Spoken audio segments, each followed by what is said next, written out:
weeks. Welcome, everybody. Hey, guess who's on? Oh, there you go. There's the icons. Guess who forgot to do sound check before we did this. We're back on actual live this time, as opposed to the last 2 weeks where it was pre-recorded. We are back again to post-vacation time skip. It's been 2 weeks since I recorded anything for this channel, so here we are. You don't have a scar on your chest. I don't, but I do have a Darth Maul T-shirt, which I didn't have 2 weeks ago. So we did the post-time skip costume change. It would be funny if I showed up with a different hat, a different set of glasses, a different headset, and a different T-shirt. And lost all your melton. Yeah. I mean, it's funny because I got pretty sunburned on my left arm in particular, but not my right arm, and nothing on my face. So it's I'm almost a One Piece time skip character. It all fade in a couple weeks too, so it's anything I did gain will be gone. Anyways, welcome everybody. There's a gorilla besides the bear. Oh yeah, your new friend on the couch. That's a Wookiee. Kind of Wookiee. It is. It's Chrysanthemum, the bounty hunter Wookiee from Star Wars. They made a plush of him, and I saw him at Galaxy's Edge, and I was like, "Was this the?" That's just adorable. Super chat for Toma. Hello. Hope you have fun on your vacation. I had a great time on my vacation. I was also exhausted when I came back, and I was just completely out of reality for a bit. But it is adorable. They had him and they had Cad Bane, and I was like, yeah, Cad Bane's not as cute as Chrysanthemum, but he's the big scary bounty hunter Wookiee from the comics that showed up in Book of Boba Fett. And was the best part of Book of Boba Fett. Was he the one with the bad Black Series figure that they had to redo eventually, right? Yes, because they did the Black Series figure they did was a Chewbacca repaint, and then they did the actual one for the show later, which was much better. And now I got the soft plushy one with his dreadlocks and everything. His final form. His final form, marketable plushie.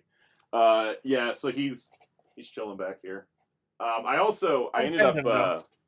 They'll pop up in a video, but I ended up getting a whole set of plushes of the Universal monsters that they put out. Yeah, you put on your Discord link. I did. Server. I was like, I'm going to Universal for FanFest with Star Trek and One Piece, so naturally I bought Universal Monsters merchandise because that's what I always end up doing. As Jeremy Carr says, don't forget to hit the like button on the stream. Really helps out the stream and the channel and everything, and really do appreciate it. Yeah, I got some other crazy merch stuff that I think I'll show it in the video because I'm gonna have a travel video. Actually, Vanessa, you get any autographs? No, there was nothing. I didn't meet anybody that would give an autograph. Yeah, no, it was all Disney. He went to parks, not conventions. Yeah, I didn't do any convention stuff. I went to theme parks, went to a museum, went to technically 2 museums if you count the Queen Mary ocean liner as a museum, because it technically is, but it's on the water, so I still count it as a ship. What was that? Were you able to actually get dinner? Because I know booking dinners is rough. Yes, actually managed to get pretty regular eating schedule, honestly. We did pretty good. The trickiest one was getting the Toadstool Cafe at Super Nintendo World. I was up at 7 in the morning. I heard it's a nightmare to register for that. Yeah, it was kind of crazy. I woke up at 7 and then found out because the park was opening later, it didn't actually open till 9, so I lost a ton of sleep that night. But did you saw Donkey Kong and Cranky? I did not see because they don't have Donkey Kong and Cranky at Hollywood. Oh, right. It was Japan, I think, that distributed. I saw them. Japan and Epic Universe in Florida have them. Okay. But Hollywood's just we don't have room for that. I got to meet Yoshi though, which you can't meet Yoshi at any other park, but I got to meet Yoshi, so he's exclusive. He's California exclusive. Yes, and he was only during the FanFest event. So yeah, the Universal FanFest was amazing. That was the top tier did you hug, after dark event. Did you get to hug Yoshi like he hugged that Beelmon that doesn't exist? Yes, I did hug Yoshi. I think was Yoshi the only one I hugged? No, Pluto hugged me at the Goofy's Kitchen. No, it was I got to hug Yoshi. It was adorable. You met the real Monkey D. Luffy. I met Monkey D. Luffy and Sanji and Zoro and Usopp and Nami, and I got it's funny, I recorded video and I was mostly talking to Nami and I got super flustered and said something that made no sense. They found Zoro, or was he lost again? He wasn't lost. He was there, but mostly because Nami was right next to him to make sure he didn't wander off. But it was funny because like when the Straw Hats go to backstage to take their break, like Zoro always ends up going in the wrong direction. Just a real commitment to it. But yeah, no, it was funny because I met the One Piece characters at 1:45 in the morning, and they were still just like super energetic the whole time, and I was just like, that's commitment right Yeah, there. the commitment level was crazy they're- because they're like shooting. yeah, Found out they're shooting up adrenaline. They're shooting up adrenaline like drugs, man. I- They just got the thing. I don't know what like, they were just running on, like whatever they were running on, because like the event They're starts running at on 7 Luffy. p.m. They're running on Luffy energy. basically, because like the event started at 7 p.m. And because I was doing like the Star Trek stuff and the Yoshi stuff and the Back to the Future stuff, I didn't get to the One Piece cast till 1 a.m. And then I was in line for 45 minutes because what they would do is they'd spend like five minutes with like every group of people that would come through, and it was like, which was really nice. So I ended up standing in line for a long time. That was at the end of the evening. It kind of worked out because, like, in the early parts of the event, they had them separated. Like, there was like a line for Luffy and a line for Usopp Sanji and a line for Zoro Nami. But then after like, I think it's after like 12:30, they put them all in a group, and so it's just all 5 of them together in one spot, which actually kind of worked out better because then it was just in line for one line instead of like 3. But yeah, I don't know how Sanji could smoke at Universal Uteki because nobody's allowed to smoke there. Except it was never Really? lit. He Yeah, was just kind of carrying it. Are you sure it was not backwards lollipop? It definitely wasn't a lollipop, but I don't know if it was a cigarette. Oh, Luffy. But yeah, no, it was super fun. So I got video and pictures of FanFest and theme park stuff that I'll put all into a video, and then I went to the filming locations of Conquest of the Planet of the Apes. So that'll be a separate video because I kind of want to make it like a separate video that's a little bit easier to find on YouTube for like Apes fans. Because I was like, I'll just make one big video of the trip, but I was like, no, let me separate this one part because it's kind of like it kind of fits in its own little bubble. And I'll tell the story about how I dropped a 2015 NECA figure onto concrete And survive. and survived miraculously. But yeah, I had a great time on my trip. Did you at least do the? Did you What? remember to do the Caesar pose like I told I did. you to do when you went there? I totally did. And if you didn't do hunched over, hands bent like a T-Rex and like a, Yep. I could not feel my ankles. That was I was thinking my hips would go out, but it was my ankles that hurt from doing the ape crouch. That's so. Like, did your feet get like once you're done walking around the park? Did your feet get really tired? Because I remember like when because I remember me and my family when we went to the parks years ago. The thing I just remember the most is our feet like hurting. We get fat after the day was over. Feet were hurting, hips hurt a little bit, back was hurting because I was pushing a wheelchair for a lot of the Disneyland days. But it was worth it. I'm like recovered now. Like I bounced back pretty good. But yeah, it was a lot more walking. It's like you can't prepare for the amount of walking you have to do at a theme park because like when else do you walk like 15 miles in a single day? Take that walkie. Yeah. Where you're just pretty much I will walk 500 miles. Basically, yeah. I also got this thing at Avengers Campus. It's this silver shiny orb thing, and then there's like this purple stone inside. You can chuck it. And I can, is that the only like Disney park thing you got, or do you get more of those? I got a few things. It's the only like thing I bought at Avengers Campus. Is like this. Hey, you able to touch that with your bare hands? Oh no. Yeah. Sound like it's incinerated online. I'm just like, let me just pull the stone out of here, and look, I'm fine. I can just hold the stone.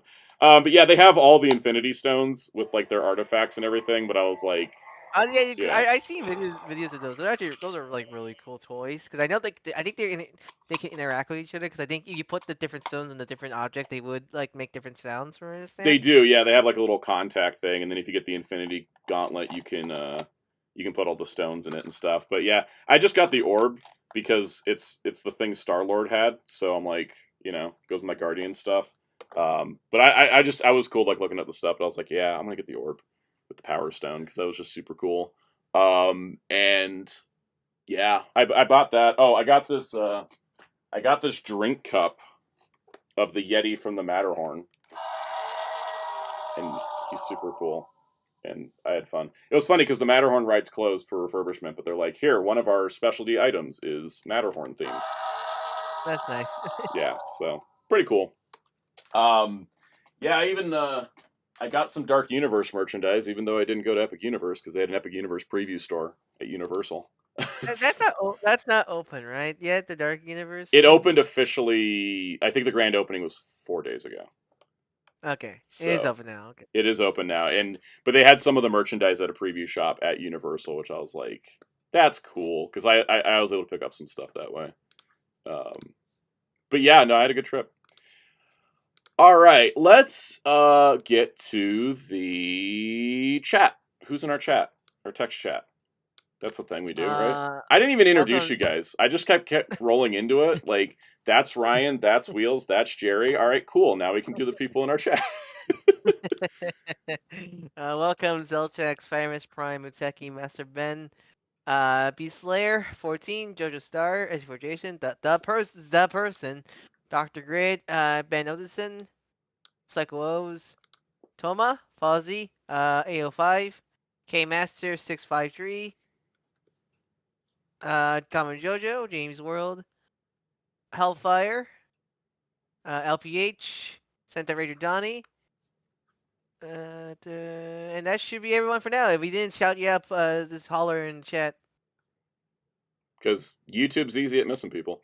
But yeah, so it was what happened while I was gone. Let's go look at everything that went up in the last 2 weeks on the channel.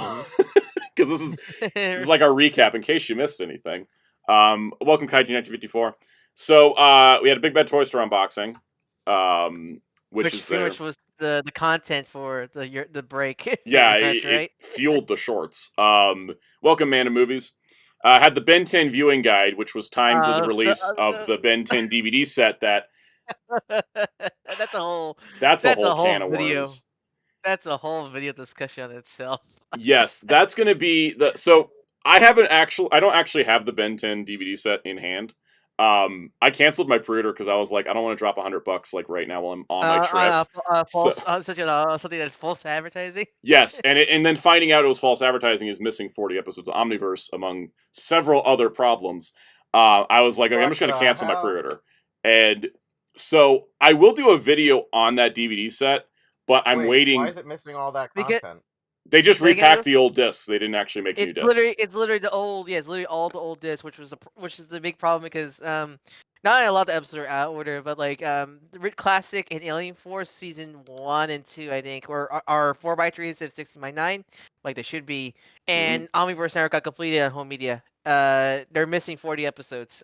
And Secret of the Omnitrix is in there twice.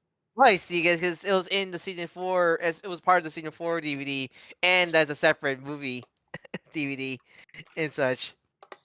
So, anyways, Psycho said, but the DVD set will pay for itself. Cough, TMNT. One difference. TMNT was 28, and this is 100. Yes. I could get the set as cheap as 75. The thing is, if with TMNT, I had like the I'll Master Ben asked for top 5 Ben 10 aliens. We'll do that after this little section. So with TMNT, I got it and I had the first video on it. So it paid for itself, like easily, no problem. Because I couldn't do the video for this the day of release, that made it like, now if I do it now, it's not going to get the same attention it would have if I had done it like right when it came out. Also, it doesn't help that the story's kind of evolving because because Warner Brothers actually responded to the backlash, which was surprising. People were like, we should email Warner Brothers Home Video, and so I emailed them as well. And the last email I got, and it's the same one everyone else got, which is that Warner Brothers said we're working on a solution. So, kind of waiting to see if like Warner Brothers is going to fix this because they did do false advertising with the packaging saying it has all the episodes when it doesn't. It's not even just the packaging because the first videos that came out were from I think like DVD like home media shops like like YouTube channels, and they got press release like the press release says it too. Yeah, and it said it contains every episode, in which that's also false advertising. That's why a lot of stores have been taking it down. I think the only one that still has is Amazon. I want to say, and they took it down a couple times at this point. because Yeah, of okay. how many complaints they've been getting. Because they've been getting, when Amazon gets too many returns on an item, they take it down to investigate. Hellfire. Secret Objects does have different openings. From what I understand, the single movie release of Secret Objects does not have those different openings, but the one that's in the season 4 set does. So again, and there's no bonus yeah, features on the single for Secret of the Omnitrix, but there is on the season 4. yeah. So Yep. there's no point including that single. Mhm. So when it comes to that, I want to wait to see the full story, and then I'll make a video chronicling the whole story. Yeah, it's because it's yeah. like it's the most like it's probably the worst. Like we all joke about the 87 set, but at least you're getting like there was no false advertising. It's not like it said completely restored in proper production order. You know, it didn't advertise that. It just said complete series, and technically it's true. Like the 87 set has every episode of the show. This doesn't even have that going for it. You know, so yeah, it's like the Venting complete set is like the biggest fumble I've ever seen a homie release. Yeah, it's and pretty such. bad. It was like the most like soul crushing because like I was the most excited. Oh, everybody was hyped for it. Yeah, and then shout out, I think it was Radiance 97. Apologize for getting your name, but shout out for them on our Discord because I think he was one of the first people that actually got the set like Yes. as a customer and actually cracked it open and looked at the contents of the discs. Yeah. Yeah, and I was discussing with him about it because that was my biggest fear of this set was it was all repacked DVDs. But so I discussed it with him, and yeah, we went like we did our I did the research. You look at the disc, and yeah, that's all how we repacked found DVDs, out. Yeah. Yeah. So yeah, it's gonna be as it's an evolving situation. I want to wait till the story's kind of done before doing a video on it. Because people know about it. Warner Brothers now knows about it, so now we just have to wait for things to play out. Welcome, Dark Barcode Warrior. So that's kind of like where we're at with that. We did a pre-recorded live stream, did a One Piece collection tour, did an unusual DVD Blu-ray sets video. That's like the first entry into a series of videos because there's a ton of examples, and I thought it'd be kind of fun to do it bite-sized and like do like 5 examples in each video or something like that. That's Cylon Head. It's really cool. Yeah. Set. No, I did. You did mention like plastic head, like not like not the like DVD like the head cases, more like like those like weird embossed head cases, and like the first thing I can think of right away is the horrible Simpsons season 7 or season 8. The one that was only released in an embossed head and not in a standard package. Yeah. You can't get cardboard, but you had to do a whole. There's a great video about it. About how they get the cardboard version, which was not rigged, but like they pretty much you had to like get a phone number. Fox like put a phone number to order to like get like the website for the replacement head, but they put the wrong they put the wrong phone number. Oh my god, yeah, I remember it being like it had to like have a scavenger hunt, and it's like finding the Ark of the Covenant might be easier. Yeah. So it's definitely like it's going to be one of those topics I'm going to continue to expand on. Kind of like because the Blu-ray head video did so well, I was like I can just kind of keep working in this space because I think it's really interesting to talk about stuff and it's kind of fun and I got plenty of other examples I own and there's like a ton I don't own, so we'll just continue to kind of build those out over time. So that'll be fun. I just can't wait for the great discussion video of your hatred of double-sided disc. Yes, that's the double-sided discs, cardboard sleeves, and lack of bonus features on movies that should have them is like my 3 biggest pet peeves. Hey, Jamie's World. Did you ever own the Back to the Back to the Future Blu-ray set? The 20th, it was like the 35th anniversary. The one that came with the flux capacitor. No, it was the one. It was like the one with the weird. Like they give you instructions how to take the disc out. If you remember that set. I don't have that one, but I have the flux capacitor one. Yeah, I just remember that one where they gave you instructions how because they made some weird ass way to remove the disc, and they give you instructions and it didn't work at all. I just remember that video. Master Ben, I have all 3 of the NECA Sesame Street figures so far. Yeah, it's it'll be a fun topic to continue to kind of explore on because there's some like weird ones. I have a couple strange packaging things where you're just like, why would they do it like this?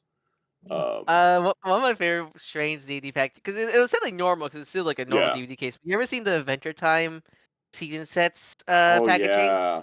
Where you're literally disassembling the cannon suit, like the outer sleeves are skin and inside so you're like like their flesh, and then this is their skeleton, their skull, and such like that. Yeah, I like weird things like that. I've got Transformers movies in transforming DVD cases. Yeah, the Transformer DVD Yeah. cases. I remember those. I also want to do a video that's just Blu-ray sets that are in rectangles. Because I had a ton of these sets that are just a rectangle box that they cram stuff into. I have like so many. Like it could be its own thing. Hey Somar. Alright, so we had another pre-recorded stream. That one's slightly outdated. Yeah. With this current world changes. Almost immediately outdated. It's not like fully outdated because, of course, with the current world, it could easily change back. But like, still, yeah, not the greatest time one. I'll say that. And then we had the Dino Megazord Daijujin tier list, which was fun. That was a fun thing put together. And then, is it easier to get into manga than comics? The not so simple answer. So those were fun. For shorts, cranked out shorts like crazy. I don't remember what was the one what was the last one I put up before I left? I don't know. You got Zoro. Yeah, Zoro and Hulk were Max Hulk video was the last shorts to discuss stream. So David Lucy, the Gundam set, Max Spidey, Shikamaru, the collection, Wano Luffy are the new ones that came up during the. Okay, those basically that whole top row that all did pretty dang good. Those cyberpunk figures are really. I really do want to get those cyberpunk figures. They look really nice. They're really really nice. They use that problem with the Gundam set because like where the peg would just not come out the bendy arm. Yep, I had that issue. I think I mentioned it in the short. I tried to portray it in the short best I could. It was a pain. I almost it was so stuck. I had to get like the heat guy and pliers, but like if I almost lost the peg. I'm like, I think I found it, but like they really should just give him extra arm pegs for those Gundam. I know. Arms. I still have the Gum arm on my Luffy because I didn't want to deal with the peg after doing the video. I was like, it's just gonna stay on him now. How do you feel about the Shikamaru Figuarts faces? Because I know that's kind of a sort of controversy with that figure because it doesn't look great. They're fine. I didn't really have any strong feelings. I thought, I was like, maybe they could be better, but then I kind of looked back at like artwork of him and like he really does have a bland face. I think what it is, I think his eyes are really too spaced far apart than they should be. I think it's one of those. It might be one of those figures where the face look better at certain angles. I feel. Yeah, I definitely. Figure. Yeah, because he looks fine when I'm looking at him from like 6 feet away. Does it look as fugly as early Dragon Ball figures? Oh no, they definitely look better than early Dragon Ball faces. That's for sure. Yeah. Exactly. Yeah. I refound my original Son Goku when it was. Oh, the original Super Saiyan one. Yeah, the first issue release. Yeah, and god, it looks bad. Yeah. The person said, which he prefers. They pivoted to not do. No, I was saying, I'm just so glad they pivoted to not do manga colors really anymore. Like they're fun, like event exclusives, but like default should be like anime colors. I feel like. No, definitely. The person asked, do you prefer stacking discs or sliding discs in and out of cardboard? Stacking discs, I don't like either, but I'd rather stack discs on a spindle than slide them out of card. Yeah, you gotta choose one evil. I live in a desert. It gets hot. Glue melts. So I would much prefer just stacking them instead of sliding them. Speaking of your weather conditions. Yes. Have you seen all the videos of Max Hulk? Because woof. The fact that he has all that rubber and still can't actually clap is just astounding to me. I think for me, all that effort for nothing. Yeah, I think for me, it looks so ugly when you bend his butterflies inward. It just looks so hideous. It's like there has to be a better way to engineer a Hulk to give him better butterfly. I feel like and then they went no. I feel like maybe like a Figuarts style butterfly joint, or like have his arms pop out.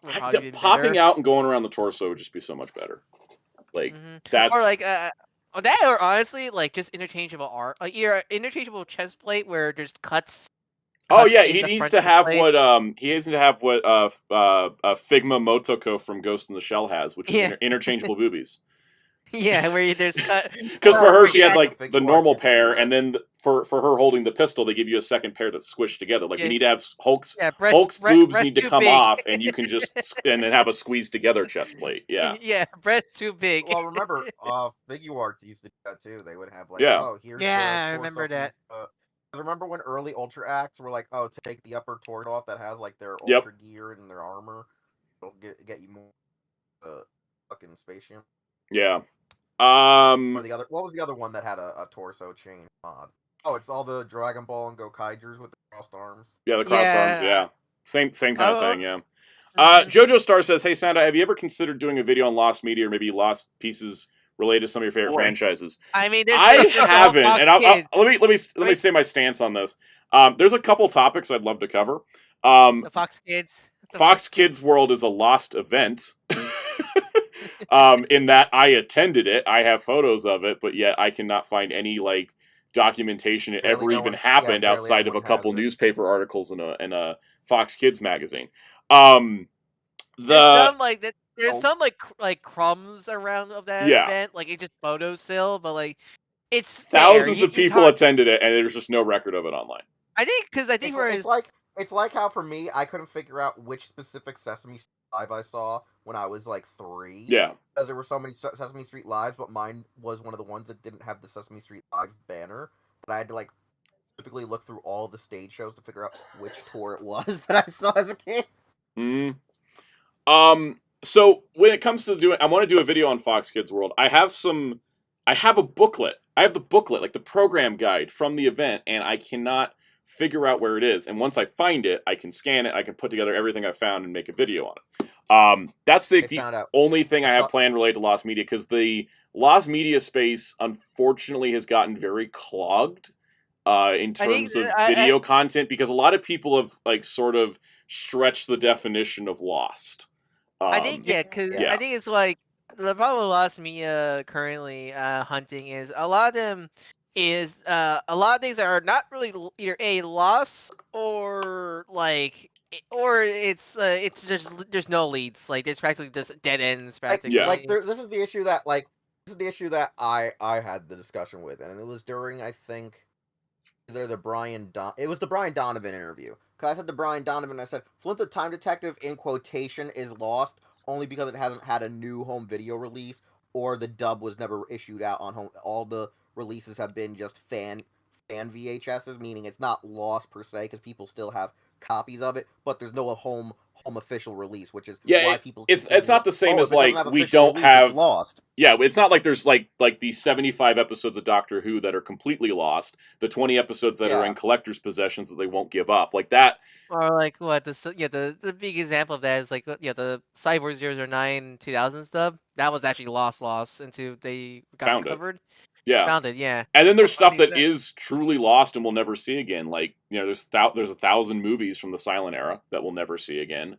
The deleted scenes to the first two Bill and Ted movies will never probably see the light of day, because both movies existed when the studios were being sold, and so they were in the trash. Like, there's no way of recovering those. Like, that's also kind of like, I think that a lot of lost media coverage ends up being, can we find this lost thing? When the answer is a lot of times no. A lot of times it's just you can't find it. It's not going to be that way. Remember that Gundam commercial you and me can't find? Yeah, there's a Gundam commercial can't find. It's probably lost to time at this point, But there's a higher chance of that coming up because it was released publicly than something like, here's deleted scenes from this movie. Like, are we ever going to see the footage of the Turbo Power Rangers movie deleted scenes? Yeah. Probably not. They probably were thrown in the trash. It happens with video games too, you know that? Yeah. Happens with video games a lot too. Stuff like the Fox Kids World is actual like lost event, because there's actual proof there's literally no like footage or documentation.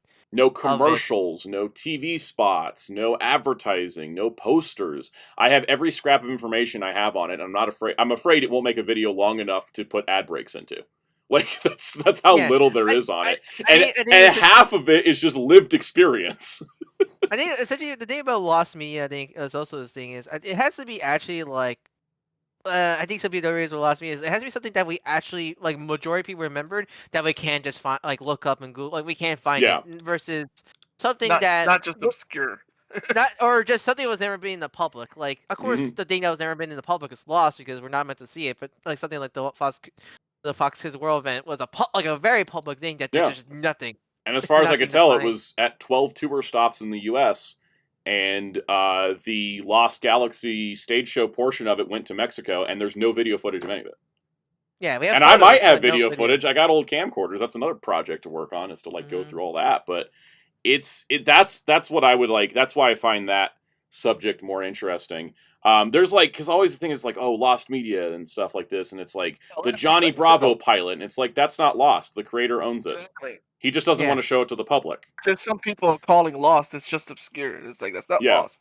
And I That's know only the frustrating because- part is when someone's like, it's lost, and then people are like, we found it on a VHS tape on eBay. Oh yeah, yep. That too. Yeah, so Or it's it's or I'll it's give or you it's a on a good- I'll website gi- that's not like public. It's an open like public website, but a lot of people don't visit it because it's just it's a obscure website, but it's not. Yeah, no, like that's I'll another give you a good example. example.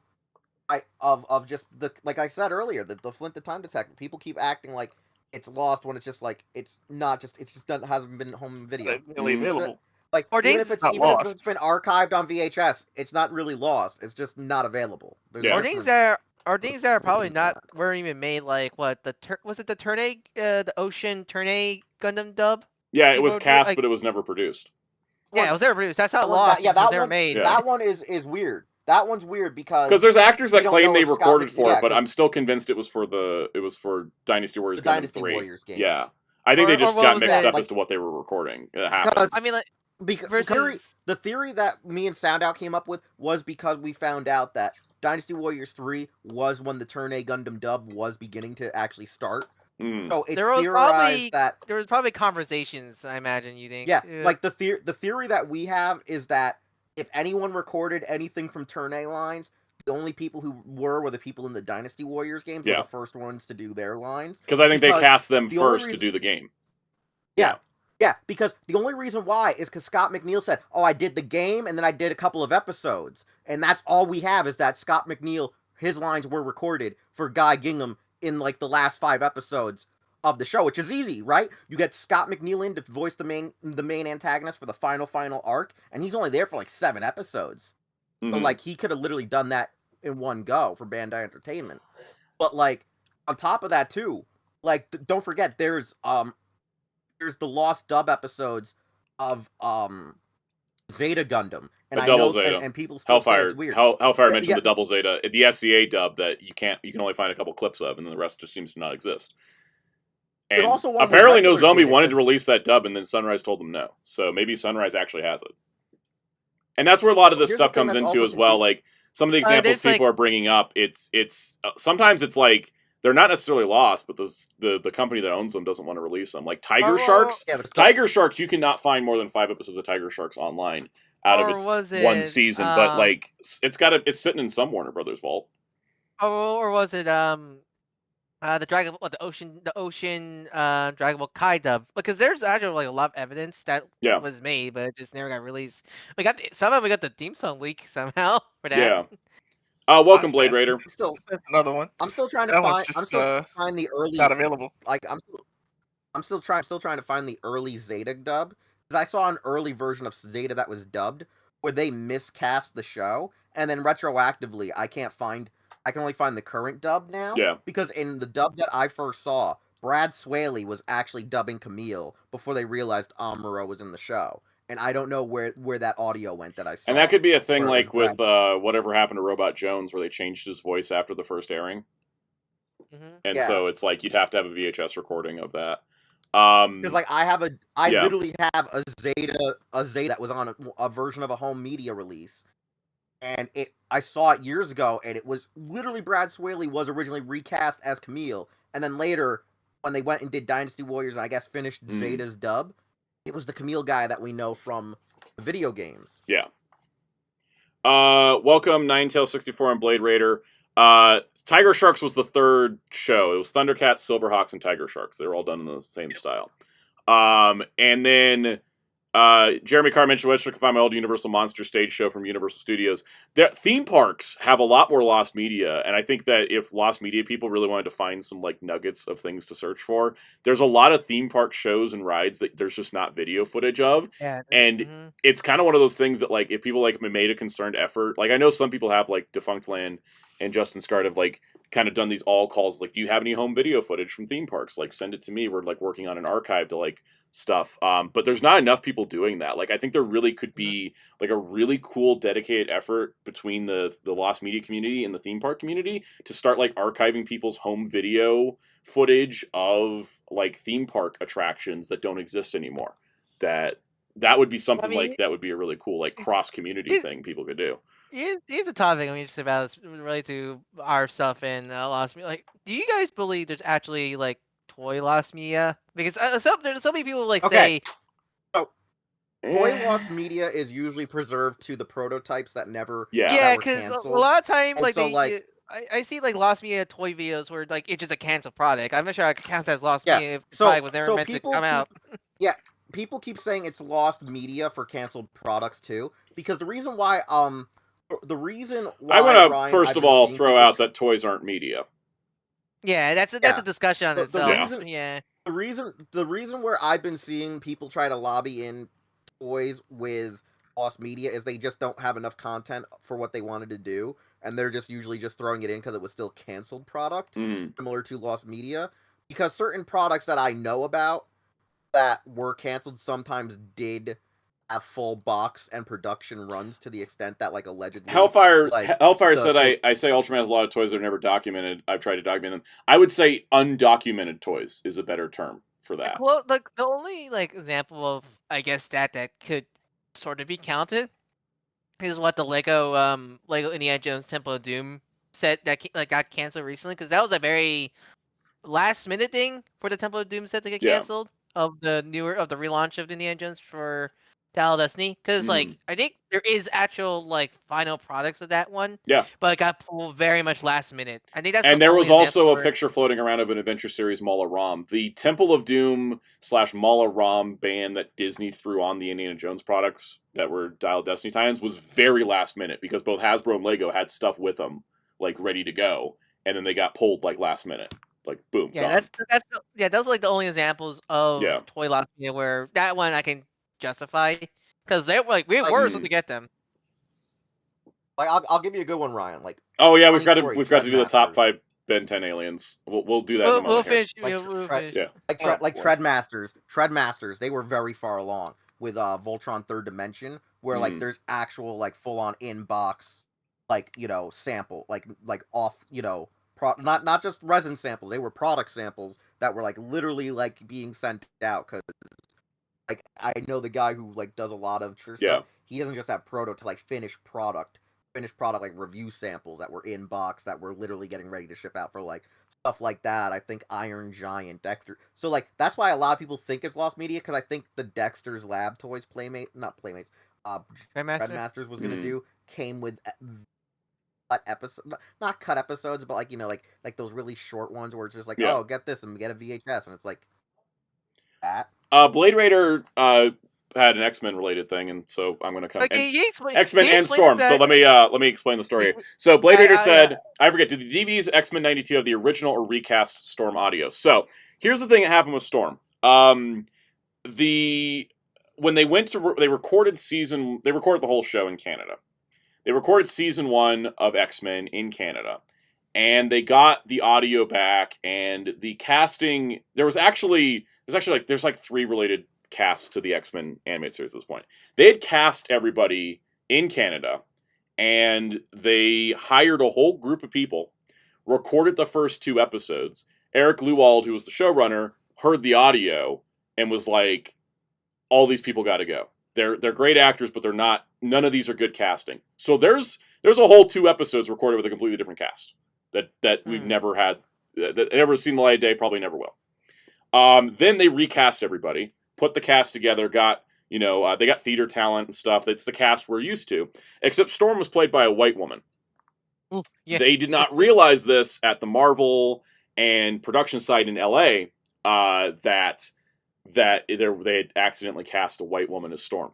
So last minute, before airing, this is how Eric Lewald tells it in his book on the behind the scenes. Before they got to airing, they last minute cast a black actress to play Storm and re-record, I think, the first couple episodes, and then they got Alison Seeley Smith to record the rest of it before airing. But because the first 2 episodes aired way before the rest of the season, so they like last minute got it in there and re-recorded, and then they threw it out. So the original Storm voice of that second round of voice cast, that was the white woman playing Storm, that, according to all the documents I found on it, never actually aired.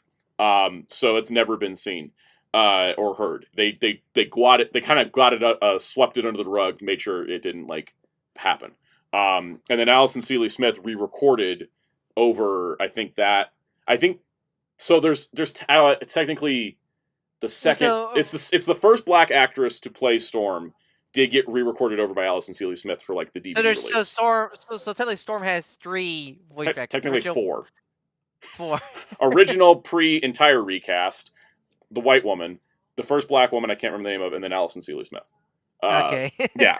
So complicated, but that's kind of how that works. So I guess in terms so, of what aired, they pull yeah, a Funimation Saiyan Saga for Storm for the DVD release, right? basically, yeah. I think they record it so that would be on reruns as well. So Yeah, I hypothetically, like that first Storm one that aired could be out there, and then then they have. There's another episode. There was an episode that got reanimated. It's the one that like where Scott's dealing with Jean's death. That one got reanimated, and there's the original animation version aired later in reruns, so that both versions are out there. You can find those pretty easily. But the DVD has like the reanimated one. Oh God, Sonic! Muteki says, "Why didn't they do that with Jubilee?" So the reason why they didn't do it with Jubilee is because, and this is something that like it's always the thing. Like, if you guys have Apple TV, there's an episode of The Studio all about casting and how studio executives and producers get really like nervous about casting certain characters. It was very much at the time. I don't think anybody took careful consideration to say that Jubilee should be played by an Asian woman. Obviously, for X-Men '97, they fixed that, but they were very much like, we can't have a white woman play a black African woman in our show that. There's a I can say, at least as an Asian myself, that Asian actors playing Asian character is definitely the better, but like I don't think there's much of a notice if you just hear it hear it from audio versus having a white one voicing a black black character is a lot more noticeable. I'll say that. Yeah, I think that was their major concern, is they realized it like kind of too late, and then went, oh, that's not the right sound for the character. Yeah. Yeah, and also like Storm is definitely the character that should essentially with her whole story and history needs to be played by a black African woman, essentially. And this goes into essentially again no discredit to Halle Bailey as an actress, but I do agree she was miscast because Storm really does need to be played by a much darker skinned woman. Yep. For her. Because I say that with I thought Halle Berry and I thought Alexandria Shipp, they both did a great job in the role, but they're miscast from who should be playing Storm, right? Storm's we talked about this before in a previous game about authentic casting, but Storm is one of those characters where her skin color is actually important to her character. Scenario. Similar to all the characters from Wakanda as well, right? Remember about quick recastings that we never got to see the light of day? Yeah. Remember Gatomon? Yeah, that's true. Gatomon was another one. Master Ben, the actress for Jubilee, did not die. Don't know where you come up with that from. She was in X-Men '97. As older virtual Jubilee. Yeah. Common Jojo brought up Avengers Earth's Mightiest Heroes had a crossover with Spider-Man. They recorded it entirely with Josh Keaton, and then it was redubbed with Drake Bell before airing. There is a line by Josh Keaton still in that episode. Yeah, it's just one line, and I think a grunt. Yeah. And such. I swear, one of those Mandela effects where I swear I remember hearing the Keaton audio of that episode. I think it was a Mandela effect. I think Keaton even said it happened before. They swapped it out before airing because he went to watch the episode and he's like, "Wait, where's my? That's not me." Yeah, I think it's definitely a Mandela effect. I swear back at when the episode came out, there was someone uploaded the Keaton version, but yeah, it's probably one of the Mandela effect. Unless somebody uploaded an edit where they pulled audio from Spectacular and that might be just one of those really good editing where they put in Keaton's lines from other Spider-Man media scenario. All right. On that note, I think we should move on to the first topic of the day. Master Ben Super Chat. Master Ben Super Chat. Oh, yes. Thank you. That's the first topic of the day. I'm not going to pull it back up. It was top 5 Ben 10 aliens, right? Ben 10 aliens. Okay, cool. All right. So, I'm not going to put them in any specific order because I didn't have time to think about it and like debate it. But it's Big Chill, it's Ben Wolf, it's Wrath, it's now I'm starting to forget names because I haven't watched the show in years. Those are the top 3. Overflow, right? Overflow was the cool water guy, right? Reboot? Yeah, from the reboot, yes. Love Overflow. And then, now I'm down to it. I'm like, I'm going to go with Ultimate Humongosaur because I really like Ultimate Humongosaur. I have every enemy stuck in my head. Pick 5, go. I'm just going to do 5 my favorite from each series. That's easy. Yeah, one from each show. There you go. Classic Diamond Head. He's always been my favorite since a kid. Alien Force Swamp Fire. Ultimate Alien. Probably Clockwork. The clock looking alien. Cool, yeah. Like him. From Omniverse, it's probably Bullfrag, the frog looking one, and for the reboot, it's Shockrock. Those are my top 5 favorite Ben 10 aliens. Nice. I also like non-Ultimate Humongosaur. I like Humongosaur just as like design. He's just really cool. I always really liked Big Chill. Big Chill is just awesome. Oh yeah, Big Chill is always great. Mm-hmm. I think Big Chill is probably my overall favorite, with like Ben Wolf as second place, but that's just because he's a werewolf. That's not even like any deep reason. Wheels, do you want to take a poke at the top 5 Ben 10 aliens? Yeah, okay. Cannonbolt. Solid. Cannonbolt number 1. Because he came first, obviously. So Way Big is second. Mm-hmm. If Way Big came before, it would be a whole different story. Mr. Ultraman there. Yep. I really loved Alien X when Ben really got to like lock the in Omniverse, when they were like, yo, why did Ben have to save the universe and do all that crazy shit? Like, I really liked Alien X. Especially Omniverse, like Ryan said. Omniverse was when I was like, that's great. Another one that I probably like, is Diamond Head. He was like probably one of the first of the original ones that really were like. I like the if it wasn't Diamond I like the Head, other character that was the same species as Diamond Head. Tetrax, yeah. Yeah, Tetrax. He was awesome. That guy was cool. Yeah. Oh, okay. I thought you meant Chromastone, the one that like revived the. Oh yeah, no, I meant Tetrax. Yeah. But Chromastone's also cool. Did you do 5 yet? Is that only 3? I think he said 4. 4. Yeah, okay, pick one. That's the weird part. I'm trying to remember. Pick an ultimate. Because I feel like there's one. No, I'm trying to remember if there was It's been a while. Give me a second. I gotta chuck Alien Force because I feel like there was someone in Alien Force that I'm forgetting.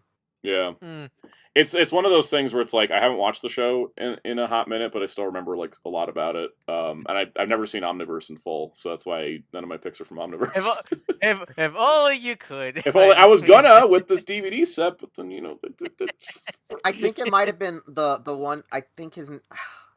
Which I feel like it was Loads. I feel like it was Lodestar. Yeah, Lodestar is cool. The Lodestar crab, but I'm Brainstorm, the crab one, or Brainstorm.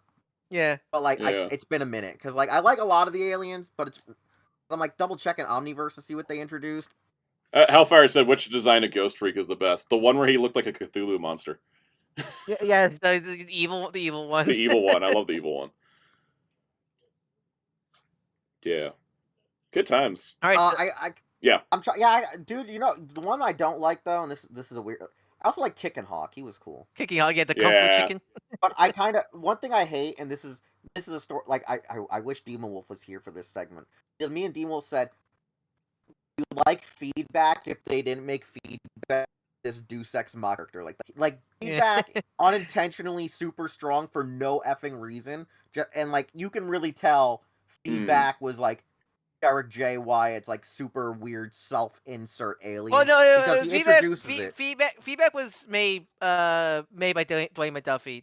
The whole feedback story was one of the last things Dwayne McDuffie did before his passing. Okay, because I'm gonna be honest. I assumed it was just a Derek J. Wyatt because I didn't really like this is one of those few times now knowing that it's McDuffie. Then I gotta say I don't agree with it because. The thing that I didn't like was that Feedback has this whole storyline that he existed during the original show. Oh yeah, the retcon. And then, like, the yes. retcon that he was That always was the there. retcon that made me stop watching. I was like, "You're gonna do what now?" Like I was just like, I didn't I like need the a fact break." that Yeah. oh no, I remember Blocks was another one I really liked. He Oh, was Blocks probably is like cool. my favorite. Yeah. Like But a yeah, no, gorilla. I just but feedback I hated because it was like he was always there from the start, and it was taken away from Ben in an unseen storyline. And then what made me hate it was that when the Mark Hamill evil Clockwork showed up, the only thing that say X again, it was feedback because feedback was trying to absorb the energy The Big Bang. from Yeah, the the Big Bang. from the Yeah, Big Bang, and that made me that's like it's a cool scene. It's a legitimately cool, badass I'm him scene. But I hate the fact that it was feedback because feedback shouldn't be the one to be doing it. It should have been Alien X again as he's rotating through all the aliens. But it's one of those things. If I don't agree with the feedback, fan wank. So speaking of fan wank, it's time to talk about Andor Season 2. Which Yeah, I was just gonna talk about it briefly because I want to rank it later. Yeah, you know what's my favorite thing about here about Yes. Andor, especially at the finale? Apparently, it revived Battlefront 2 because so many people were playing it. It revives Star Wars. Like I see people are like, I feel happy about Star Wars again. What happened? And everyone's like, Andor happened. Andor, like I re-reviewed Rogue. I re-scored Rogue One as like a higher scored movie now because of Andor. Is it one of those Andor?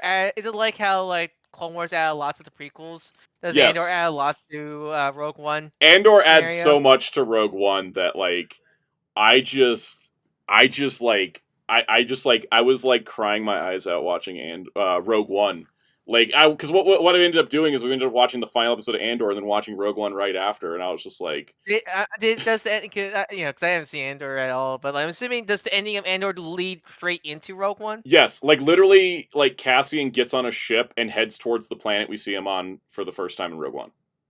Oh, that's nice. Like, that's really like nice. he takes off on that mission, and I was just like. So pretty much Rogue. So can we just call Rogue One now the series finale? No, I call it the 2-hour and 16-minute post-credit scene. No, because like I think in a lot of ways though it is kind of the series finale because it's like we knew where the end of Cassian's story was. Like the last arc of episodes of Andor season 2 is about wrapping up everybody else's stories because they're like we already know where Cassian's going, so we're just gonna wrap up everybody else here. But it recontextualized everything about Rogue One. And I was just like, this is so damn cool. It's what I love. And also, like, the whole show is just, like, really well done. It is a bit of a... I've seen people say the first half is a bit... I'm not sure rough is the right word, but I heard you could tell it was meant It's just like season 1. They give you a lot of time to be established with things, so that way when they die, you understand the impact and the reason why it's important. Like... Essentially, without spoilers, because it's a canon event in Star Wars, the Gorman Massacre is like this big canon event in Star Wars that starts to get people more into the we need to fight the Empire. So they portray it in this show, but they spend 3 episodes on Gorman pre-massacre so you understand what the Gorman people were like, how the planet was, what was lost. They make you they show you what you lost when that event happens. And that is important. Because it adds to the emotional impact of the event. And sometimes people get like, oh, this section was filler. No, it wasn't. It was getting you established with the thing you were going to lose. And I think that's what the show excels at. Now, that does mean, yes, this is a bit of a slow burn, like season 1 was. And it's one of those shows where you got to like, I mean, it's one of those shows you really have to like pay attention to. Or else you're just going to start losing details. Like, you got to be, like, locked in watching it, because there's a lot going on, and there's a lot of characters, and you're like, you can easily lose track of people, and the overlapping stories, but it's just fantastic. It may not be everybody's cup of tea, though. Like, it's not like I can say, like, it's the greatest Star Wars of all time for the entire audience, but... If you like Star Wars for the Jedi stuff, it's not going to be in this, I'm pretty sure, right? They did slip in some Force stuff, though. Which I thought was really clever the way they did it. It's all about world building, and it's all about showing the rebellion being built, and not just the sort of hyper romanticized swashbuckling version of the rebellion that the movies portrayed, but like the real, like, down and dirty, this is the consequences of rebellion type of story. Yeah, it's funny because I remember that when Rogue One was coming out, people were saying like this was the first Star Wars movie that felt like Star Wars, but from what I hear, Andor is actually more that description then. because your rebellion, your good guys do bad things because it's for the greater good. And it goes into the consequences of this, and it goes into like the psychology of how that kind of wrecks people. You know, like it shows that like rebellion isn't a bloodless experience. Like it's insanely rough, and also shows the horrors of the Empire even further than any before. It's how Could you try that again? Because you're cutting out a little bit. He's breaking up. Go ahead. I was saying the part how Skarsgård's character literally does a terrorist attack, and the irony is to Palpatine, he just laughs it off allegedly in the expanded books that came out, the comics that tie into it, like when he does his bombing in season 1 or whatever. He was just like, LMAO, loser. And that's the layers of it, is that like you have the characters that like there's. It shows that, like, just because they're on the side of good and they're on the side of the rebellion does not mean that they've all done good things. Like, there's a lot of sacrifice that has to be made in order to defeat the Empire. It's very hard hitting. It very is. Yeah, because that's because the in the movies, you know, the Empire or like the First Order, you don't really see. What I really like, you just say that, you know, we see them blow them planets, which of course, they're the evil guys, but like you don't really feel they always said, oh, the Empire and the First Order took over the galaxy, blah blah blah, but they didn't really feel like they did. Like, you know, like essentially like the real. I think the First Order definitely didn't take over the galaxy as much. They're just kind of like there, but the Empire like reigned for 25 years, and this shows how that impact is made. Yeah. Because in the movies, and you never really see it, like, you know, like, because, you know, Mos Eisley just, you know, it's just, you know, scum and villainy. One of the things I was recently, weirdly enough, Ryan, was researching was that, like, the problem was that Palpatine, from the biggest reason why it doesn't feel like the Empire really took over, was because Palpatine doesn't actually dissolve the Senate until, like, the events of Episode 4. Like, during all of that stuff, he doesn't really blow up the planet with the Senate on it, right? Yeah, well, no, that he blew up he blew up Alderaan. Yeah, but this is what happened. So this is what happens off screen, whether it's expanded, whether it's main continuity, is that Palpatine, even after he became the Emperor, he kept the Senate alive. And you know what this show shows? This show shows the Senate. Planet. This show actually shows the Galactic Senate during the time frame of the Empire, which we never really saw before. Yeah, because you always see the Senate in the prequel era, because they were like the main antagonists of the prequel era stuff. But you never. The Senate still exists. He was slowly replacing. Yeah. No, sorry. Go ahead. That's why to us.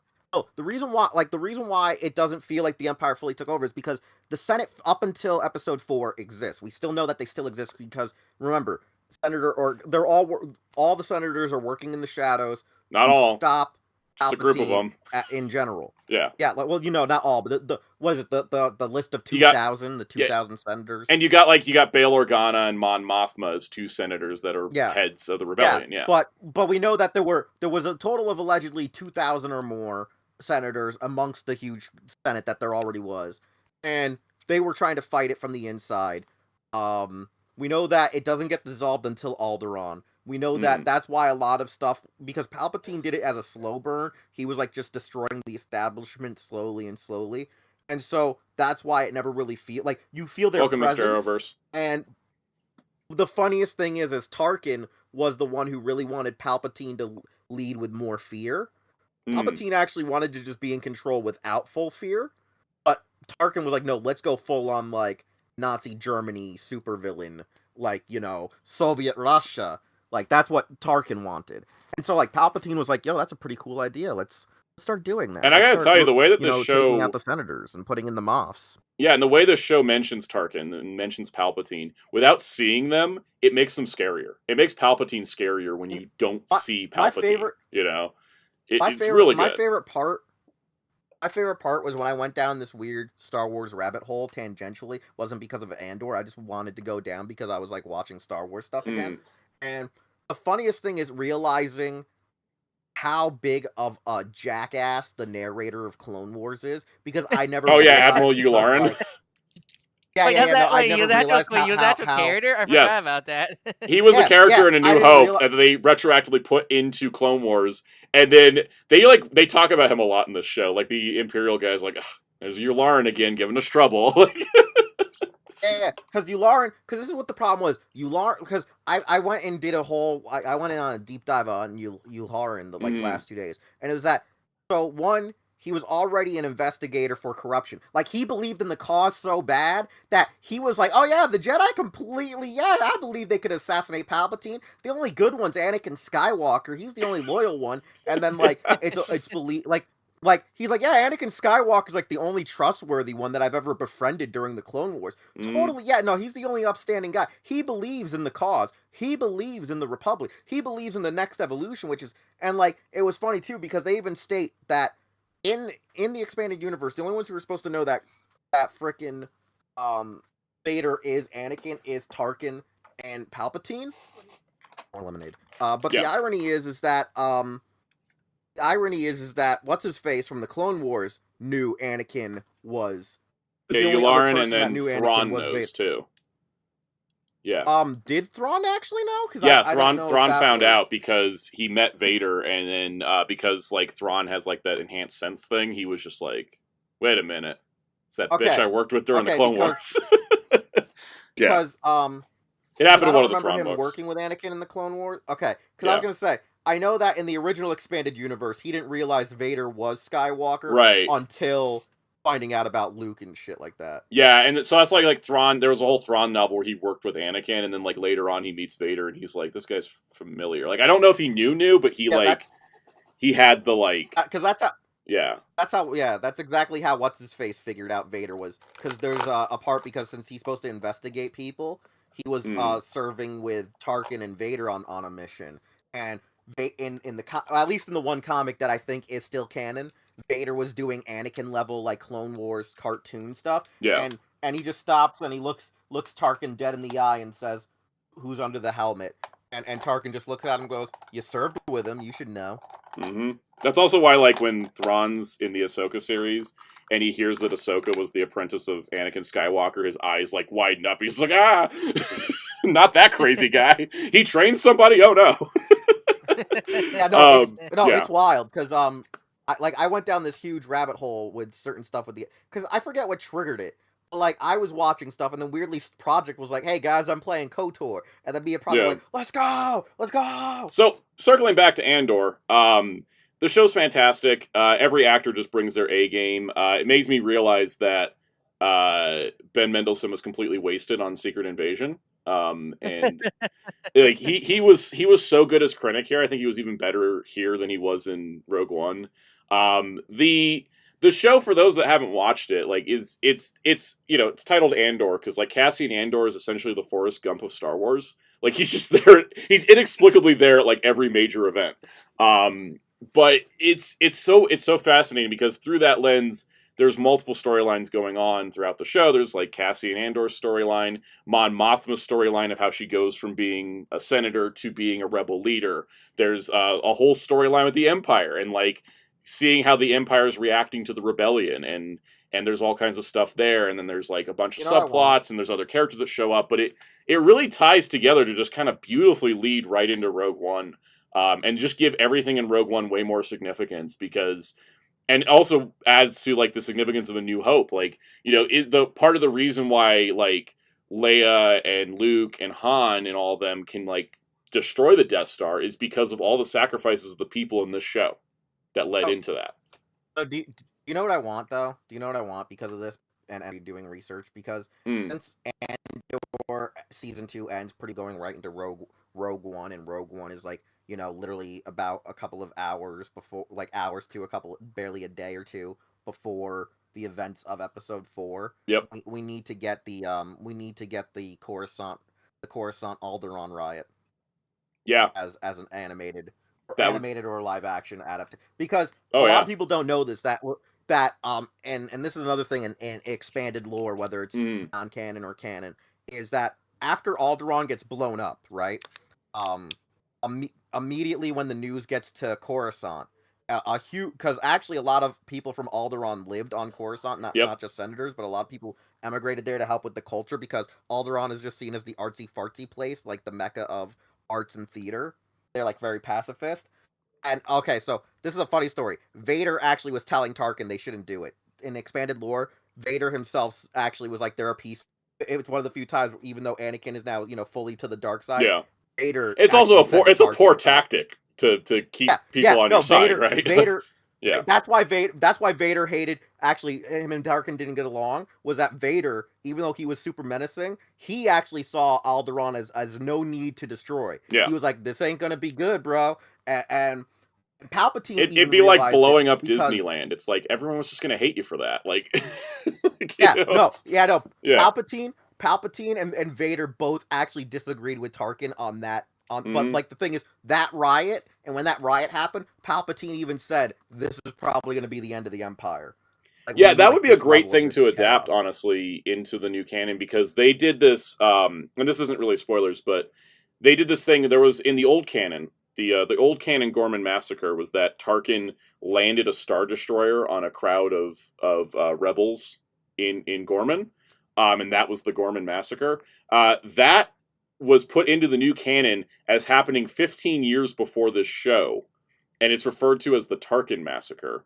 And then the actual Gorman massacre is way worse, because they really were like, let's make sure you know that the Empire is this awful. But I think it was interesting the way they took an old canon thing, made it canon, but then reintroduced the context. And so it kept both without, yeah. It's like the Palpatine clones from Legends and Rise of Skywalker. It's like that, except if it was well written. Yeah. Yeah. So, anyways, Andor is just fantastic. It may not be for everybody because it is very heavy.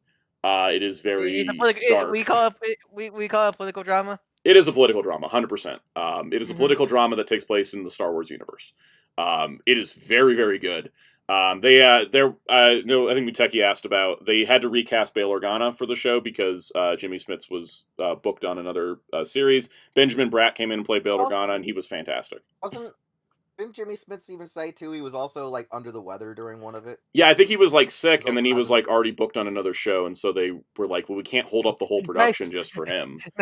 Nice haircut, Organa. They don't even acknowledge it. They're just like, hey, Bail Organa. And Benjamin Bratt's great. Like, he's really good in the part. But it is kind of funny, because you go from, like, episode 3 to Obi-Wan to this, to Rogue One. Like, we watch Rogue One, and it's like, dramatic shadow reveal, it's Bail Organa, but it's more like, dramatic shadow reveal, he looks like Jimmy Smits again. he's a shapeshifter. Yes, he regenerated between scenes, but... Yes. Anyways, just stellar show. We'll rank it on the Star Wars tier list in a bit here. All right. I love how Jimmy Smith's been able to finally get a career outside of NYPD Blue. I know, it's great. Was Benjamin Bratt on NYPD Blue? Because I feel like that he was. God damn! I hate you. Hold on. Go Google it while I talk about a bad movie. All right. The other thing I saw. I spell his last name. I think it's Bratt. Yeah. Hey, is it time to talk about the opposite? Yeah, I like. Yeah, okay, so let's talk about the complete opposite. So where we had Andor, which was very strong in its themes and very solid in its like conviction of the story it was telling. This sucked. Ruined the themes. All right, so I'm just gonna pull up my Letterboxd review and we'll go from there. Found out he was in Homicide: Life on the Street. Oh, okay, so he was in another cop show. He was in Homicide, and I think he was in Law and Order, but that's about it. Okay. Rob Pollock said he was also in Miss Congeniality. He was also in The Catwoman. So the person said, how bad could this be? Okay, so let me pull up my review from my Letterboxd account so you guys can, because I wrote this in the heated moment, but I waited like 30 minutes to write this. The poster matched the reaction to the movie. Yes. Okay, so here's my Letterboxd review. I'm on Letterboxd, by the way. You can follow me there. So on Letterboxd, this is what I wrote. I said, as a movie on its own, it is very mediocre and fails to have a cohesive story. As a remake, it throws every core element of the original into the trash and replaces it with every tired trope off the usual Disney movie checklist. While some characters are really well portrayed, like Stitch, Lilo, and Pleakley, other characters have been completely butchered, like Jumba, Cobra Bubbles, and Nani. That's not spoilers, by the way, I'm just giving you a warning.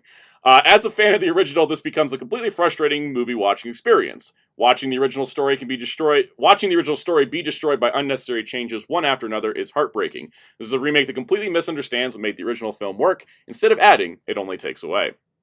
So I had like low expectations going in, like I always do with these live action Disney remakes. But holy crap! This one hurts more. Like if I don't really have really strong feelings of like Yeah. apparently Snow White was horrible. Like I don't know. I haven't seen it. I'm not going to talk about Snow White, yeah, right? I don't care. But like Lilo and Stitch was like a big part of my childhood. This was. I'm going to say also outside of the really bad, outside of the really poor casting of Nani, because they did not cast an Indigenous Hawaiian woman to play Nani. Outside of that, all the elements were in place for this to be good. They just made stupid changes.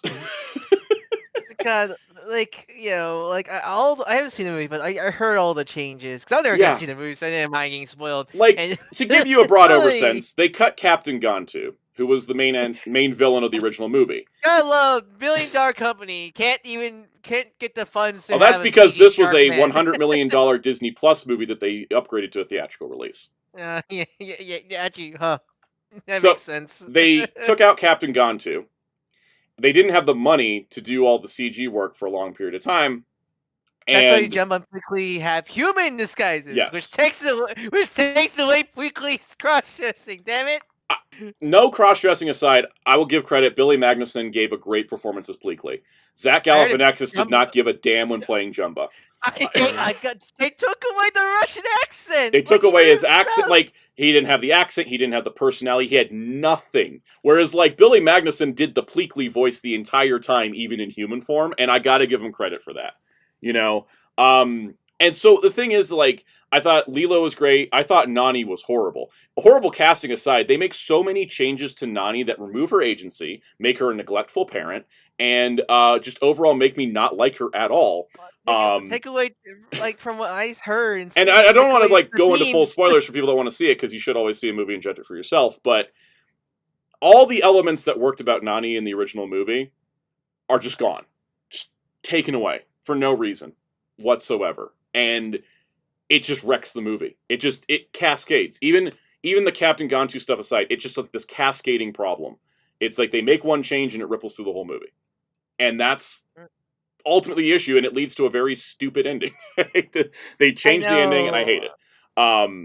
It just like a lot of like the changes are like the one is mostly budget, which look, I understand. You can't I don't think they could have the funds to do the final. They didn't have the budget, and yet they wasted the budget on a useless scene with Stitch that didn't need to exist. They also cut out all of Stitch's character development scenes, which I hate. The ugly duckling scene. The ugly duckling is gone. Him having Elvis as a role model completely cut. So when they play the Elvis music, it's just there. There. Yeah. Oh God. So the thing I gotta say is that, like, in a whole, people are talking about like it made a ton of box office. The reason why is because it's Memorial Day weekend, which is a big time for families to go to the theaters, and this is the only movie for families this weekend. Mm-hmm. It's not to say that, like, families are going like, oh, we should go see that movie, we're so excited about it, but more like, it's the only option they got, and it sucks that it's not good, but I guess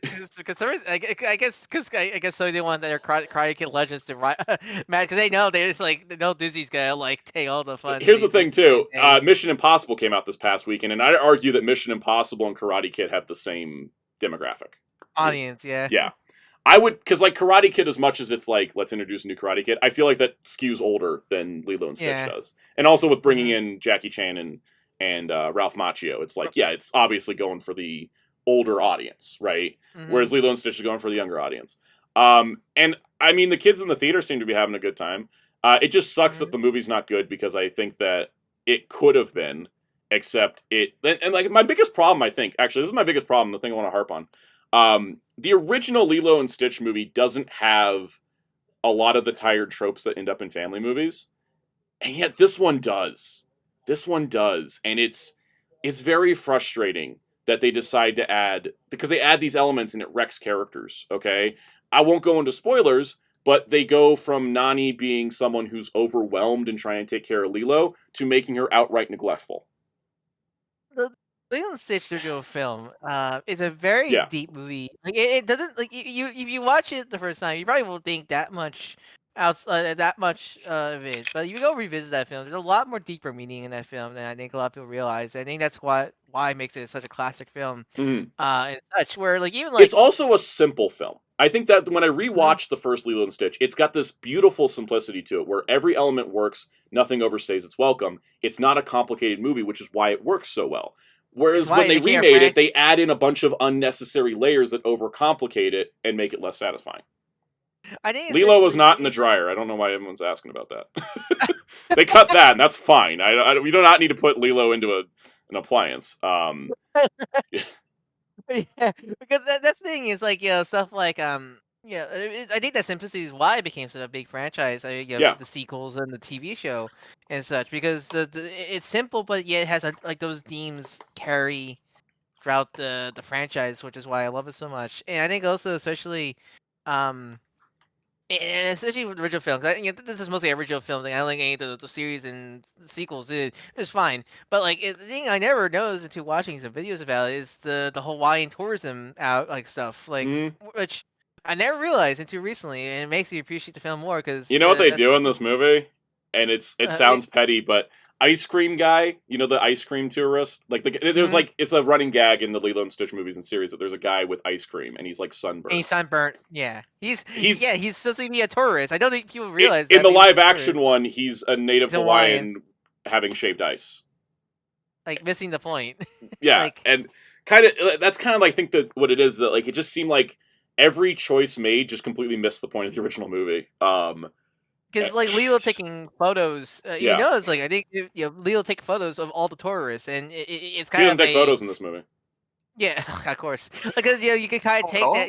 at all. You, She doesn't have a camera. yeah, you can even like imply that like Leo like taking the photos of the tourists is sort of a take that to the tourists because oh, what do tourists do when they go to Hawaii? Take pictures of all the Hawaiians and all that Yeah. stuff and the culture, and so Leo thought let me do it back, and it's like you don't think about that when you're first in the movie, but you learn about Hawaii's history and culture. You appreciate stuff like that a lot more. Yeah. Essentially, like Well- how do they handle sorry, Lilo? I heard Cows pop up. Oh yeah, what Cass? What do you want to say? Oh no, I just I don't know. I feel very strongly to this movie. So Yes. Yeah. like, How the do original they handle how they handle Lilo? Because hearing all the changes makes me sad. yeah. Mm. How they handle Lilo? Because Lilo's one of those like very great like I'm not sure it was Eric referring, but I always say Lilo's one of the great like autistic coded characters. I gotta say that because there's a Uh, line in the first movie when like Lilo's gonna be taken away and Nani is like, "No one will understand her but me." Yeah. Right? Oh, And Lilo like yeah. Lilo like, even Lilo is a Eric very referred to Lilo- autistically coded character, I've right? always felt that way myself. That she, Yeah. Mhm. Like she has her doll that has like, you know, spiders impregnated in the head, and like she feeds the peanut butter sandwich to the oh, by the way, it's not even a peanut butter sandwich. I don't know what the hell happened there, but anyway. I think essentially like one of the best scenes in the film that really Yeah. showed why Lilo is such a great kid character is the fight she has with Merle. Yes. Because it felt so real. Because it did felt like actual like kids fighting. Because I don't want to so just like relatable. spoil the whole movie, but she doesn't actually have a fight with Myrtle in this one. Of course. They she just pushes her off the stage. Which is actually kind of worse because I was like, wait, is Myrtle dead?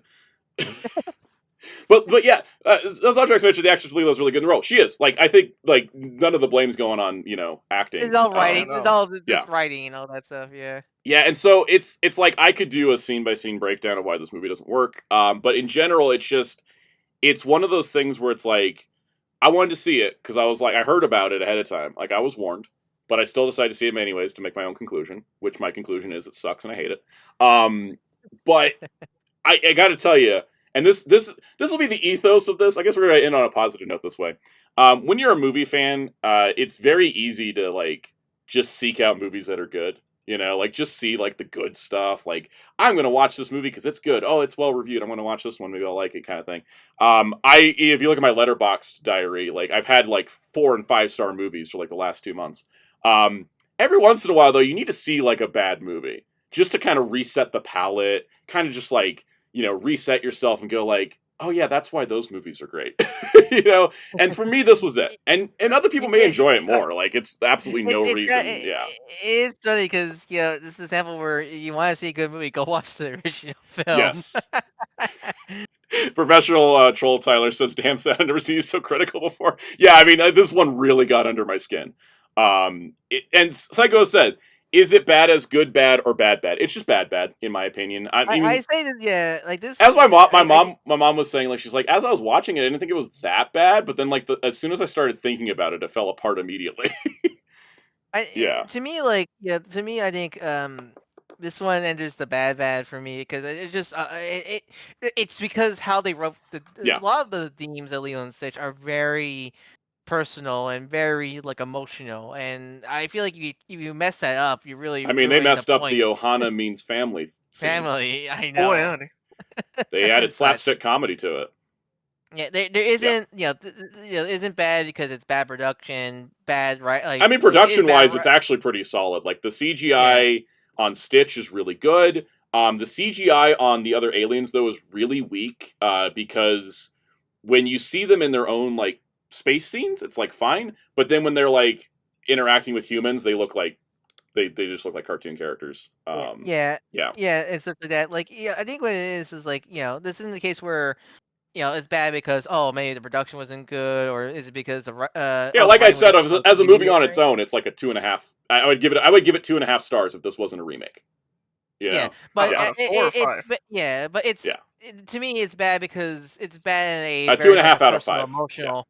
Yeah, this is a case where it's bad because it really messes up like important themes, which is like Yes. like I can like if I can take a film where if the production value is low and if the writing isn't like 1% great, but it has some great themes and great like character writing, I can accept a lot of those flaws. But like when if you mess up that, then like there's no, like I can't take it. Like that's my last straw. Is like 'cause I see many things where it has great production values, but the themes are very messed up. Like those 5 Stuff like that. shots in Madam Web that look like they're out of a can film. No, it's definitely one of those things where it's like, I think, if you watch it just on its own, it's still, I think, a mediocre movie. And if you watch it in the context of the original, it's just, it's bad. Does Stitch look at least good? Yeah, I thought Stitch was fun. Stitch was like probably my biggest enjoyment. Also watching Billy Magnuson trying to keep the Pleakley voice up the whole time, that he made me laugh. But Stitch was fun. Stitch was fine. I wish they would have had more Stitch though. He's not in it as much as I thought. It's weird because honestly, this I think it's this film. I think I made me realize that my biggest like question with the Disney remix now, especially since some people actually make a good point. Where I think the reason why this hurts a little more because this is one of Disney's few like original stories. It wasn't based on any source material or anything. This is a pure original Disney film. It's just, but it also makes you. I think essentially when it comes to this film, maybe just realize, especially like walking around the stores recently, is this movie was just made so they can get more Stitch merch out because I noticed all the toys that are definitely meant to tie in with this film are not even branded like Leland, like not even based off this film. There's some. This is what I would call a retweet movie. Yeah, because How to Train Your Dragon live action is only existing to promote the Epic Universe land for How to Train Your Dragon. Right? There's no reason to make a new How to Train Your Dragon because they finished the trilogy. They're like, let's make a remake. There's no reason to make a remake. But there was no reason to make a remake.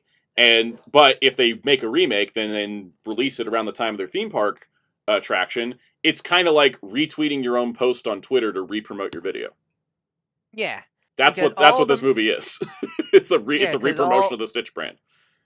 Yeah, because all I see, because there is some like merch for this specific for this movie specific, but all of I see is just Stitch brand merch and such like that, and it really does, as you say, it really does show like I think why these remakes get made, and such. It's not really just because we want to remake this movie for the modern audience. It's pretty much meant for merch, and I gotta say, if there's one good thing that could come out of the success of this, they put all the live action remakes on hold after the failure of Snow White.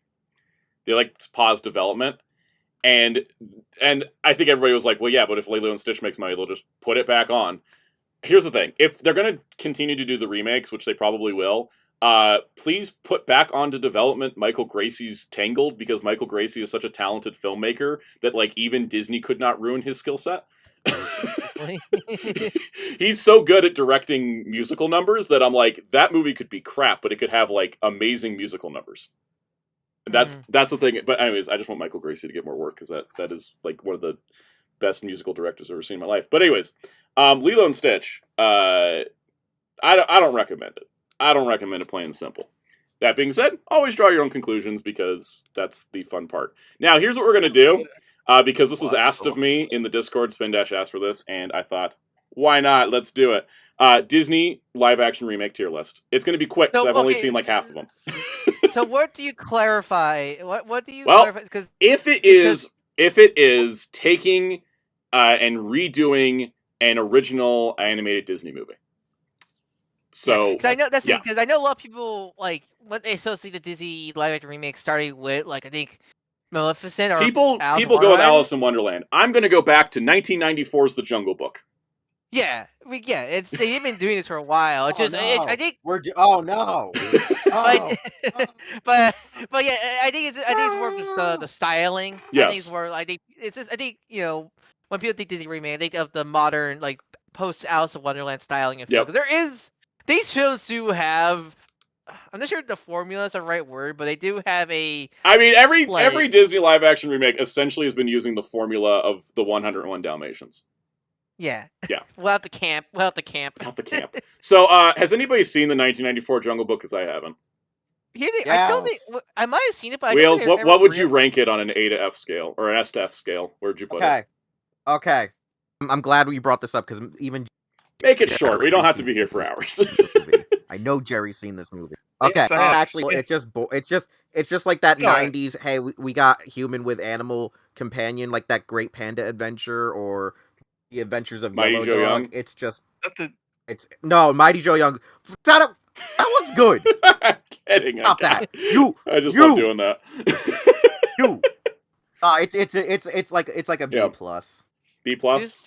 And it has the guy who played Bruce Lee as Mowgli. Question: doesn't George I'm assuming this is the limitation? Is the guy who Disney film? Yeah, we're doing specifically Disney ones. Okay. Yeah, I was thinking like, where's George of the Jungle? George of the Jungle is a remake of a cartoon that wasn't. They were cartoons that were not Disney originally. Yeah. I'm gonna put 101 Dalmatians in A because of the Queen Glenn Close as Cruella. Yeah, no, I have seen this film. Okay, this right now. That is great. I remember as a kid hating it at first.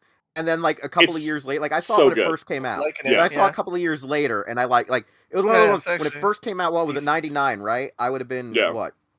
I was 7? 7, I hated it. I saw it when I was, like, 12, and I was like, this movie's... No, it's great. Like Ryan said earlier, the camp factor, right? Yeah, I haven't seen the film since I was a kid, but I remember Cruella's actress so much. I also love the sequel. Oh, yeah. Glenn Close, see, this is the thing that was fun, is that the animated version is very focused on the dogs, but the live-action remake is very focused on Cruella and like Glenn Close. Because the dogs don't speak, right? Yeah, the dogs don't speak. Yeah, they're just dogs. I'm gonna put 102 Dalmatians in C just because it's not as good. But that cake sequence at the end is kind of amazing. It's great because it's Mr. Fantastic. Rory Calhoun. You know, I'm gonna bump it to B actually just for the cake.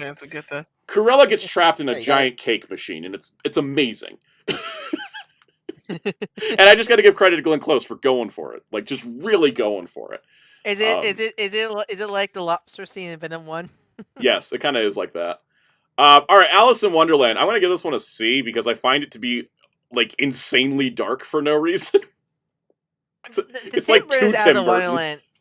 Like I don't think it's all like especially compared to the other live action remakes. One this has the advantage of being a sequel, so like this has at least an original story. Yeah, it's true. But like I have mixed feelings because I do like some of it, but a lot of it is very kind of meh. Like I never was understanding. I remember there was like a tiny mouse that ripped an eyeball out of an ogre, and I was like, "What are we doing?" It was really violent. Like I also never I get Johnny Depp. But it was always weirded me out that they made like the Mad Hatter like the main like figurehead of Wonderland. Like I get it because Johnny Depp, but it didn't work the way that like making Cruella the main figure of the 101 movies worked. Not much, yeah. But also I just remember Alice being just boring. Like I don't even remember her doing anything. No offense to her actress, but she kind of just had like the dull surprise look at the whole movie. All right, guys. The next movie has Nick Cage in it. Do you know what it is? Oh, the Sorcerer's The Apprentice. Sorcerer's Apprentice, because it's a remake of the Fantasia segment that shares nothing except for the title. The title, and then they also have like one scene with the brooms, but I think I'm gonna say movie. it's weirdly a B. I'm gonna say it's weirdly a B because it was so campily bad. It was so bad. I watched it in theaters and I was like, I don't ever want to see this again. I never seen because like I've watched it multiple times and I'm like, it's not this bad. I think I always get this film confused with I think Pierre Jackson or where like Percy Jackson. Yeah, this film was coming off the Hunger. Like this film was coming out around the same time as the other like. I'll bump it to D for Wheels' sake. Yeah, I remember this film was coming out long. Yeah, because it's not that bad. I've watched it a couple of times and I don't think it's awful. I just thought the movie was dumb. I just thought Yeah, it was like unnecessary. I remember this film coming around the time of like the other like young adult novel movies like Peter Jackson, Hunger Games, those kind of films. They all kind of blend as a mush to me because they all kind of similar like lighting and such. Partially controversial, I know, but I'm gonna put Maleficent in S because I feel like that's what we should be doing with these movies. Wait! Where's the Cinderella movie? That's next. Later. That's next. That's next. Okay. I really love Maleficent as a movie because like it doesn't like totally work in all the places, but I love this idea of we're remaking Sleeping Beauty, but we're doing it from Maleficent's perspective, and we're telling a unique story and a unique spin on it to make it like different and interesting and have like reason to exist. And it doesn't break the other story because it's not trying to be Sleeping Beauty. It is its own version of it through Maleficent's eyes. And I think it's got a lot of really great sequences in it. I think it's got like Angelina Jolie's really good in the part. Like I really like this movie, so I'm gonna put it in an S. I adore it. I haven't seen this film for a while. I remember not hating it, but I never really got into the film. My dad liked it more. Yeah, I didn't care for it. That's fair. I liked. I also really liked it. My dad liked it. I loved its production design I didn't hate it. Yeah, I always give credit. I always give credit to Maleficent. I think Maleficent one of the best like live action designs of these films because I feel like they actually put effort into designing her for these films. And it's also fun, like when they put her into Disney Infinity, she looks different than the original animated Maleficent, but she's still recognizable, right? Yeah. Which is what I expect from these movies. Exactly. Nope. Because like if you put live action Stitch into a Disney Infinity art style, it'd look exactly the same. Yeah. All right. Cinderella. I haven't seen this one. My mom. Okay, me and Jerry seen this movie. One. My mom adores it. I'm okay with it. Where should we put it, guys? You guys tell me. I know. I got. It's an A. It's an A. Yeah, it's an A. This is one of the alright ones, because the original Cinderella story wasn't that much. It's not like that layered story. So yeah. So let me let me give you a run. Let me give you a pretty good in it. Let me give you a rundown of this one. All right. So this is the way that I can explain it to you guys. So I usually believe it comes out before Maleficent, and Soundout said it did come out afterwards. Yeah. Because this one was so thrown to the wolves, no promotion, no nothing. I didn't even know this was Disney's Cinderella. I just thought it. Yeah. I thought it was another Cinderella. We're not counting the Brandy Cinderella because it was a TV movie. Yeah. Right, anyways, the thing that makes this slightly better than the actual original Disney animated film is the fact that the real villain of this isn't just the stepmom, but it's one of the dukes. Yep. That works for the prince, who's like, nope, I can't do this. Yeah. Nope. He's trying to like usurp the prince. Ooh, that adds some good layers to it. Yeah. So, and here's the funniest part. There's a theory that they got the idea by stealing it from the Tatsunoko anime. That's even funnier. I like it. If only they kept the scene. If only they found a way to fit the scene of Prince Eric flying through the window from the third direct-to-DVD film. Oh, yeah. All right, next up, Jon Favreau's Jungle Book. I'm putting this one in C. The only thing I remember, depending on the day. The only thing I remember for this film is Christopher Walken as King Louis. I liked everything this movie was doing, except when they would pause the movie to do a musical number. They clearly didn't want to do the musical numbers because they were kind of going for more of like a... It was more based off the book. More based off the book, more darker take. And then every once in a while they'd be like, and now we have to pause to sing Bare Necessities. And it's like... Yeah, here's Christopher Walken singing King Louis' song. Exactly. I think everything else about it works. It's just that like they pause to do the songs just kind of breaks it up too much for me. Like also, the other thing that the joke that I said, the reason they purposely added the songs back in was just because Scarlett Johansson wanted to relive her days of trying to be an actual music idol, which failed miserably, if anyone recalls, in the early 2000s. That's right. She did try to do that. Scarlett actually tried to be like classical show, like actually like a classical singer kind of shit. Yeah, no, it's a thing that people don't remember about Scarlett. All right, I never saw Alice Through the Looking Glass. Did anyone else? It's stupid. I remember it being bad. stupid. Where would you rank it? Where would you put it? F. It's a really stupid movie. They tried to give an origin of the Mad Hatter, and somehow it ties in with the Red Queen, and the reason why she has a big head, apparently. Oh my god. Oh my god. Oh my god. I gotta tell you guys the worst thing about Lilo and Stitch that I didn't mention. Oh, they give an origin to his name. What, Stitch? Yes. Lilo in the original movie just calls him Stitch, and it's cute. In the movie, he tears the seat in the truck, and then Nani's like, oh, we need to stitch that. And then Lilo's like, his name will be Stitch. And I'm just like, why? That's stupid. It's like, it's at the same, it's almost the same level as, I'm not sure that's worse or better than how Han got his name in Solo. The Han got his name in Solo thing, I'm just like, whatever. But like, this was just like, so blatantly, we have to have a reason he's called this. Anyways, I hate Beauty and the Beast with a burning passion. This film is awful. Awful. This is another. How they handle Belle and Beast's relationship is pretty bad. You know, the thing I hate about it is the stupid book that lets you go anywhere you want that never comes up ever again, and it completely breaks the plot of the movie. Yeah. Why couldn't? Yeah, like. All right, I'm gonna need to see that. I'm finally gonna have to finally see this movie. Belle's stuck We're gonna in the need to hear the Beast's castle. Couldn't she just use the book to go back to her father? Exactly. Like that? Yeah. There is a thing where Beast gives her a book, and she gets to go visit London. And it's like cute, and then they close the book and never use it again in any of the other scenes where it'd be really important to use a damn book. Like, at least when Lilo and Stitch introduced a useless portal gun that they didn't need for the plot, they at least used it a lot. Also, I just remember, like, the Mrs. Potts and crew terrifying me. Yes. Because they're hideous. All right, Christopher Robin. Also what I like seeing being done. I'm going to put this in A. It's kind of weird. I always feel weird putting this in with the rest of. I know it technically counts, but it just such it counts the way Alice counts, where it's like a remake sequel, right? Yeah. Actually, I'm gonna put it in S. It's really good. It made me cry. I haven't watched it again because it made me cry too much. Yeah, exactly. It's like it's a movie about growing up and like your childhood and how you carry things with you and like where it works. I like it. It had old man Logan Tigger. Old man Logan Tigger. Yes. Ow. Oh, God, Pooh was just so delightful in this too. I'm so glad they got Chin Cummings. He was so perfectly annoying. It was amazing. I'm also really glad they decided to go back and give. Was because Richard Tigger was not going to be played by Jim Cummings, and so many people were like, "Why? He's right there." Yeah, he's right there. Just get him to No, I think that movie just works. All right, I never saw Dumbo. Did anyone see Dumbo? I just know I never seen it. I heard it was not great. I just know Danny DeVito's in it. Yeah, I'll leave it in. Let's just say this. All I know is I've seen it, but I can't tell you anything about it. Cool, I'm just going to leave it in didn't watch then if it was that bad. Yeah. I'm going to put Aladdin in A. I actually really liked Aladdin.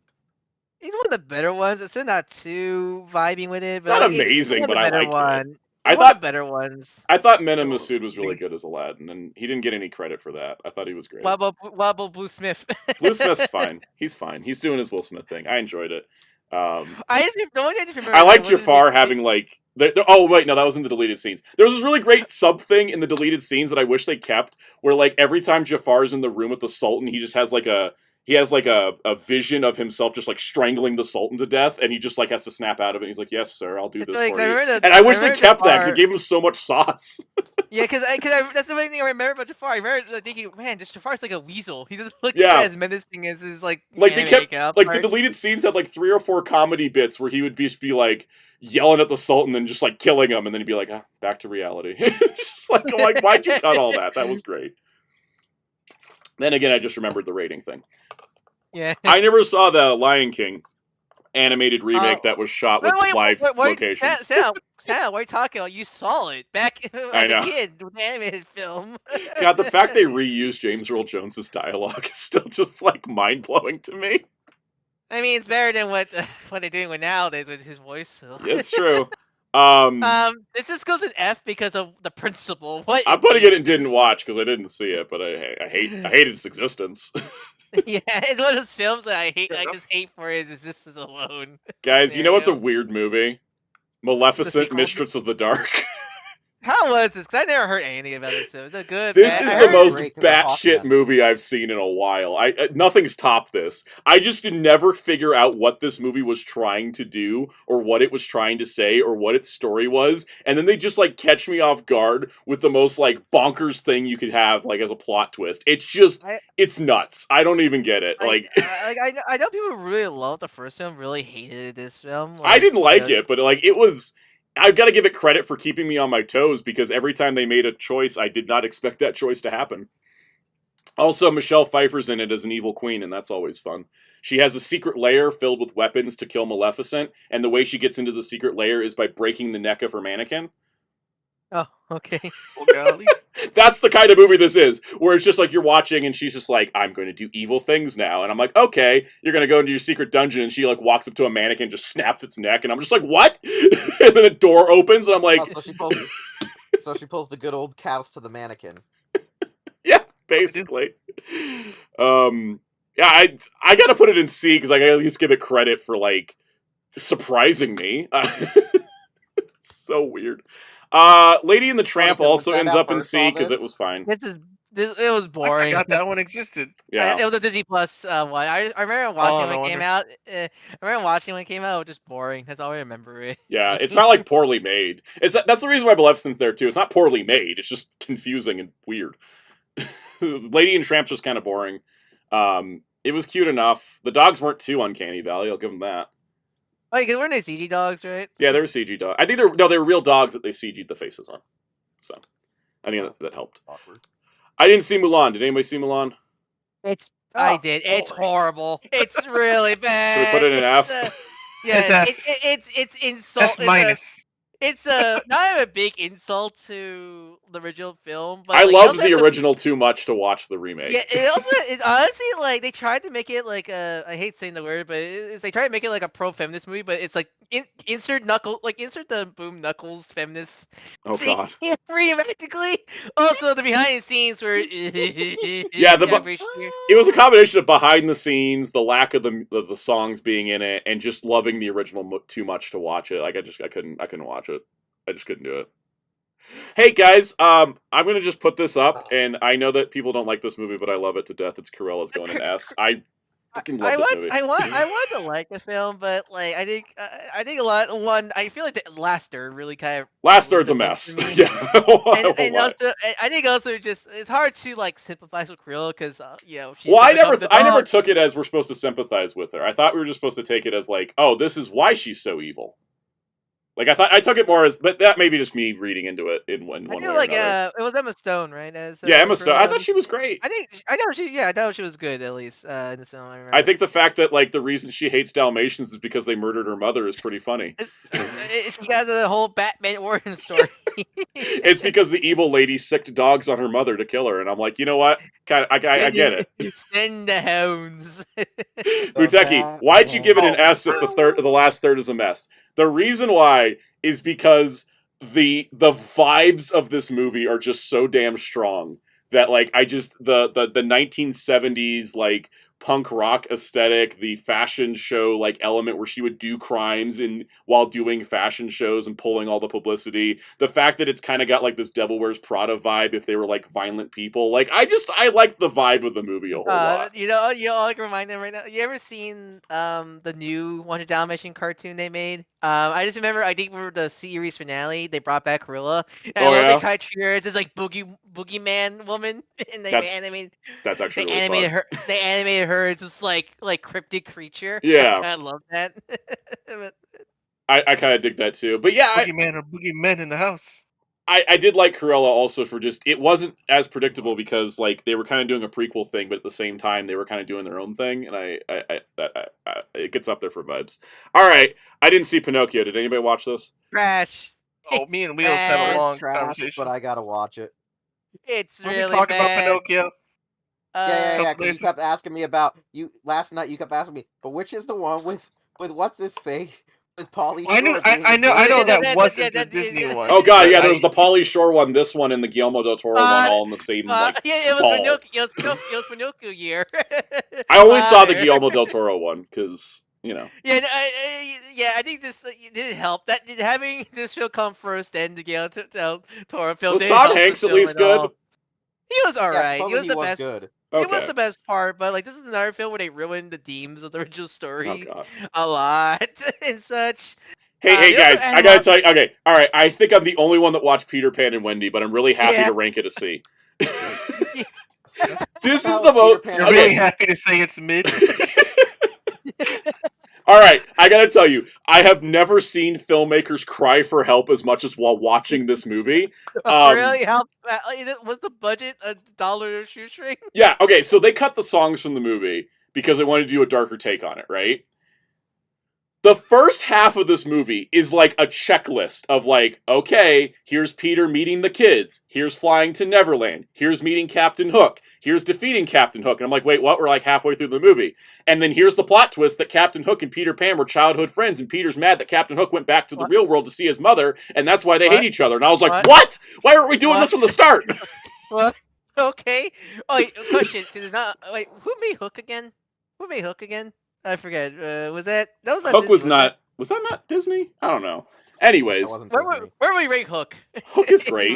But no. Anyways, point is, Peter Pan and Wendy is like half of a terrible movie and half of a really interesting one that made me wish that they just went that way. Because even if it didn't work as well, it was just so fascinating. Of like the idea that they're like scorned childhood friends. That sounds like a Wolverine Sabretooth scenario for me. I don't know why. It totally does. And I kind of dig it a whole lot. But I can't rank it any higher than that because it's only the back half of the movie and it's not the entire thing. Also, Tiger Lily was really damn awesome in it. How was the budget? Because you said Scream. Oh, Kyle says Hook was TriStar. Yeah, TriStar is Sony now, so. Okay. Anyways, budget-wise, you could tell they put a lot of things into shadow to cover up the fact they couldn't afford them the whole time. For some reason, I keep thinking Hook was a Disney movie for some reason. It just has that vibe. Why. It's like how like my dad forgot that Wicked was a Universal movie. And I was like, no, Wicked was, Universal doing what Disney keeps trying to do with their musical remakes. Yeah. Be good. Maybe because Hook has that kind of whimsy of the 90s Disney live-action films, I feel. Wait, what's Wicked again? Wicked? The new film. The one based on the Broadway play that's based on Wizard of Oz? Oh, yeah. Anyways. My brain farted because, like, Wicked, I have not seen Wicked yet, but like I think Wicked makes these other Disney princess live action films worse. It does. It legitimately does. All right. I gotta tell you guys, I really like The Little Mermaid. I heard it was alright. Like I'm gonna put it in A. It ain't perfect.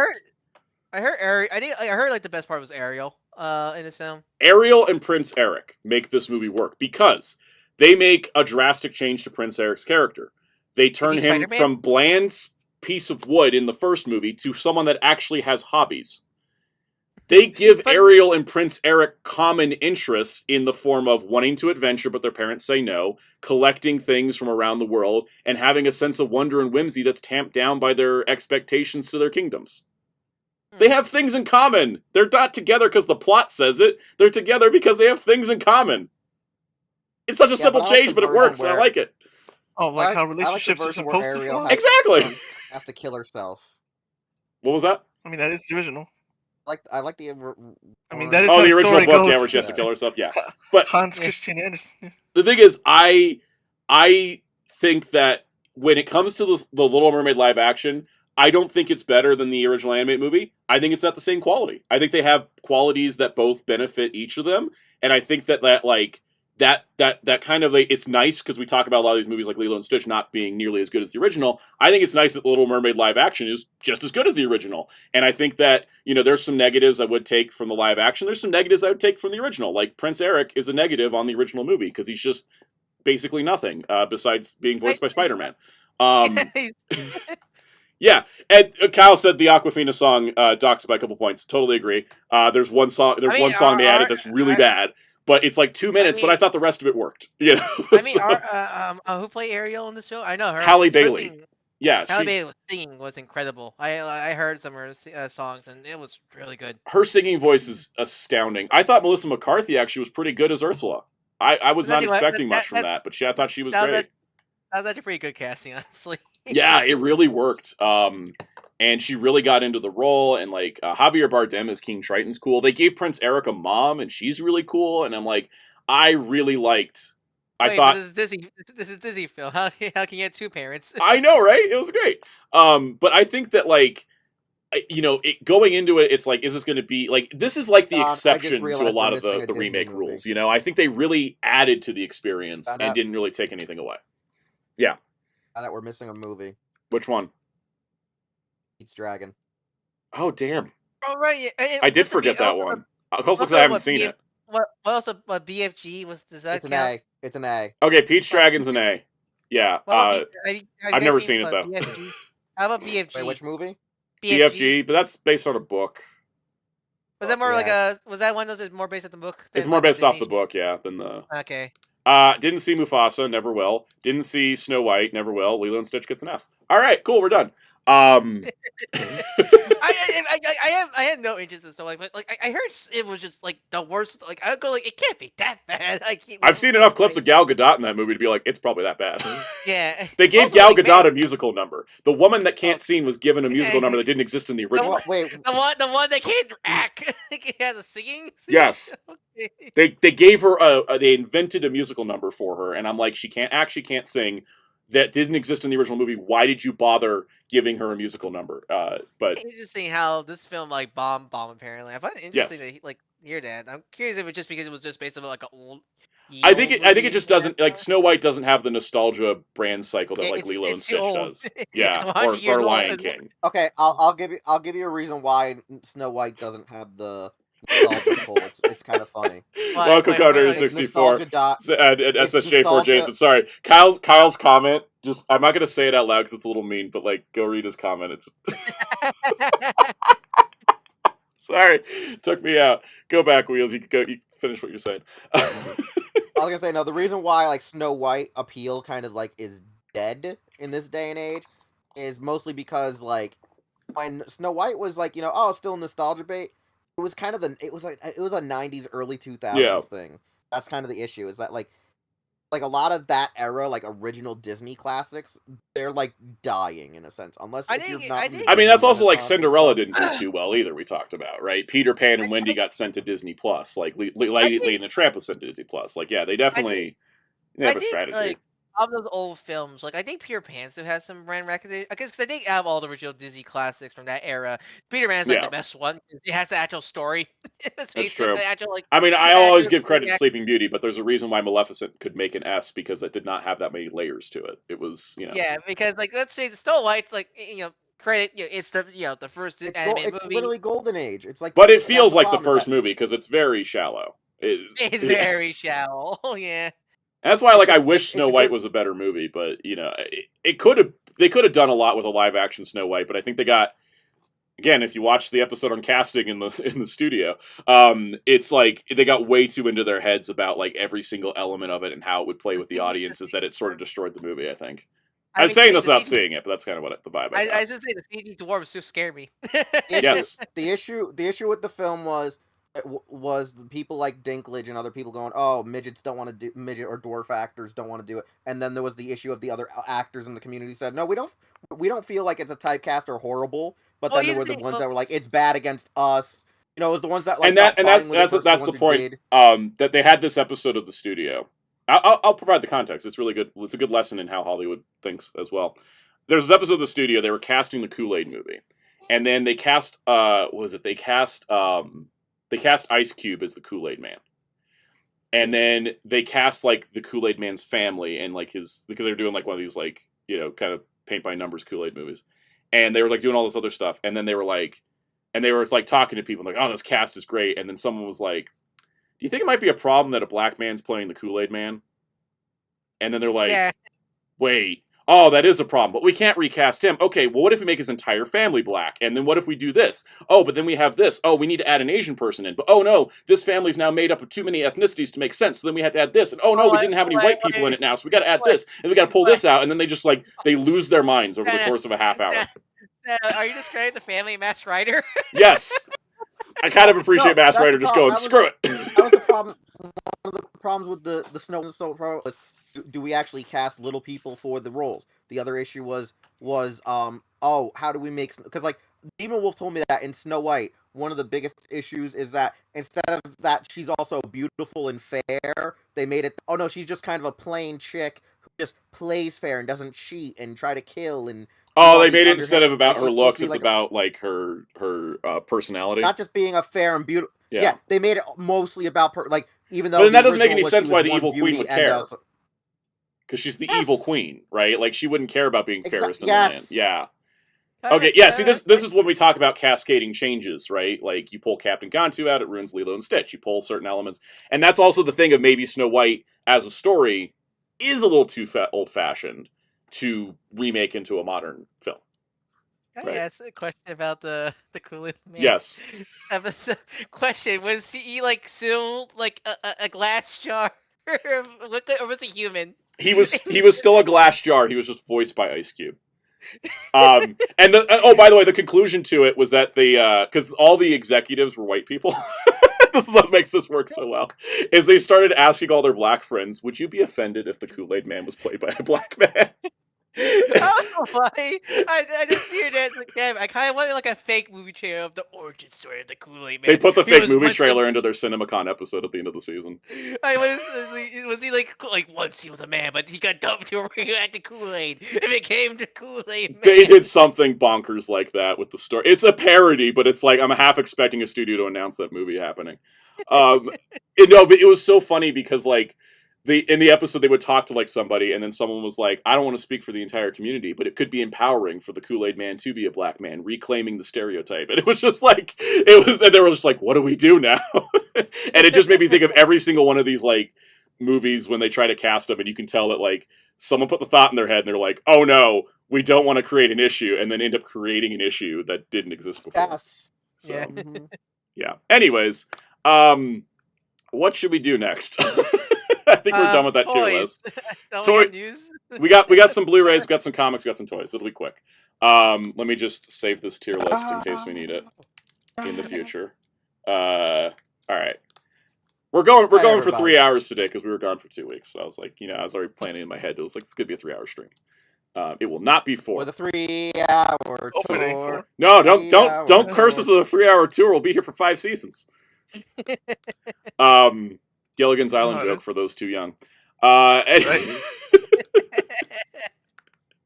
Gosh, I'm going to talk about 2 shows that's also going to be like, oh no, people don't know what this is. All right, let's get to it. So we got some Blu-ray news. Y'all remember Oh my God! Wait, speaking of stuff that happened, the other day, me and Jerry were watching something, and it was for GTA, and they said, "Yes, the psychic dog," and people in the comments were like, "Bro, that's a Lassie reference. It's not a psychic dog, you moron."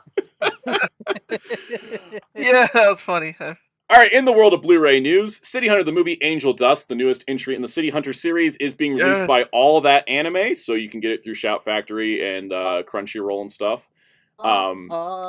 Sadly, it is yet another case of Discotek did all the work, and then another studio released the newest thing. It kind of happens. Dragon Ball GT wheels. Yes. Anyways, that's coming out in July. Knight Rider is coming to 4K. Which is like kind of bonkers. I didn't even know that was possible. But there we go. It's coming this fall. Universal's just announced it. They're like, this is coming later. And I'm like, sure, why not? Give me my 4K Incredible Hulk, you bastards. That cover is so funny because it looks like they PNG gave a Hasselhoff's head. I think they did. That's clearly a new photo of the car. Like, they just PNG'd them in. The last Knight Rider I bought was the DVD set, so maybe I'll get this. I thought the last Knight Rider you got. I thought the last Knight Rider you got was the Transformer. That's true. I meant home video release, but you're right. The last Knight Rider I bought was the Transformer.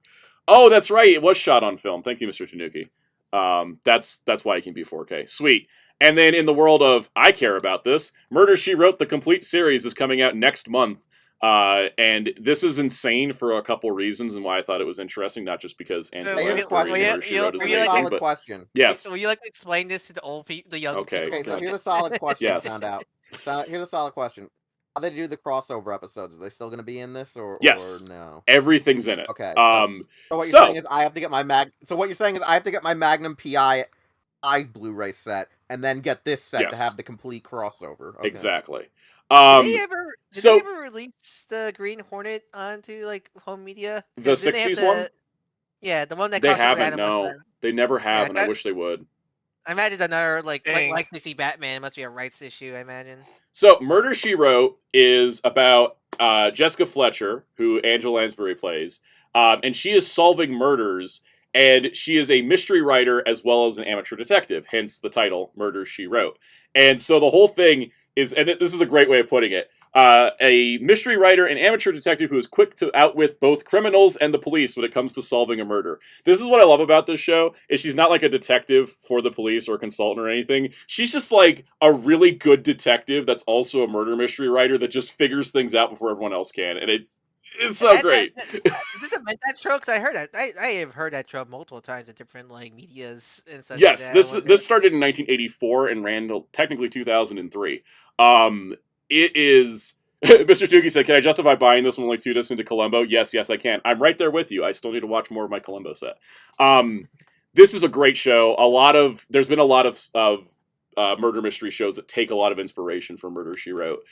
This lasted 264 episodes and 4 TV movies that came after the show. And the set's also going to contain bonus features on a 62-disc set. My God. Another brick for the door. Another brick for the door. I know, another brick, but this time it's going to be in 1080p Blu-ray instead of DVD. Kyle, guess why this is $155 now. Yes, I pre-ordered it when it was $150. It went up by like $5 in the last couple days, but it's $155 currently. It's all 12 seasons, all 4 movies, 13,588 minutes. As far as we can tell, if there isn't a misleading packaging or press release like with Ben 10, this will contain everything, and Universal's pretty good at that. So, I'm just freaking, I don't know, I'm excited. I got the Toonie Terrors of Jessica Fletcher in recently, and I got the 8-inch retro cloth that like NECA did in my pile of loot. Like, I'm excited. I like this show a whole lot. It's great. That's it for Blu-ray news. All right, moving on. Comic book news. The biggest comic book news of the last week is that they're reprinting a comic from 40 years ago yet again. But it's kind of a big deal. So, Crisis on Infinite Earths is celebrating its 40th anniversary this next year. And they are reprinting the Absolute Edition, which has been out of print for many years now. It's the only Absolute Edition I've ever wanted, so I'm really excited they're reprinting it. But it's going to be upgraded from the previous Absolute Edition, so it's not just going to contain the 12-issue Crisis on Infinite Earths event, it's also going to contain the 2 issues of History of the DC Universe, which is where Marv Wolfman and George Perez mapped out the history of the DC Universe post-Crisis, plus brand new essays and extra surprises and all kinds of cool bonus material. So it's going to be a $125 600-page hardcover edition. As a reminder, for those that don't know, Absolute Editions are bigger than omnibuses, and they come in slipcases. So this is going to be like super fancy. Because you don't own one, right? I don't own any of them. The closest thing I own to an Absolute Edition is the Lady Death omnibus. It's the same size and slipcase size. I don't think it was in your comic book format video. Right? Yeah, I think I mentioned Absolute, but I don't actually own one because none of the Absolute Editions that exist currently are ones where I'm like, I want that in a separate standalone edition. Because a lot of it's like, oh, here's Batman and Son. Yeah, that's in my Grant Morrison omnibus. Oh, here's Death of Superman. That's in my Triangle Years omnibus. Like, I don't. A lot of the storylines I'd rather have in the context of where they go with, but Crisis being a standalone event, like, and it's also like my favorite DC comic of all time. Like, I've wanted this to get reprinted. It's also been mentioned that it's going to be recolored, but it's going to be using the original Anthony Tollin, Tim Zucchio, and Carl Goffard original colors as the source, so that way it can get matched up to the original colors of the comic as close as possible. That's because when it comes to recoloring, it's always a mixed bag. Yes. When it comes to older comics, it can be really good or really horrible. Insert Killing Joke discussion here. Mm-hmm. So it's going to be doing that, and that's going to be great. The other great part is that mentioned in Back Issue Magazine, the upcoming DC Finest collections for Crisis on Infinite Earths, there's going to be 4 of them to collect the entire event plus all the tie-ins, will be using the new remastered original colors. That will be done. Nice. They'll be doing them for the Absolute, but they'll include them in the DC Finest editions as well. So if you're getting the DC Finest volumes, they're going to have that. We're not priced out of these remastered pages. That's nice. Exactly. Really glad to see that. And then, as Kyle mentioned, DC's been doing this with the original colors on Killing Joke and Batman Year One. It's seeming like DC Finest. It's like if they're going to use the original colors, if they have the opportunity to. So yeah, Fonzie, I didn't leave that into the Blu-ray news just because it's a teaser. I want details. I don't like covering teasers anymore because it just kind of feels like speculation time. Anyways, the first DC Finest volume comes out in October. The Absolute Edition comes out in February, and I will be getting that because I love this comic, and it's also be nice because now I don't have to touch my signed copy. Because my original trade of Crisis I have signed by Marv Wolfman and George Perez, so I don't like to touch it. Now you can put in glass or in a museum. Yeah. I didn't cover the Discotek stuff from I think it was because it was a little bit further back. I think it was last week when you're on vacation. I just kind of kept it to like the stuff. I'll talk about Soul Brain when it comes in and stuff, and I'll review it. Anyways, same thing with the comic news. I just kind of didn't want to like do like a whole news stream where we're just recapping quote unquote old news. Ultimate Hawkeye is getting a one shot in October, which is spinning out of the Ultimates comic that is so damn good. I can't believe how good it is. Ultimate Hawkeye is going to be getting getting their own one shot. It's going to be written by Dennis Camp and another writer, which has been, I think, rumored to be a Native American writer, connecting to the origins of the characters. So, pretty excited about that. And that's it for the comic news. Time for the toy news. That's tangential to the comic news. Boom. Diamond Comics have layoffs, and Diamond Select Toys is shutting down. So, is this stuff because this was like in like because Diamond because what's the history right? Because they were going bankrupt, and then Diamond filed for bankruptcy, and they were sold to Ad Populum and Universal Distribution. Ad Populum owns NECA and Alliance Entertainment, who owns Deep Discount. If you're wondering how everything is connected these days through companies. Yeah, I know, right? So Diamond Comics Distribution is still existing for now because it's kind of one of the pillars of the comic community. But you're starting to see more publishers like Boom Studios is now moving to Penguin Random House instead of Diamond. But Diamond Comics Distributors is still sticking around for now. But there was layoffs, and part of the layoffs included wiping out everybody that worked at Diamond Select Toys. Retailers that have been asked about this have said, don't expect to have those pre-orders fulfilled, but they haven't been officially canceled yet. Who knows? Because some might be like done. So they're on like the port right now. We don't know. We just need a wait and see scenario. Yeah, but it's looking like the Muppets line's not going to get Pepe out again, canceled for a fourth time. How do we treat my Queen Prong this so badly? I mean, hey, if NECA takes over the Muppets line, because I heard the Sesame Street Ultimates are really damn good. The Sesame Street Ultimates really good, and if Diamond's Toys is going down, let's just get that Muppets license over to NECA because they would do great with it.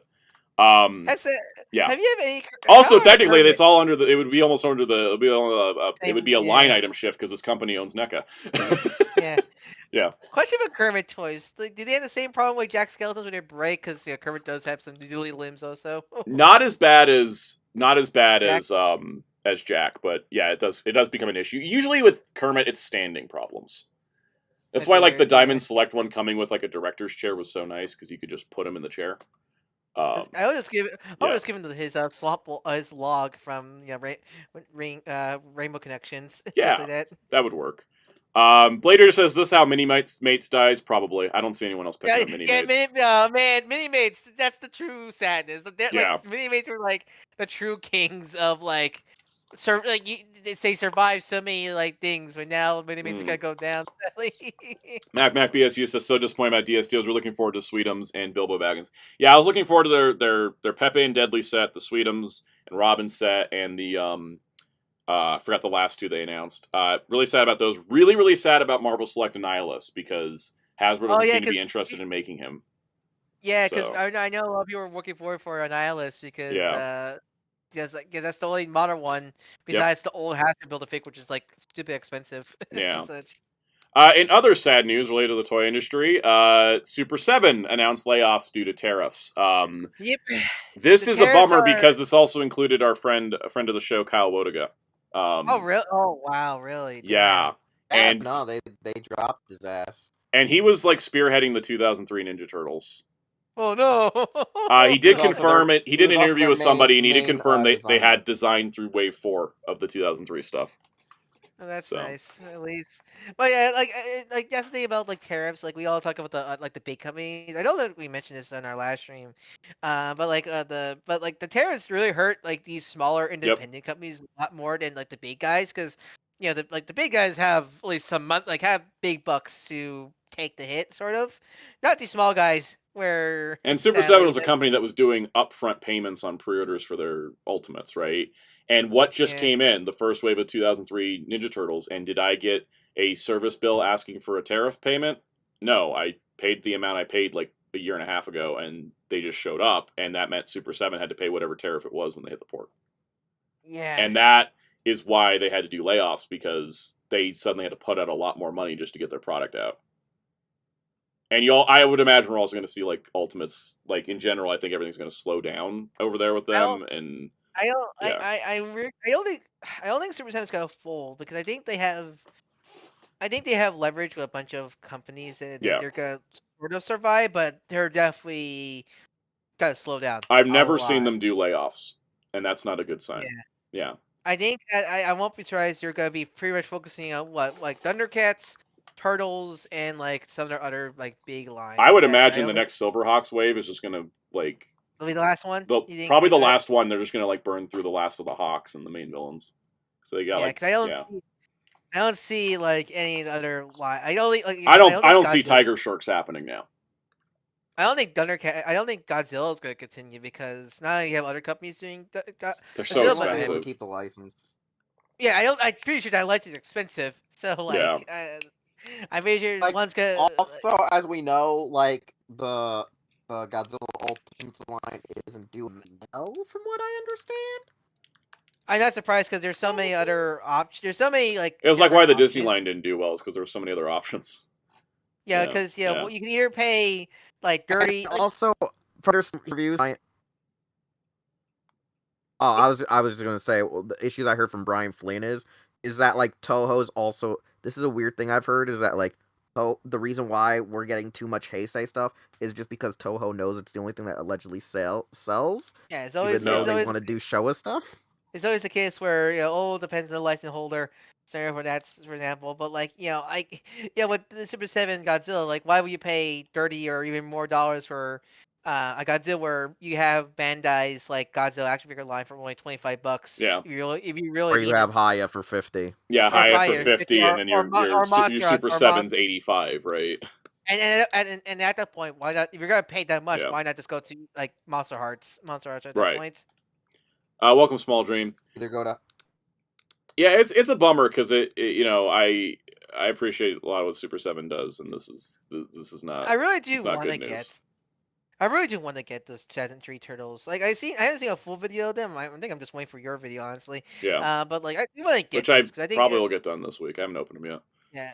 Yeah. I do, because I do want to get those figures, because I've been very up and down with Super 7 with stuff. But at least if there's one line I will give them a shot for, is the Tenchi line, because it didn't look like they'd have the passion for that line. I felt. Unfortunately, the passion just got laid off. I don't know who's going to be taking over the line after that, but yeah, this is like you mentioned with Silverhawks. At least I hope they get the key characters. Like I don't want any turtle variant. I think we just need Condor and Flashback to finish the Silverhawks themselves. Because we only have the first 2 waves for turtles. We still need April, right? Yeah, we need April, Karai. I think Wave 3 and 4 are going to be locks, because Kyle designed through Wave 4. So yeah. And with the way that they've been really just heavy hitters the whole time, I think that's what's going to be like. I feel like Karai. Yeah, we need a Karai, April, Baxter, and all that stuff. That Bishop. That's all I think we need left, and some other and a future toy. Future toys. I think like all the key characters. I think is all we need. And such. I don't need any like foot lieutenants or anything like that. Just like any major characters is I think all we need. The line's not continuing. Small Dream says, I'm surprised they published a full statement for this. I think that transparency They had Well, they kind of need to. They kind of had to, but they could have done it quietly and just ignored it. But I'm glad they actually said it because that's what we always need companies to do, is to say the reasons. You know. Mm-hmm. All right, let's switch to good news. Gozyu Polar has been revealed, and I like his suit a whole lot. Yeah, so here he is. Or is he's a martial arts themed character, right? I believe so. I don't know anything that's going on because I'm 3 episodes behind on this show because I've been gone. Yeah, but I do love his. Like I don't mind I don't mind the default Gozyu suits.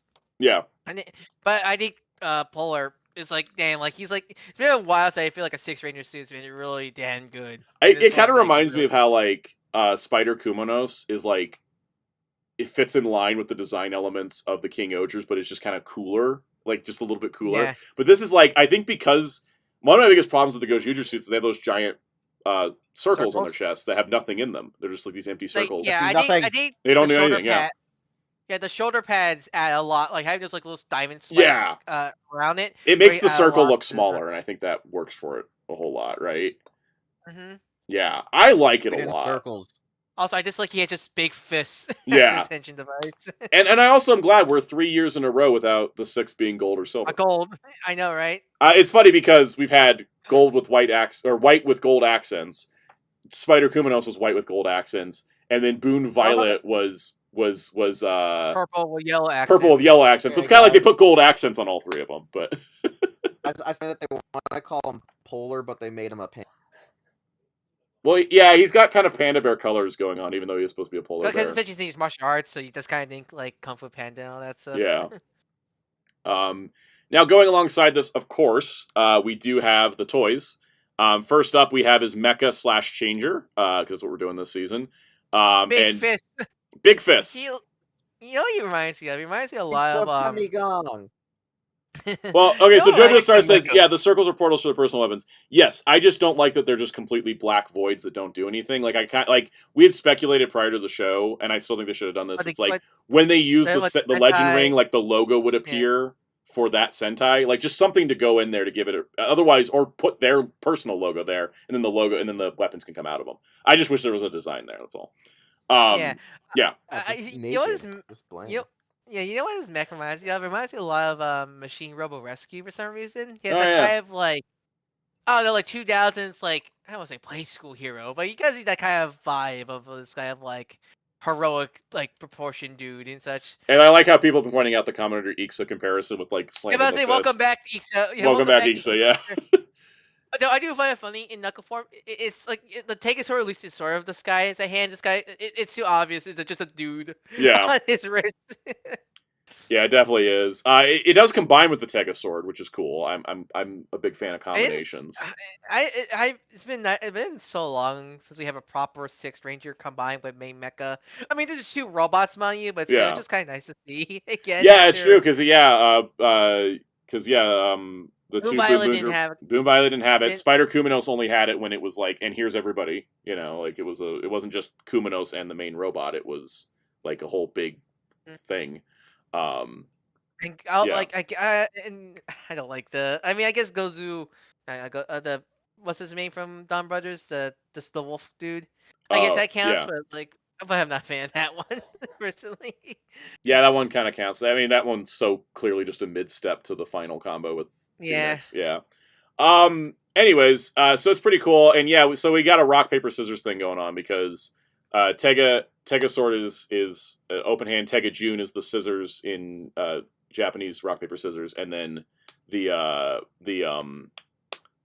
fist is a rock. So rock paper scissors, which I think is cool. He also has a Mario Kart. He's a kid's little go-kart. He has a Mario Kart. Yeah. So his personal weapon is this little like go-kart that is like what is it? Is it a polar bear? It's a polar bear, but I was wondering what the weapon was. It's like a cannon or something.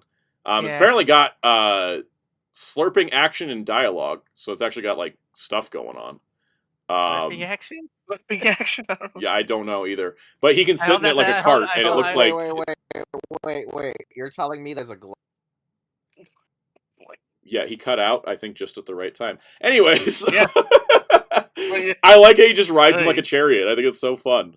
I think it's a great way to combine the two of them together. He can go wee. Yeah. Go-kart there. And then there's also, if you buy them in a store or whatever, you can get a special 50th Sentai ring with Gozyu Polar on it. So I just want that mech and that's it. Like I think I like this as a mech better than I like Tegasword for sure. I think this and especially with the little chariot, like those two together. It's a big bang blowing fist of Temigang, man. Oh, thank you everybody. The special ring comes with a combo pack. Yeah, I like him because I think I like it because he kind of gives more of that 2000s like toy mecha vibe. Yeah, those like very heroic, big blocky proportions. I like about him the most and such. He's super fun. Psycho says, just to let you know, every Gojuju ring that does the same, that looks like that, does the same sound. So if you get the one with the Figuart, you're good. Well, that's good to know. So it's like a special hero. Yeah, it's like one of those. Yeah, it's just to get different designs. Yeah, I think Gozyu Polar looks cool. I'm excited to see how he plays in the show. Because I think that's always kind of fun to see. Like I think toy wise looks great. So it just says Gojuger. Okay, cool. That makes sense. It's kind of like they had a Sentai gear that just said like Zenkaiger instead of Zenkaiser. Special Ranger Key. Yeah. Ho. All right, let's talk Figuarts news, which is our last toy news here. Shallot and Giblet from Dragon Ball Legends now are getting Figuarts. I think it's our first game, Dragon Ball game figure since we did Human 21. Human 21 was the last one. Xenoverse. And then we had Xenoverse before, but no, yeah. So it's nice to get. Unlike say Xenoverse Trunks, Gibble here actually has a soft goods cloak. Yes. He's our traffic cone. He looks great. Mohammed Dup says thoughts on Gojuju's show so far. I like it overall. I think I enjoy like green and black more than anybody else. That's how it is. All right. So, anyways, let's see Shallot. Let's see. We're looking at Giblet. Giblet has his red hair. With the coat. Yeah, and then Shallot. And he has Super Saiyan God hair. Yes. Super chat from Mateki, $2. Where's Shallot armor? Where's Shallot's armor shark form? Do you guys want me to lie like I know anything about these two characters and pretend I know what I'm talking about? Because I have no idea. That's a reference to Devil Artemis. Yeah, because if you guys don't know, for backstory, Shallot and Gibble are characters from the Dragon Ball Legends mobile game, which just turned. These guys, that's for their 7th anniversary. It was an anniversary announcement deal. And these are the original characters. I like the tails having the Super Saiyan hair color. That's really cool. Yeah, because it's our first time really seeing. Because Shallot is supposed to be a purebred Super Saiyan. So it's kind of cool to finally see what does for like the god forms or any of the other Saiyan color change forms, like what would the Saiyan tails look like? And it's nice I just realized this was Giblet with the red hair because I just realized the body's the same on both of them, right? Yeah, because Giblet is Shallot's evil twin brother. From what I understand. Okay. Twin, They fuse too in the story. Yeah, they have a fusion. I noticed the fusion pose here. So here's a question. Is that the same figure twice right there? Is that what's going on in the fusion? Pretty much, yeah. Because I see one's got the coat, and one's got the red tail, and one's got the red hair, but then it's got... They're practically the same, but one has full leggings and boots and gloves differently. So do you get a red hair and tail with Giblet for Shallot, or do you get them also with Shallot? Giblet, it's 9. I think Shallot's like 80 or 90. Giblet's like 100, and I think it's the wire soft good cloak. But also, one piece he does come with the Godhead because why don't we go look at the premium Bandai pages instead of? Oh wait, you got the info right here. Yeah. Okay, so Giblet comes with hands, face, normal form, exchangeable head parts, cape parts, bonus parts, exchangeable Shallot hand parts left, right. And exchangeable Hallowed Shed parts, God form. Okay, so he comes with Shallot's God form stuff, plus the fusion hands, and then Shallot just comes with the blue stuff. Yeah. Mm-hmm. So it's really cool. I always liked Shallot's design, so it's really cool. Again, another expanded universe character in Figuarts form and such like that, and such. It's really nice to see. Honestly, like Shallot does look like a really nice figure that I might want to pick up. Honestly. Yep, and these guys are up on Premium Bandai US for those that want them, and other Premium Bandais and other places. Are they P Bandai for both US and Japan? Yes, they are P Bandai in the US site, and they're 110 and 90. So Giblet is 110, Shallot's 90.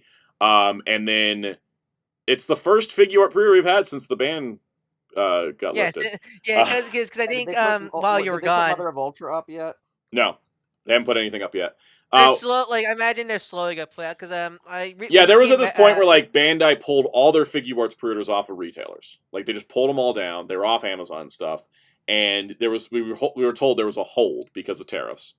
And then they put the Amazon pre-orders back up. Other retailers put their pre-orders back up for stuff that was already there. But the stuff that was like Jewelry Bonnie or like the new Gear 5 Luffy or Mother of Ultra, that hasn't. Those haven't gone up yet. The new stuff. I think like the anything that was like March the Kefka, the Sakamoto Figuarts and such Yeah. like that. Those haven't been up yet. Still, it's been the last Figuart pre-order I think from the US was Diamond Piccolo and Seiko from Dandadan and the surrounding Figuarts that came around that time. So we still haven't. We're still behind a lot. Yeah, we still need the March, current... April, and May Figuart pre-orders. Yeah. Which hopefully will happen soon because now that they've got these, which are new pre-orders, that's I'm hoping that's like the floodgate's going to open. There also is a possibility. There also is a possibility they're just going to wait and it's just going to be like in stock. Like, here's Kafka, here's Bonnie. Like, they're not going to do pre-orders because it's just going to be too small of a window, anyways. We'll see what happens. I will do an update on the stream when those pre-orders go up. We'll make a news story out of it. All right, and then in the other Figuarts news, which is the one I'm hyped about, behold, God has entered Figuarts. It's Usopp. Usopp's doctoring. Usopp is... What was Usopp's thing now? Chopper was doctoring. No, Usopp, remember, Usopp doctors footage, Chopper doctors people. It was like Sanji's cookie, like no, marksman. Was it like Why can I not remember the song? Okay, yeah. Name Zoro just like a samurai, and there's LADY. Nami's not shy. Usopp's doing his marksman thing. Marksman thing, yeah. I had to go through the whole lyric set. Anyways, good news. He's retail. Gaio. It's finally because what they were him and Sanji were announced like back in December. So they showed a teaser and it was just like his nose, and I was like, "You guys kidding with this teaser? Just show him." Like, come on. Yeah, I know, but he looks so good. Yeah, let's get to his pictures here because I just got this one shot. He is a retail figure, which I was low key surprised about because Usopp does not get merch. So I was wondering if the only other one was his anime hero figure. Pretty sure. Pretty much, yeah. That's the the anime hero and this are the only two articulated Usopps I know. I don't think Mega House did him. Yeah, no. So, but he comes with 5 faces for himself, which is great. He's got his little hammer. He's got his rubber banded doom. He's got optional goggles that can be on the head or on his eyes, and then he's got an extra face for Luffy. So they can be all happy. That Luffy. I love that Luffy DLC. I'm surprised that hasn't been a DLC face for it's perfect for this because that's when they're singing about going to Elbaf, the land of giants, the current arc in the manga. I swear there was a photo where he has all accessories splayed out. I've never seen. There was. It's just not on the Tamashii site, but I'll get he's got a bunch of stuff, and he's 7,700 yen. So they're not like upcharging him too crazy. Yeah, he's pretty like almost like cheap. Yeah. I found if you scroll up on the Toy and More channels now, you can find the image where it has all his accessories. He costs quite a lot. Which is really nice to see. I'm glad he does because like Usopp always gets kind of like shortchanged, and so it's nice to see him not get shortchanged for once. Yeah, I'm really excited for him. I think Sanji's not too far behind. I think what was it? Kyle said, I wonder if there's also because the eventual Netflix figure. Yeah, I feel like Netflix, Sanji, and Usopp are going to happen when season 2 happens. I mean, when the Sanji gets announced, are you just going to tap your foot and with the stink eye at Tamashii going like, all right, where is she? Where is she, Tamashii? Exactly. And if they're like, here's Chopper, it'd be like, fine, you can do him first, but where's Robin? Really need Robin. Anyways, there's Usopp with all his accessories splayed out, which just looks great. Pretty excited. I think he comes with the most out, at least the main crew, because I mean, of the normal priced ones, yeah, because like of the main crew normal price figures, he definitely has the most accessories. Yeah, because Zoro, I think second place like Zoro, and half it's just like extra like handles for his swords and such like that. Yep. So pretty cool, and hopefully the U.S. pre-orders reopen soon, so that way like he's easily gettable. All right, we got one last thing on the docket for today, which I am going to keep us on a schedule for because this could become days and days and days. We're going to rank Star Wars. I did a tier list for Star Wars 3 years ago, and I thought to use it as a basis, but my opinions changed on a bunch of it, so we're just going to start over. I was like, how much outdated is it? The last thing on that tier list was Book of Boba Fett. Oh, that's a while. So, all right, here we go. The way we're going to do this is, this is my plan, is we're ranking the Star Wars in the context of Star Wars, right? So you may see something that's kind of a mid-production, but it's like a little higher up because it's really good for Star Wars. You know, that's kind of a fair way to do it. What's the only one that's still ongoing right now out of this? Ahsoka. Yeah, that's the only one because technically Mandalorian is technically over, quote unquote. They haven't confirmed it, but they basically I think there was just a report today that like Disney is not planning to do season 4 of Mandalorian ever. If the movie does well, they'll do another movie. And I think that's because Pedro Pascal's schedule's too busy to do a TV show. Yeah. Yeah. I mean, they had to rush him out of Last of Us quick, so like he's a busy man. So the only ongoing show is Ahsoka, but I will just rank Ahsoka based on season 1. That's just kind of how it goes. I separated Visions and I separated the Tales series because I feel like each should be judged on their own. I think essentially the Tales series are very individual. Yeah. Like such. See you later, Zeltrex. So when it comes to ranking, again, ranking these in the context of Star Wars, and also just ranking them on the context of the productions, and personal feelings, of course, will be involved, right? So this is done. I did this chronologically to make this easy. So we're going to start with A New Hope. It's an A-tier movie, all right? That is a beautiful, revolutionary piece of cinema that really drags in that desert scene. Oh, my God. I think R2 and 3PO take too long to get to places in that desert, I gotta tell you. New Hope is carried by its old film charm. Yes. I feel like it's such... Oh, and also when I'm ranking the original trilogy, I'm not considering any changes the special editions made. We're talking about core, like, story, like, parts about it, not so much, like, you know, special edition changes, right? So we're gonna be storylines. New Hope. New Hope. I think all the Star Wars movie is a very much the comfort film.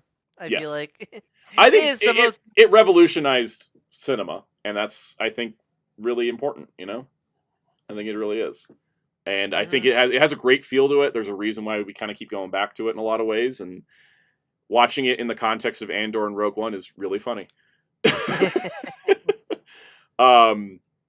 Kyle says the original trilogy is carried a lot by old filmmaking tricks, but damn, is a good piece of cinema. Yeah, that's really what the charm of the OT is, and why it's still I think is everyone's favorite. It's just so charming. Also, let's face it, the John Williams score really carries that film. John Williams score is great. Also, shout out to Marsha Lucas for saving this movie in the edit because apparently there was more scenes of R2 and 3PO in the desert.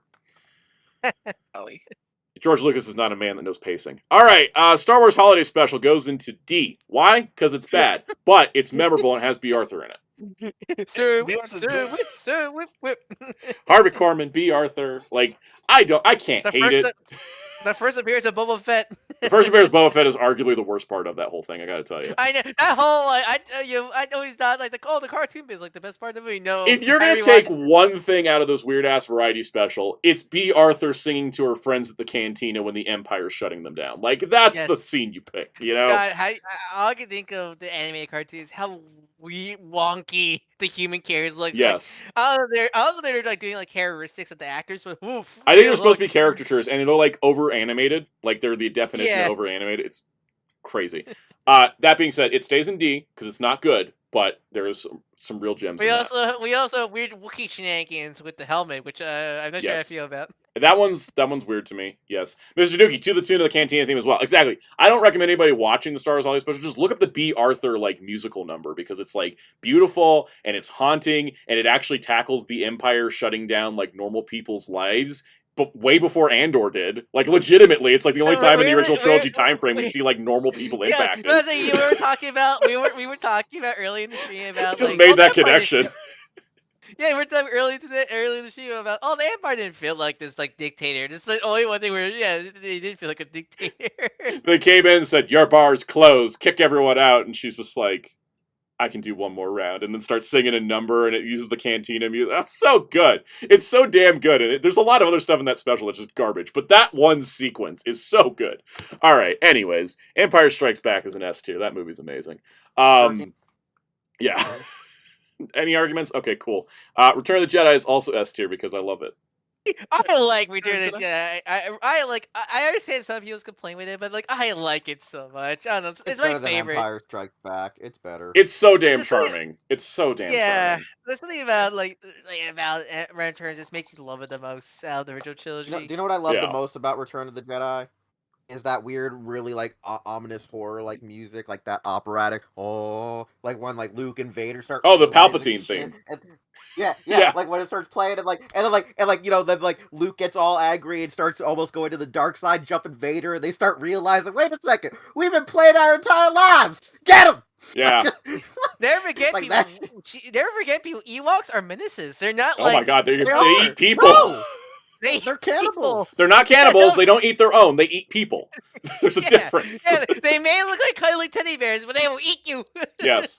No, the thing is, I think Empire Strikes Back is the better movie, but I enjoy Return of the Jedi more. Never forget the poor Rancor Keeper. He was so sad. The poor guy. He didn't even get included in the Haslab. I know, right? All right. Ewoks Caravan of Courage. Oh boy. I hate Ewoks Caravan of Courage. Actually, no, I'm not putting it with the holiday special. It's dignifying it. Caravan of Courage is just the most like saccharine sweet Saturday morning TV special crap that I've ever seen. I hate it. It's totally fine. I just hate it, okay? Now, Ewoks Battle for Endor kills off that entire family in the first 5 minutes on screen, and I'm like, yeah, let's go. I was say this second was like dark, right? Like it's super. Yes! I remember, motherfucker. They spend this whole first movie setting up this family living on Endor, and they make it through, and they're like, "We're together, it's great." And like the kid brother's an annoying piece of shit, and I hate him. And then the second movie just opens with the entire family being slaughtered, and then the kid's and then the little girl's the only one left, and she's like, "I'm gonna be Heidi now." I remember when we first, because I think we did the Ewok movie for medals. Yes. Yeah, I remember your reaction, because I think it was the first time you ever saw these films. Yes. You were describing this movie. I'm like, what the hell is this movie? It's not good, but it's getting a C tier for boldness. Yes. Wilford Brimley.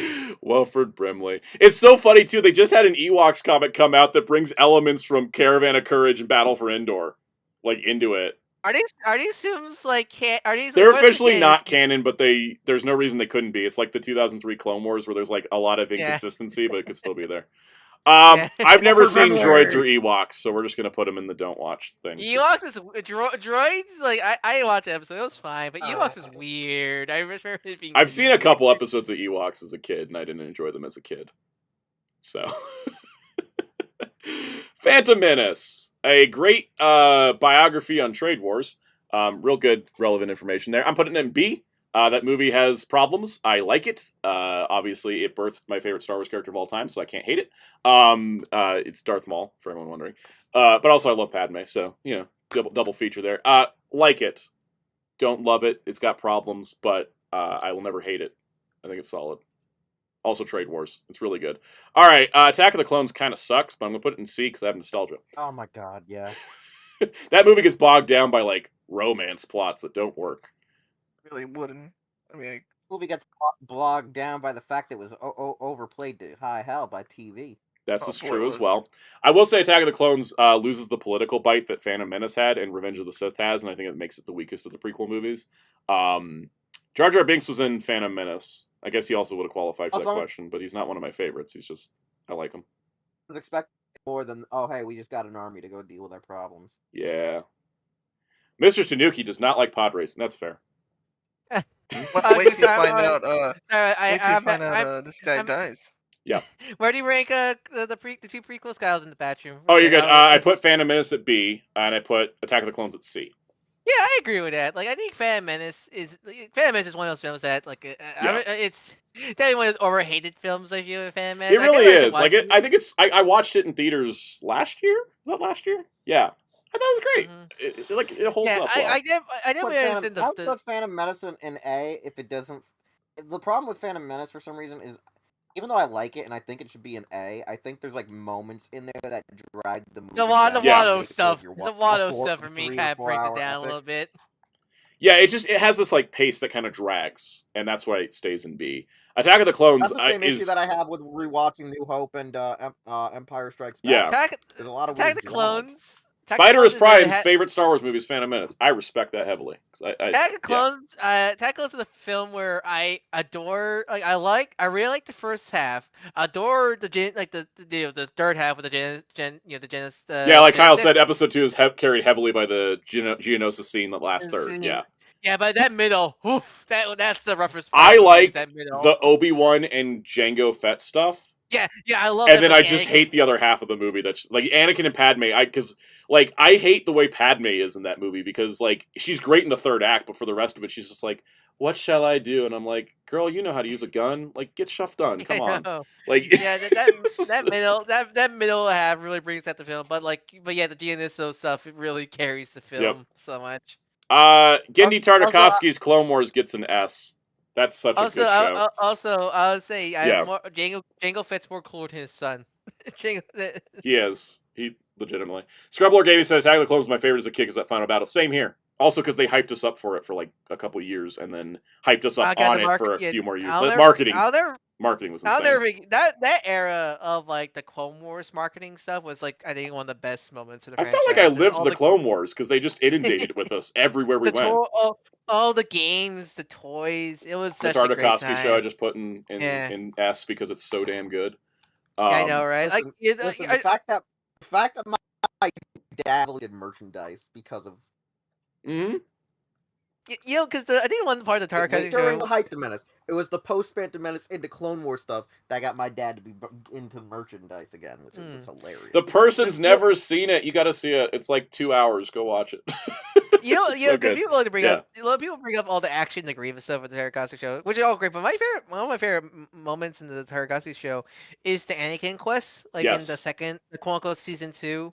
It's such where he has the visions of like Vader and stuff. That was some of my favorite parts of that series. I love that. I love the battle between him and Ventress. I love the Mace Windu episode where he's like just being awesome. Or the Shak Ti episode where she's just being awesome. Like, that's kind of the thing. Welcome, Alex. The episode where being awesome. The Kit Fisto one of him being awesome. Like they would just like take 3 minutes to go, look at this Jedi, aren't they cool? Yeah, I'm a Daniel Grievous fanboy, so I like all the versions of Grievous, but man, I do love like assassin killer Grievous in this show. I love like pre-Revenge of the Sith script writing Grievous. Yeah. And then I kind of love that the second half of this is like, oh, we need to explain why he's a completely different character in the other movie. Yeah. Yeah. Mr. Duke said that's how Kit Fisto became my favorite prequel Jedi. Same here. That's exactly how it happened, was this show. All right. Revenge of the Sith. Not to just keep hyping prequel stuff, but Revenge of the Sith. I just saw this in theaters like a month ago, and it's fantastic. I really wish I actually wish I went to show because Revenge of the Sith. I will always sit in the throne saying this is a good movie. It's one of the best Star Wars movies. It really is. And I gotta tell you, sitting in the theater, like I was just expecting the audience to be like, "Oh, we're just gonna do all the memes," and then as soon as like stuff starts to turn dark, everybody just got really sad in the theater together. I was like, "Oh my god, this movie still hits." I've seen it like a dozen times, but it still hit me. Hit me more in the theater, whenever Order 66 hits, or is it so much worse after watching Clone Wars? It does. It really does. Like Order 66 is like traumatizing to me. Yeah, it's. I still love how Order 66 hits so hard that when I was watching, my dad doesn't really care. Okay, my dad didn't really care about like animated stuff. But when we were watching, when they dropped, what was it? Lost episode of Clone Wars or whatever, and it's like the Battle of Mandalore and shit, and like all of a sudden out of nowhere, like before like you actually hear the clones say Order 66 and Ahsoka realizes something's fishy. It's like that part where Ahsoka's getting the actual like feeling that something is wrong with the Force, and you actually hear like Cliff playing. Dad just stopped, like he's playing on the computer watching something. He just like pauses and he starts watching when he starts hearing Ahsoka hear Palpatine in like her vision say "unlimited power," and Anakin goes, "What have I done?" And my dad's just like, "What the hell is going on? What?" you're watching the Clone Wars cartoon, and my dad wasn't paying attention. All of a sudden, like you hear it's just you hear him walk in because it's just like yeah. My dad's like completely confused. Go, what's going on? I'm like, this is the end of the Clone Wars, Dad. What's that mean? What do you think it means? Why are you sexy? So speaking of the And, Clone Wars, that movie is a D. Oh my god. I don't think the movie's horrible, but compared to the rest of the show, it's the weakest part. It's the first 3 episodes of the show combined with the 18th episode flashback episode into a movie. Because Clone Wars could never release an order, and let's see. So like the Clone Wars like kickoff movie is just not great. It's not the best episodes. They were finding their footing. It should have never been put in the theater screens. And then I'm gonna put the Clone Wars series. That's why I really did not want to watch that fucking cartoon. No, it turned me off the show too. I was right there with you. Like it was not a good first impression. That first season's kind of rough, but like it gets really good. I'm gonna put Clone Wars in A because seasons 4 through 7 are amazing. Seasons 1 through 3 are pretty solid. Like it's a pretty solid show. Yeah, Mr. Stuckey, I ended up not watching Clone Wars while it aired. I ended up watching it after it was done the first time, like when it was done with season 6, because I was watching Rebels, and then Rebels was like, we're pulling Ahsoka in, and I'm like, I should probably go watch Clone Wars. And so I went and watched Clone Wars. I'm honestly like one of the two that I actually don't think that the first couple seasons, like when people bring up the first couple seasons of Clone Wars, they always say, "Oh, it was the worst," and all that. Oh yeah, people always say they're bad. They're not bad. It's just they're not as good compared to what comes later, right? Yeah, because like, I still say one of my favorite episodes is. I actually have a hot take. I think Cad Bane ruined the show for a good portion when it was airing. Part of the problem is because all the Cad Bane episodes were out of order. Like I think Cad Bane sucked. Anyway, like, I think for Clone Wars, I think especially it's I think because I still think one of my favorite episodes is still the episode with Yoda and the clones from the first half. Yeah. Oh yeah, it's the first episode of the show itself. Yeah. Yeah, I love that episode. So it's so good. It's such a good episode. I love also the one with Fives where like you don't realize like how that hurts even more until they show like them getting trained and shit when like they got attacked at that base and like Fives like kamikazes himself. And then they ended up like making a prequel episode, 2 prequel episodes to it that just randomly appear in the middle of season 3. I think that's the reason why the show is an A, by the way, because if you watch it in order, they never tell you when something's a flashback episode. They just expect you to remember like something from 2 years prior. I think that like I mean, George Lucas did this with the Young Indiana Jones Chronicles, so it's the same exact criticism there. But it's like it's fine to do things out of order and like go like, oh, we're gonna do a prequel now, but like there's no indication to the audience that that's what's going on, and so sometimes it can be really confusing if you're not like fully paying attention like to every single like gulp shito character in Clone Wars. And so I think that's like my only real critique on it, because I think overall as a show, it starts fairly strong, and then it just really builds up to like, I mean, the Siege of Mandalore arc in the final season is like the greatest thing I've probably seen that doesn't have Andor in the title. But like it's so good, and it's all worth it, and it all builds to it. That season finale, man, I was sweating with Ahsoka and Rex, man. Yes, and the fact Dave Filoni made us wait 6 damn years to get that story because he already did the epilogue for it in Rebels, and then everybody was like, "What happened on Mandalore?" And he's like, "I'm not telling you because I'll tell it someday." And everyone's like, "Clone Wars is dead. Tell us now." And he's like, "No." And then he finally got to tell it. What happened on Mandalore? What like it's something we would do. Because people would ask him, and he'd be like, "I know exactly what happened on Mandalore. I'm just not going to tell you because I want to make it." And he just stayed adamant on it for 6 years, and then he got to make it, and it's fantastic. I love Clone Wars. All right, next up, the GOAT, Star Wars Rebels. It's going in S. Oh my god, what a show! Star Wars Rebels takes every lesson they learned from Clone Wars and like just improves on it. Clone Wars is great, right? I'm not going to be just splitting hairs over great shows, but Clone Wars can sometimes feel a little disjointed because it is taking place. It's the Clone Wars, right? It doesn't have a central cast as much, even though obviously the central cast is like Obi-Wan, Anakin, Ahsoka, and Rex. But you'll have episodes that go all around the place. Rebels is a very character focused. Like this is the crew of the Ghost, and we're following these characters from this point in time all the way up to this point in time, and it's just following, and it's it allows for much stronger character growth for a couple reasons. One, you have more time with the characters, and two, when it comes to Anakin and Obi-Wan, you could never progress them past what we saw in Revenge of the Sith. They always had to be at Revenge of the Sith.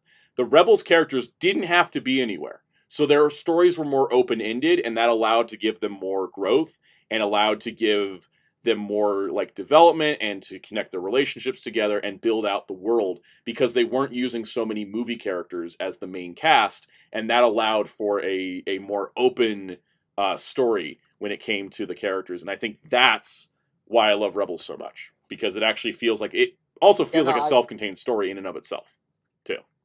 Yeah, because that's the thing about Rebels that I like too, is that like, unlike Clone Wars, it wasn't forcing you to already know everything. I also didn't like the fact that like it didn't want to readapt any of the Gendy stuff. Yeah.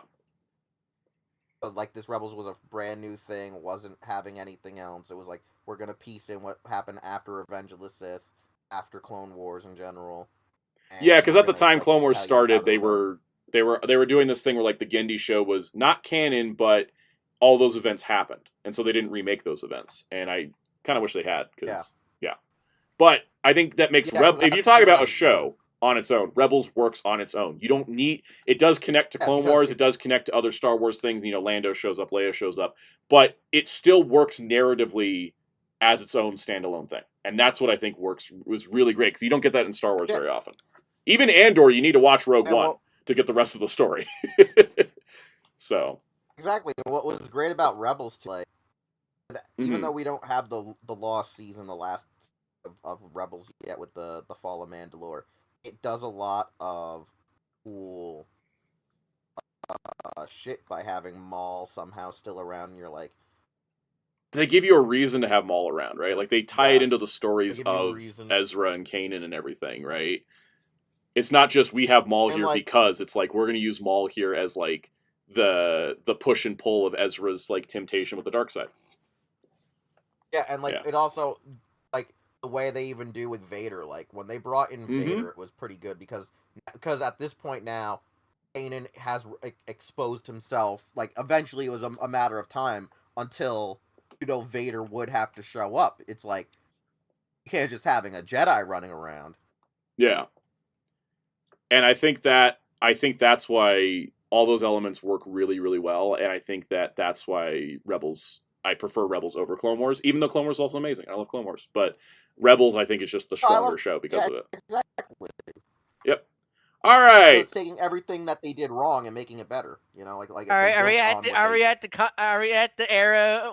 Are we at the controversial era now? Yeah, we are. Let's do it. All right.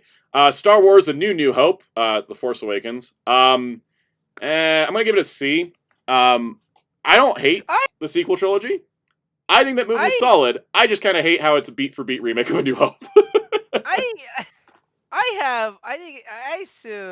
I like Force Awakens a lot. A lot of it is definitely, it is so, oh god, it is nostalgia. It's 10 years. It's been 10 years, yeah. I mean, that was such an exciting time when that movie came out, you know? Yeah, I just like, it's one of like, it's like, I mean, just funny enough, just like A New Hope, you know, remake, you know, that's it's really a comfort movie for me. Like, it's a film that, like, I just have good. I think out of all the sequel movies, it's the one I could watch the easiest, you know?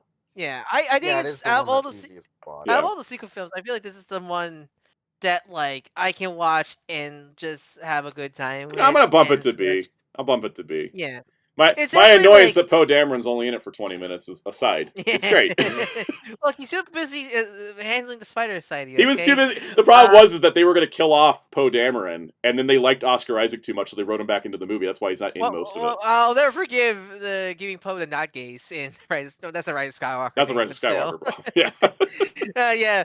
But like it's just like I just really like the cast a lot. I think it also helps that like this, since it was the start, there was no tie-in, like there's nothing they had to lead on from that could ruin it, since this was the start.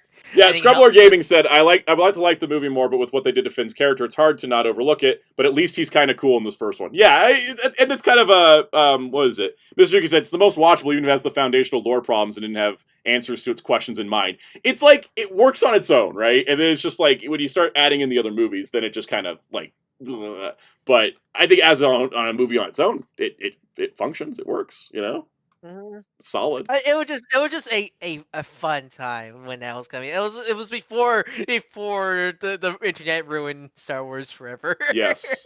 Rogue One, I would have originally ranked Rogue One a B.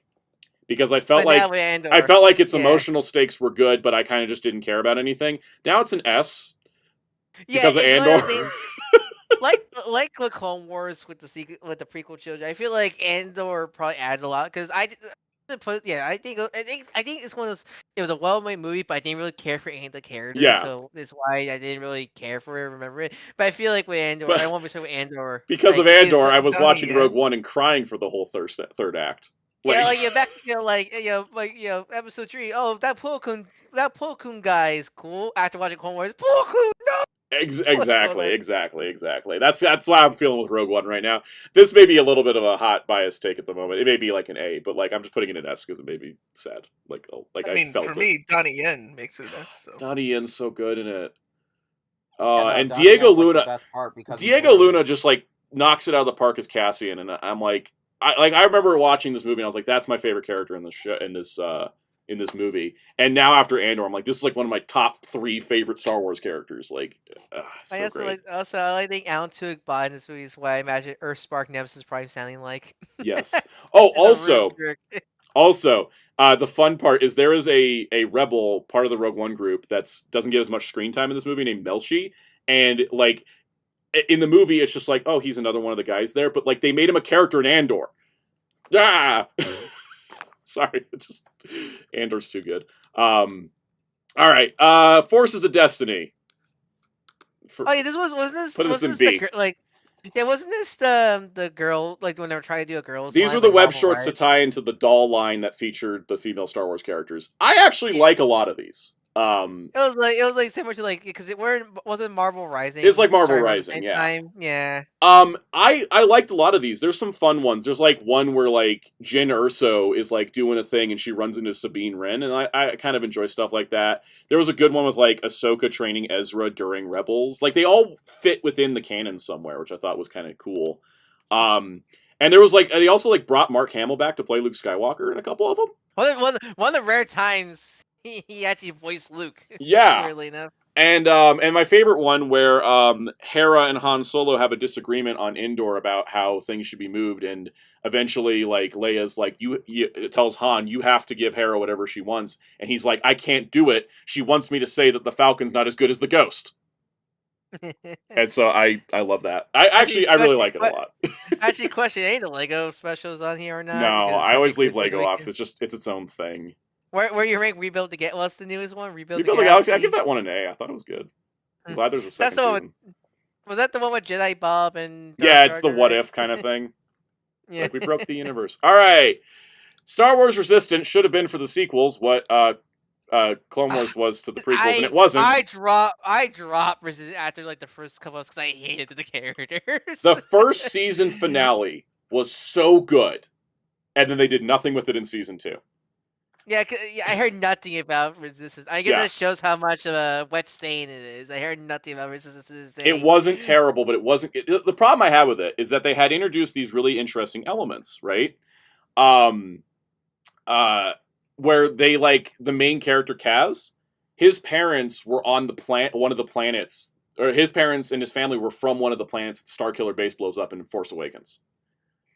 And so at the end of the first season, they intersect with the timeline of Force Awakens, and he sees his homeworld get blown up, and he doesn't know what happens to his family.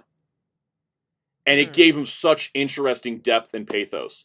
So naturally, season 2 is all about a character being tricked by the First Order to be evil because they just won't listen to a conversation long enough. One of those tropes. Yep. And then they would also do things where they would introduce this relic that looks like the Sith Wayfinder from Exegol from Rise of Skywalker. And it's like, oh, is this the lead into that? Nope.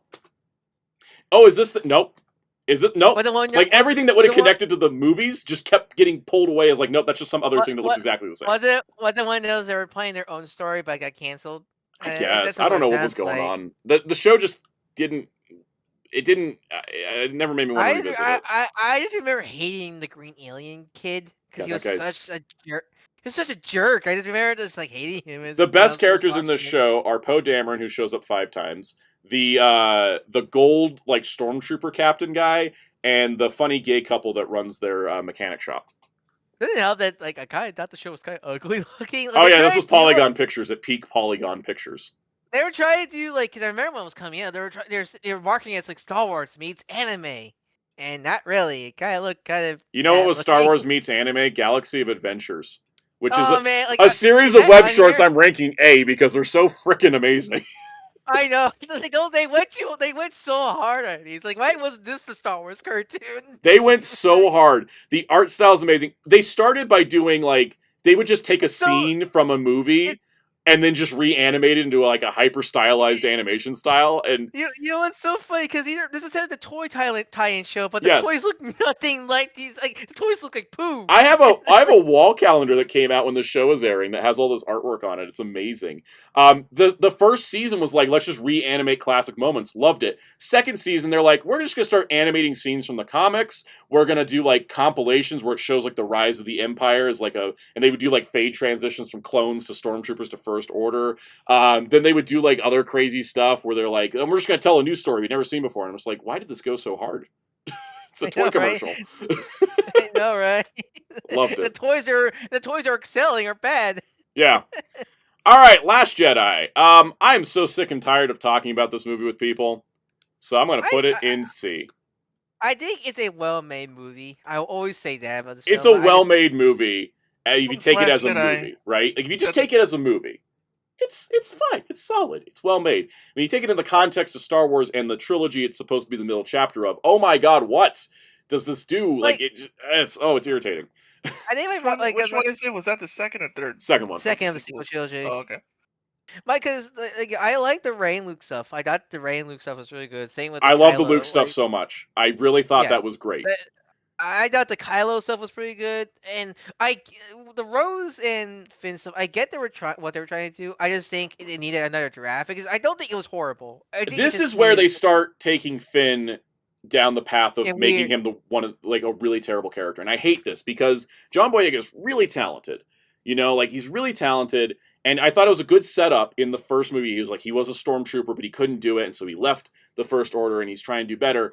And then in this movie, they're like, he's a coward that just runs away at the first sign of trouble. And I'm like, what? Yeah, I hate that. I hate that. What they did to this character. Man was wielding a lightsaber in the previous movie, and now he's just running away.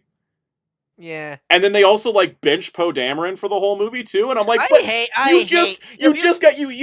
first movie you have the excuse you were gonna kill off Oscar Isaac, but then this movie you're just gonna bench him and just be calm guy. I hated the Poe. I get what they were trying to do with Poe's story, but I hated the execution because I forget what's her the lady, the purple hair lady. I get what they're trying to do, but like she was too unlikable. Like the problem with Holdo, she had no like charm, and then the other problem is that she comes out of nowhere, and there's like no establishment of why she's the one in charge in any way, you know. The problem with the Holdo and Poe thing is if you can at least understand both sides, then I think that plot would work. But the problem is they made Holdo too. They made her obviously the antagonist. Very antagonist. The way she talked to Poe Dameron in that confrontation scene was not in a way of a commander talking to a subordinate. She talked to him like he was a little kid that like spilled milk. Yeah, it was so like, and I try not to like let's not get into like the whole like toxic masculinity thing, but what it was very demeaning towards Poe. It was putting him down. It was she was talking to him like he didn't know what he was doing. Like all of the fact that he has everything he's done just seemed like it was worth nothing because he screwed up one maneuver. Mm-hmm.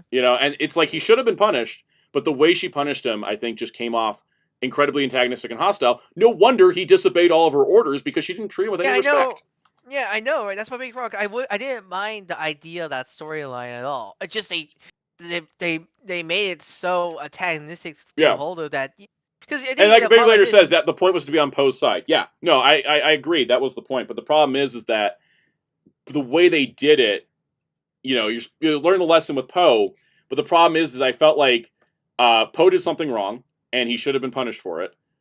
But learn the lesson with Poe. Yeah. So like that's the thing is that like, you learn the lesson with Poe, but it's like the way he was sort of belittled in that scene was not kind of like we need to knock him off his high horse because he's getting too confident, which is what it should have been. It came off just as like, you're not worth anything here. And that was just kind of like frustrating to see, because from everything we've been told with Poe Dameron, and also because he had 32 comic issues come out between movies, he was really good. And this was like his big mistake, and he needed to learn from it. And I think he should have also gone on that mission with Finn and Rose. I think he shouldn't have been staying on the ship, because I think that if he was going to be like, I got to prove myself, like he's going to get out there and do it. Yeah, Mr. Duke, that's a good point too. Holdo was written like an obvious traitor character in an 80s cartoon. Yes, she was written to, like, I was expecting her to be a villain reveal, but it was just like, no, she was just kind of mean. And I think that's the problem too, is that the movie's written with this very subversive thing of like, the big villain is Snoke. Just kidding, no, it's not. Then, oh, this is what's this happening. Just kidding, no, it's not. And it's like, also, poor Phasma. Poor Phasma. Oh my god, what they did to Phasma was absolutely frustrating. Because the thing I hate about the way they did Phasma is that they had a deleted scene that was so much better, because the thing is, Phasma's basically not a character in this movie. She has this showdown with Finn, which should be really like big character moment for him, because she was the one in charge of him and she was like his antagonist, right? And so they had this scene where he reveals that she was the one that took down the shield on Starkiller Base to save herself, right? And in that scene, she kills all the stormtroopers around her and then says, nobody else knows now if I take out you. And they cut that scene for some reason. And it just completely made Phasma incompetent for no reason. I'm like, but she was like one of the coolest things that we wanted to kind of a follow-up from Force Awakens. Like, that I think is the biggest problem with... She's like Boba Fett. She's Boba Fett if she didn't have the expanded material to save her. Exactly. Because her expanded material is great too. I think the problem I have with the trilogy is that it falls into the same traps that like... It falls in these traps where like they set up a really cool character and then they just make them lame. You know, like, or they bench them and they don't get to do anything. And so I think that that's why, for me, I find it as a frustrating movie. The reasons why people call this a bad movie are not the reasons I agree with, because I think that Rey is great. I think that Luke is great. I think that Kylo's got an interesting arc. It's just everything else around it just kind of feels sort of like very frustrating. And it also feels like the plot of the movie is on like a slow time watch as they're kind of giving... Because there's this whole thing where like the First Order is chasing the last remnants of the Resistance as they try to escape. And that goes on for like an hour and a half. And it's like, how are you not caught up to these people? How are you just always like this cat and mouse game? It's just too... The slowest cartoon. Like, it's like, we'll get you eventually. Yeah. And it just goes on for so long. And it's just like, there's a lot of, like, on a technical level, it's really solid. And I think that, like, the Jedi, the Force side of the movie works, but the Resistance side of the movie just kind of falls apart for me. And so everything I do like is counter out by everything I don't like, and that's why it's in C. The time scale is very weird. Yes, I agree, Blade Raider. It's like, how long... Like, Finn and Rose did a lot of stuff on that planet while they're supposedly running out of fuel at any moment. So, alright, Solo Star Wars story. I like this one. I'm going to give it an A. I know bias, but I liked it. I think for me with Solo, I feel like, honestly, especially after you talk about Andor, I feel like this sounds like one of those should have been a TV show. Honestly, yes. I feel like Solo. Honestly, like, this should have been the first Disney Plus Star Wars show instead of a movie. Yeah, because I don't hate this film, but I didn't care for it. I think it's because there wasn't enough time to really make this like... they also have this tendency to just start killing characters, which is good, because it's like so like the, like, you know, in the smuggler world, you're just expendable, like nobody really cares about you. But the problem I have with it is that, like, you know, I kind of wanted to know more about, like, Val. I wanted to know more about, like, some of these other characters, but then they're just gone before you know them. And if it was a TV show, it would have, like, you know, more time to explore them. Because as is, I like Han, I like Chewie, I like Lando, I liked Kira until the comics ruined her, like... You know. Did they ever resolve the mall plot? They haven't. They have yet to resolve the mall plot. They resolved the Kira plot in the comics, and I'm kind of hoping the mall plot comes up in his show, since we're doing that. What was this year's Tales of Jedi thing? Tales of the Underworld. It was Cad Bane and Asajj Ventress. Okay, so they didn't. I thought that would be like a good way to bring that back. Yeah, like, no, I think they're probably going to work it into the mall show at this point. Yes. Yeah. I liked it though, as I kind of take it as kind of like this old school like heist movie. I dig it. I dig that style. I like also the thing I do like about it, because Rogue One falls into this as well. It's a movie that doesn't have a giant space battle at the end, and so I appreciate it for that as well. All right, The Mandalorian. We're taking this as all 3 seasons. I'm gonna give it an A because I think people overhate this show. well, I know more season 3 because people still love. I think people still love season 1 and 2, but like people have turned on season 2 as well. Oh, really? I don't know why, and they're just like, oh, because Ahsoka and Bo-Katan are here. I'm like, yeah, and. Yeah, like what was like? Why was 3 so? Because I hear 3, like I see some people say like 3 is like the worst piece of television ever. It's not. Like, what was 3 is? I've watched 3 twice, and I have no idea what people's problem with it is. Yeah, like, I go like, man, like what was in 3 that made like people I saw so, people like, oh, this is too much about the Mandalorian culture. Title of the show. Show, yeah, you said all the Mandalorian. Like. Oh, celebrity cameos. Let me tell you about Peter Cushing. Dr. Van Helsing, Victor Frankenstein award-winning Sir of the United Kingdom, Peter Cushing played Tarkin. All right, we do not talk about celebrity casting at Star Wars being a bad thing. I get Jack Black sticks out, but like so does like any other character. They're played by a big actor. Exactly. Like, Paul Bettany stuck out to me in Solo. I was like, that's Paul Bettany. You know, like I mean, hell, like yeah. I know. Arthur Agassi was still like I know it wasn't like super big like now, but still Arthur was still a big actor, pretty sure. Yeah, and I think also like I think that season 3 was the weakest season out of the 3. I agree. I think season 2 is the best personally. I thought season 3 was, it was weaker than season 1 and 2, but it wasn't bad by any means. It was still solid. I still really like it. Right, so yeah, exactly. Spiders Prime. Christopher Lee played Count Dooku. Yeah, I just think that's why it's so interesting. It's the violent reaction to season I think what it is that I think what it ultimately was fatigue. I don't think it was anything to do with the quality of the show. I think people are just tired of Star Wars. Because it was Book of Boba Fett season 2.3. Yes. Rise of Skywalker's next though.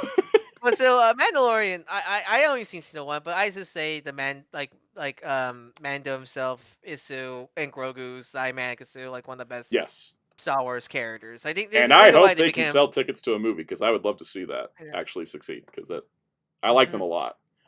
We got to meet them at Disneyland. It was so cool because they have like Mando and he has an animatronic Grogu in his bag, and it was just like it's the coolest thing ever. Yeah, Kyle says, look at all these old characters. Remember, as part of why season 2 is getting a lot of disdain in retrospect. That's the thing I've always had that problem with. Like, I get it when it's like other franchises do it.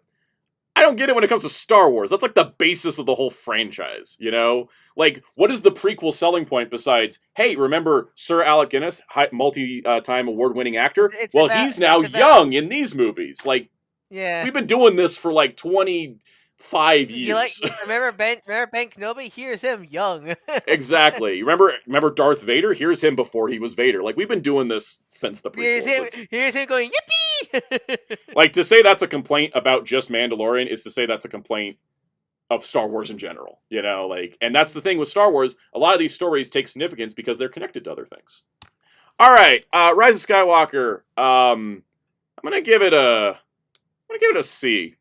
Because I didn't hate it when I first watched this film at all, but like over time, I don't hate this film, but I don't hate it, but it's not great. There's a lot of baffling decisions in this movie. I'll definitely say that. Yes, let me run through my baffling decision list. What the hell is going on with Finn? They're like, he might be force sensitive, and I'm like, just do it. Like, what are you doing? Why is he still like that? They try to they force like they should like they put in like this other like here's other stormtrooper that escaped. Yeah, they're like, here's another stormtrooper because Finn needs this love interest because Rey is going to be with Kylo, which doesn't make any damn sense. Which is another problem on my list. And I'm like, yeah, but like Finn and Poe have been giving each other eyes since the first movie. Come on. And then Poe got the case of not gays. No, Poe got the worst thing. Poe got the Hispanic Latino stereotype storyline. He ran drugs when he was young. All right, I never realized that. Yeah, because they make this whole story like, oh, he knew Zori Bliss because he ran away from home and he was just a spice runner, and spice is like the drug in Star Wars. And I'm just like, stop doing this all the time. Cassian Andor does not run drugs. He steals things for good causes. Different. Also, I really hate the fake out Cipriano death. Like, Cipriano's gonna lose all his memories. Oh no! Oh my God, they did too. Remember, yeah, there was the Chewbacca fake death, and there was we had in order to get like the files or wherever we need to wipe C-3PO's mind. Yeah. Right, and such. It was pretty much a death scene practically. Also treated C-3PO like crap in this movie. I remember. Yes. All right, good things. Poe Dameron, outside of stereotypical Hispanic Latino character backstory, really great. Baba Goosh. Babu Frick. Babu Frick. Baba Freak. Babu Frick. John Williams cameo in the bar. Love that. They brought back the GOAT, Lando Calrissian. And they didn't kill him off. That is the key thing I love, is that Lando was the one that... He, like, looked at Luke, Han, and Leia's, like, Force Ghost. He's like, ha! I made it out. You didn't get it. I did it. Can I also mention, I do love this, not like love, I just find it funny, Chewie fake death, Chewie no! And they choose like choose a lie, but they play but they play happy music, but they're like send Chewie to the cells. It was like the most ironic funny moment in the film. Hooray, Chewie's going to prison. And we just saw Solo where like he started in captivity. It's like, oh no, full circle.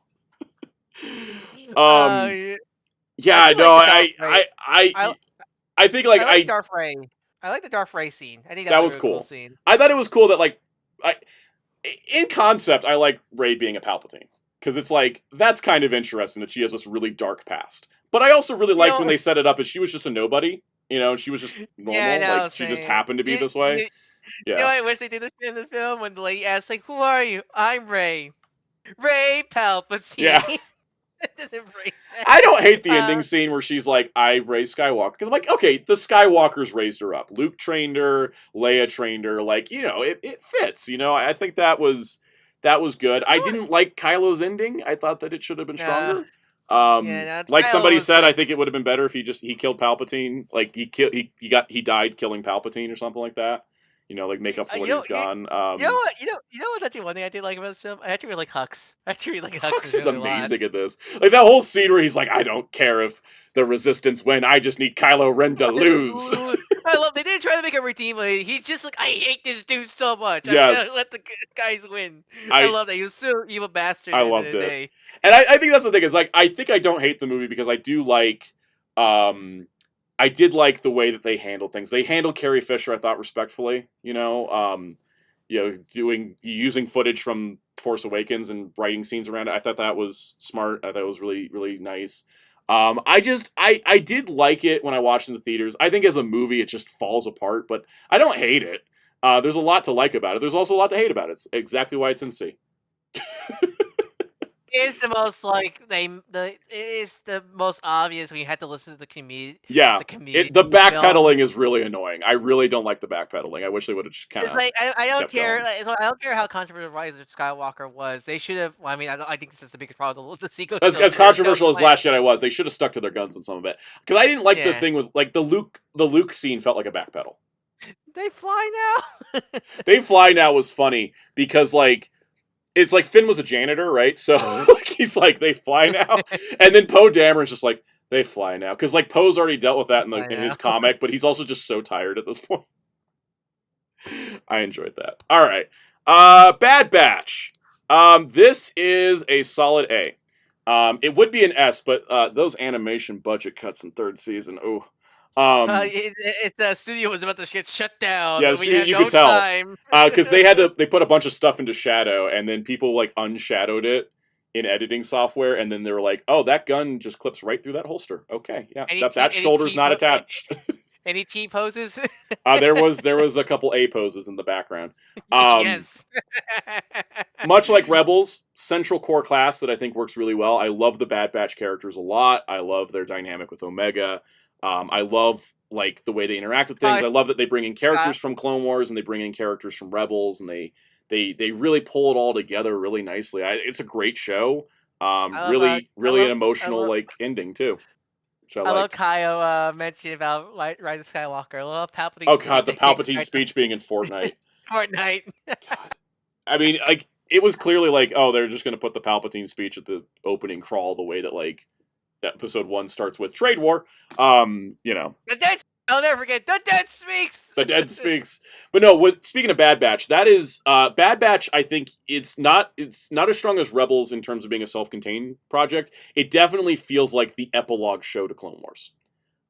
They bring a lot of Clone Wars characters in. There's characters from like even season 7 of Clone Wars that show up, which I think is great. They bring back Asajj Ventress in it. They even set up some of the Rebels characters which I think is really I cool. didn't mind because the kid they brought back. I remember those were like the deaf girls, right? Yeah, the sisters that Ahsoka knew. Yeah, I know people didn't like that episode, but I didn't mind them at all. I did. I thought those episodes were fine. I thought it was. Personally. I thought those because I think people missed the point of those episodes because we only had 12 episodes left of Clone Wars, and people were like, "Oh no, we're wasting so much time with this." But it was supposed to show Ahsoka outside of the Jedi Order, so that way when Anakin and Obi-Wan call her up for the Siege of Mandalore stuff, she doesn't go, "Oh, I just want to be back in the Jedi." Like she experienced life outside the Jedi and saw how the Jedi Order had failed the average person, and was like, "No, I'm just going to come do this, and then I'm gone again." And that's the important part of that arc with Ahsoka, is seeing how the Jedi were treated by normal people, right? Because she always just saw senators and like people in battle and stuff, not the average person, right? How did they view the Jedi? And so I think that's a very important step in Ahsoka's journey. And then bringing them back for Bad Batch kind of justifies spending so much time with them, because then it's like, oh, hey, they're back.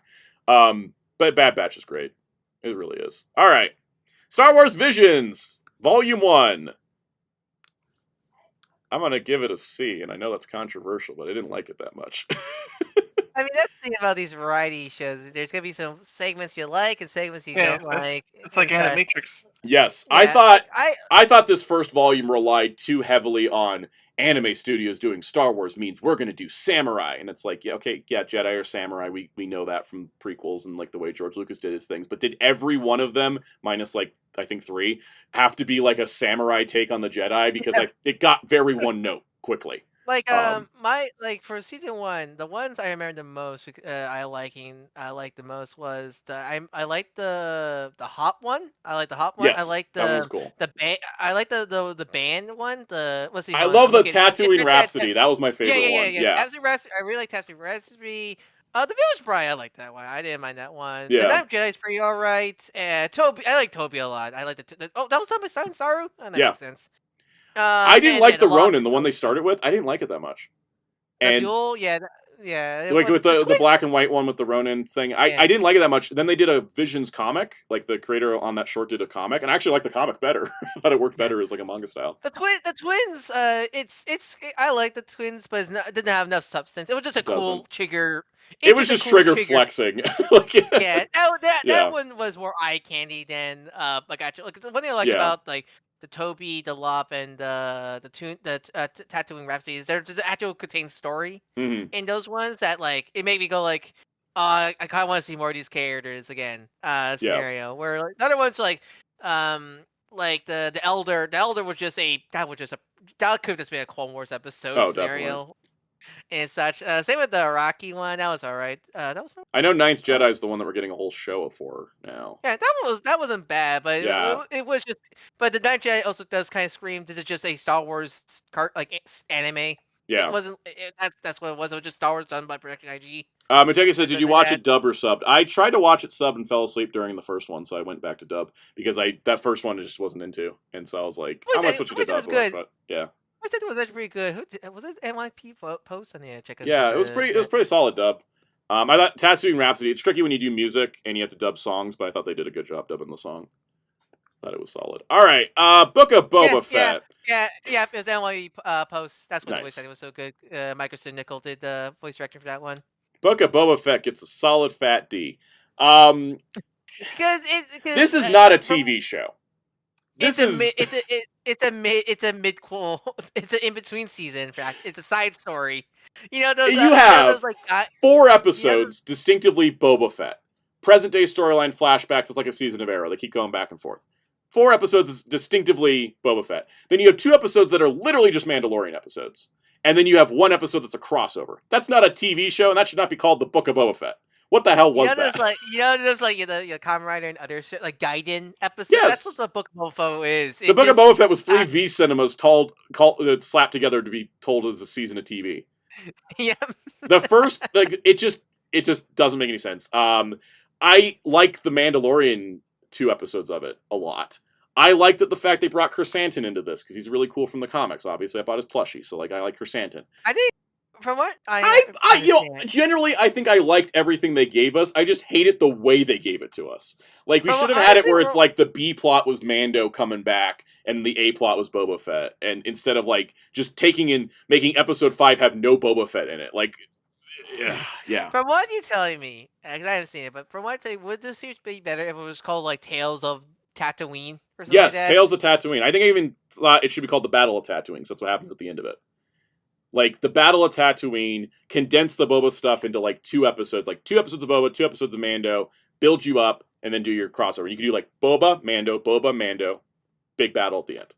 5-episode show, improves the entire thing right there. Yeah, it just, as a TV show, it has no structure. It's just like, what the hell? But I liked everything they gave us. I just didn't like the way they gave it to us. You know, it's just the format's all screwy. Just like the next show, Obi-Wan Kenobi, where I liked everything they gave us. I just hated the format of it. This is one of the worst edited shows I've seen in my life. Because it was originally going to be a movie, right? Yes. That's what I understand. And then they made it a TV show where Darth Maul was going to try to kill off Kid Luke Skywalker, and Obi-Wan Kenobi has to save him. Ignoring the fact that Obi-Wan and Luke can't meet, Darth Maul's already dead, and that's a dumbass idea for a show. So they threw it all out, rewrote the show, and then we got this, which is Obi-Wan protecting young Leia from getting captured by the Empire. I heard the structure is really bad, because is it like, doesn't Leia get kidnapped like Princess Peach? 3 times. Every episode? Yep. First episode, Leia gets kidnapped, and Obi-Wan has to compromise his cover to go save her. Second episode, Obi-Wan miraculously saves Leia without compromising his cover. Third episode, Leia gets kidnapped, and Obi-Wan has to compromise his cover to go save her. Fourth episode, Obi-Wan miraculously gets in and out of the Inquisitor Fortress. I was like making the Inquisitors look real bad. And also doing a shot-for-shot remake of the Inquisitor Fortress sequences from Jedi Fallen Order's video game. And then in episode 5, like, she doesn't get captured again, and we just do Obi-Wan and Vader stuff that we should have been doing the whole time. Oh yeah, we're not gonna rank games because that's a whole separate thing. But where were you in terms of as a Star Wars story? Where you rank the Jedi games? Fallen Order S, Survivor B. Survivor is better as a video game than a story. As a story, it's just kind of, and there's like way too much High Republic in Jedi Survivor story for no reason, basically. Anyways, Obi-Wan show, I like what they gave us, I just hate the way they gave it to us. It was so poorly done and poorly structured, and it just felt like they rushed it out, and I was like, Also, I hated what they did with the Grand Inquisitor, because Grand Inquisitor and Fifth Brother in this show are not the same characters from Rebels. I'll never get your rant about it, yeah. Yes, I don't need to go on that rant again. But the Grand Inquisitor, like, the fact the actor was like, I'm not going to watch Rebels. I'm like, bitch, that's your job. Watch the damn show. The Grand Inquisitor's in 9 episodes. Come on. Like, yeah. Should have been a movie. I agree, Blade Raider. Should have been a movie. Cut a few kidnappings and get one in and get out. Yeah, exactly. Like, she should have been captured once, not all the time. Also, I liked Reva as a villain, but I wish they kind of cooked that chicken more. That's not the right phrase. The story with Reva should have been in the oven longer, because I think they had something there, but then they just couldn't do it. And then Andor did the same idea better with Dedra Miro. So, hey, look, it's Andor. S tier. I almost want to rank it higher because it's kind of almost too good to be Star Wars. But that's a backhanded compliment to Star Wars, I guess. No, that's a straight insult to Star Wars. Anyways, we already talked about Andor being fantastic. No doubt, S tier. Like. Go back earlier to the stream. Go back earlier in the stream. I'll talk about it more in depth, but it's so damn good. All right, Tales of the Jedi. I'm going to give this one big old solid B. And the reason why I'm going to give it a B, because it's the Ahsoka half. Because the Duke, I love the Dooku. The Dooku half is incredible. The Ahsoka half was nice. Like, they give us like Ahsoka as a baby. That's cute. Ahsoka training. Okay, it gave some extra context to a Season 7 Clone Wars scene, which I appreciated. And then, I haven't played Star Wars Outlaws yet, but I have been playing Indiana Jones a lot, which has been really fun. Anyways, and then the third Ahsoka one, she visits Padme's funeral, and I really like that one. The first 2 I just felt like we didn't need. And I also feel like if Tales of the Jedi was only going to be 6 episodes, we didn't need to dedicate half of the show to a character who's had 7, 8, 9, 10 seasons of character development. We didn't need more Ahsoka in this. This should have been like Dooku and, I don't know, Qui-Gon maybe? like somebody else that hasn't been fleshed out as much as Ahsoka has. I got the character that really needs expansion. Yes, a lot. I agree. Actually, I have played Force Unleashed, both Force Unleashed. I like them a lot. I like those games. But anyways, the Dooku half elevates it, but the Ahsoka half brings it down to a B, because that's just how it goes. All right, Young Jedi Adventures. I haven't finished it. It's cute though. I remember the kids threatened a guy that was cutting trees down with their lightsabers, which was really funny. I just love to take place at the same time as what's the prequel show called? It's Star Wars, it's like 150 years before the Acolyte. Oh, really? Yeah. It's the old. So this is like this is the oldest point in the canon timeline in terms of on-screen media. Yes. so you're watching Star Wars in chronological order. You have to watch this start with the preschool show. Yep. All right, Star Wars Visions Volume 2. I'm gonna put that in A because I adored it. I loved Volume 2. I see the C, but I did like that they expanded out to. We got different animation studios throughout the world. Yeah, we have like Spain, Ireland, Chile. United Kingdom with Armin, South Korea. Hi, Humor. No wonder you look like my Avengers. Yeah. France, India, and then we have Japan also in South America. It's so nice to see they expand Visions out to more countries. And so the thing is, with the Volume 1, I had this problem of like a lot of them felt very samey. Every single one of Volume 2 feels like a completely different experience, and I love that because that's what it feels like an anthology should be, right? You have a favorite? You have a favorite? My favorite one is The Dancer. The Spy Dancer by The Spy Dancer. Suya Chache for it's France. Yes, the French studio one. I loved that one. It was one of my favorite things in Star Wars, which is normal people doing their part to fight the Empire. Which, no surprise, I love Andor because of that too. It was not involving Force or Jedi or like extraordinary people. It was normal people doing their part, and it's so beautifully animated that I could just watch it on a loop. I love that one so much. I just thought of a stupid joke. Yes. I want Star Wars without Jedi. I'll just go watch Star Trek. You know what? You won't get as much war in Star Trek, and that's fine because I like that. Yeah, the Spy Dancer is so good. The Aardman short. The Aardman short's really fun. I really love it. I legitimately loved all the shorts. The Spy Dancer was my favorite. The Aardman one was fun. The one from, was it Kenya? Which one? Was it Who Shot Captain Alex? No, what? Which wasn't there an African studio that worked on one of them?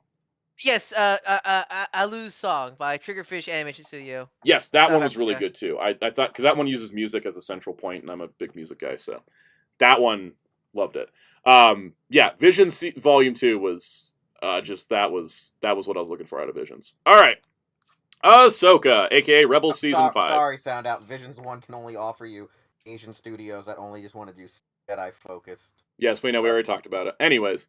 Ahsoka Season 1, because, we haven't gotten Season 2. And why weren't you animated? So, funny story why this wasn't animated. It is essentially Rebels Season 5. So, when the show was greenlit as an Ahsoka live-action series, it was spinning out of Mandalorian, because she appeared there. Dave Filoni wrote the first episode. He handed the script to his wife and said, "What do you think?" And she said, "This is great, but where are all the Rebels characters? People are going to crucify you at conventions." And that's when Dave Filoni realized, oh crap, see you later, Mr. Juki. Oh crap, I need to put the Rebels cast in here because I set that up all those years ago, didn't I? And she was like, yes, you should. And so that's why it became Rebels Season 5 in live action. You should always listen to the wife. Always listen to the wife, especially in Star Wars. So anyways, Ahsoka as a Season 1, I'm going to put it in B. This can raise with Season 2, because I felt like with Season 1, we kind of had two things that sort of bugged me about it. How do you feel about zombie stormtroopers? Love them. Give me zombie stormtroopers all day. I loved the Anakin episode. I love a lot of the character work and the way they built up the things. I actually have 3 problems with this season. 1, I hate that after waiting 6 years, I think it's like 6 or 7 years to see the Rebels cast reunited, we don't get it. And it ends on another cliffhanger of they have to be reunited now. Damn you, Dave Filoni. Give me the thing I want. All right, that's the first problem. That'll be rectified by Season 2, hopefully. Number 2, The show is taking animated characters, putting them to live action, and so the first few episodes feel awkward and strange as the actors are getting accustomed to the characters. I will always question why, like, especially for the alien characters, why they don't have the voice actors play them in live action, just in makeup. Because essentially, characters like Hera, like, you couldn't. I think like Vanessa Marshall could have done it, right? Yeah, I mean, you don't have to worry about ethnicity. Just paint her green. Yeah, I think it was fine. I think for Sabine. The real answer. Well, real quick, for Sabine and Ezra, I get it because those actors were too old to be the characters. Yeah. And I thought the two actors did a great job. I mean, Amon Esfandi like literally looks like Ezra was just ripped out of an animation sheet and became a real person. But yeah, I agree that we should Hera didn't necessarily need to be recast. Zeb hasn't been recast because he's mocap. So, Steve Bloom's still voicing him. Was it Brian Donovan or was it Jeff Neal? It goes, "Oh hey Steve," Wheels with it. "Oh hey Steve." Yeah. Oh, that was Tom Fawn. That was Tom Fawn. Yeah. Yeah. "Oh hey Steve." I was gonna say Soundout. The real reason they can't get they couldn't cast was because they had to hire Ian's Ewan McGregor's wife. Yeah. That's right. I thought she did a good job, but we also did not get enough Hera in this season. Like, I felt like that, and I also felt like Ahsoka was just off for most of the season because they're doing this whole arc of like she's depressed and she's going to be better soon, and I'm like, when I'm depressed, I'm still happy-go-lucky. Anyway, not to trauma judge Ahsoka, but anyways, the third problem I have with this is you could tell that Dave Filoni's never directed live action before. There is a lot of scenes where characters are standing and talking and not moving in the middle of a frame. And when it's animated, it's okay because you have exaggerated proportions on faces, and so eyes and mouths are moving more, and so it's a little bit more interesting, and you're saving your animation budget for the fight scenes. In live action, you're supposed to change that camera motion around a little bit, have the actors walk, maybe move a hand, gesture or something, and hopefully the experience has been learned, and then in Season 2, the Dave Filoni directed episodes will not look like that. Yeah. Other than that, I really liked it. Found out that if Goku won't, who will? Sure. Anyways, overall, I like it, and I'm excited for Season 2. Like, I'm really excited for Season 2, because it feels like they're kind of, like, as a lot of Season 2s for shows do, they're taking what worked from Season 1, dropping what didn't work. So, we'll see how it goes. All right, Tales of the Empire. I'm going to give this one an A, and I don't know how many people watch this, because they picked... Is the rumors true, though, that Luke's going to be a part of... Season 2? It hasn't been confirmed. I have no idea. Anakin has been confirmed. I keep seeing all these... They keep saying Luke's going to be in Season 2. I don't know if he will be. I know Anakin will be, though. Which is fine, because they set that up. I keep hearing rumors that they're also bringing back Maul, and that there's going to be Maul clones. No. Luke's going to fight a Maul clone. None of that's got any weight. Could happen. I've been hearing all this on the internet and getting real hyped. Yeah, none of it's got any weight at the moment. All right, let's talk about Tales of the Empire, which I'm going to put in A. Picking Morgan Elsbeth and Barriss Offee as the two leads of this was a choice from a marketing perspective, because it's like, does anybody know who Morgan Elsbeth is? I do, because I watch all this stuff. She started in Mandalorian, she was a villain in Ahsoka, and this is her backstory. And I appreciated that, because in Ahsoka, they're like, she was Thrawn's most trusted ally. And I'm like, when? And they're like, here she is, Thrawn's most trusted ally. I'm like, well, she certainly thought that she was Thrawn's most trusted ally. Is this one of them glup shittos? Yeah, it's also just because she's so recent. Like, she was in one episode of Mando, and she was one of the main villains in Season 1 of Ahsoka. And then they gave her the backstory in the animation, which I thought was great. I liked it. I thought it was really well done. The Barriss Offee part of it, I think, was essential, and we needed that. And holy crap, it was nice to see what happened to Barriss after Order 66, because one of the main plot points in Season 5 involves Barriss and Ahsoka, and then we don't know what happens to Barriss after that point. And so this shows not only what Barriss was doing post-Order 66, but also how she ended up being an Inquisitor for a bit, which I thought was such a great little twist.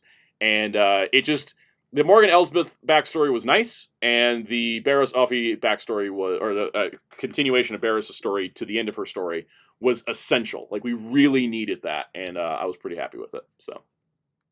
Yeah. Oh God, I gotta talk about Acolyte. Oh. Is it as bad as so many people make it out? No. It's a C. The problem with this show is that it has a really great setup, good character ideas, new time period, lots of potential, and then for some reason the writing falls apart like halfway through, and it all just I was enjoying it. I was really enjoying it. And then they killed most of the main cast in the 5th episode, and I was like, okay, that's an interesting thing. And then they didn't do anything with it, and it just kind of like petered out and then ended, and it was on a bunch of teases for season 2, and I'm like, you did not have a guaranteed season 2. Why would you do this? Anyways, it's in C for that reason. I didn't hate it. I wanted to like it more than I did, but the back half of it, like, part of the problem is it's 8 episodes, and they had 2 flashback episodes. You need to do you think the major reason why it got such a violent reaction because it has actual like people of color in it? Yes, it has people of color. It has women in lead roles. It got its hate campaign thrown at it before we saw a single frame of the show. And it sucks because I can't back it up with saying like the show was good. People just hated it for no reason. Like the show wasn't good. It was mid at best. Like mid at best, and that's a shame because I thought there was a lot of great elements going on. And I enjoyed it, but I like it sucks too because I was like once they killed off several of the characters, they left us with some characters left, and character assassinated every single one of them before the show ended. So like I just stopped caring, and I was like, what the hell? Also, I think in terms of structure, if you had a longer season, you could do 2 flashback episodes to the same event from 2 different perspectives. But with only 8 episodes, you cannot go and do 2 episodes flashing back to the same event from 2 different perspectives. Like, you just don't have enough time for that. It sucked away too much time from the show. And it wasn't like they did flashbacks with the present day. It was like a whole episode that took place in the past. And then they did a whole episode that took place in the past from the other character's perspective. And yeah, it sucks. And also they somehow wasted Carrie-Anne Moss and a Wookiee Jedi, so... Oh, not the Wookiee. Yeah. It had the most amazing lightsaber scenes we'd seen on Disney Plus, though. I'll give you that much. Like the choreography, because we've had this issue with lightsaber choreography in the Disney Plus shows, because part of the budget, part of saving the budget for these shows, because they cost so much to make. That's why George Lucas never made a live-action Star Wars show, because every network told him this is going to cost too much, which they were right. That's why Disney's not making as many of these shows anymore. But the reason why lightsabers look kind of weird is because they're now practical. So in the old days, lightsaber was a stick, and then they'd illuminate it in VFX. With the shows, they have practical lightsabers that are like essentially the actors are swinging around like fluorescent tubes. Are they actually using Force Effects lightsabers? Basically, they're a little heavier because they need to have a heck of a lot of power so they show up on camera correctly. So you lose a bit of the thing. You know how like we talk about when the Star Wars Figuarts come with the woo-woo effect, where it's like got the little like the blade expanding out, the woo-woo. They don't woo-woo anymore because they're practical.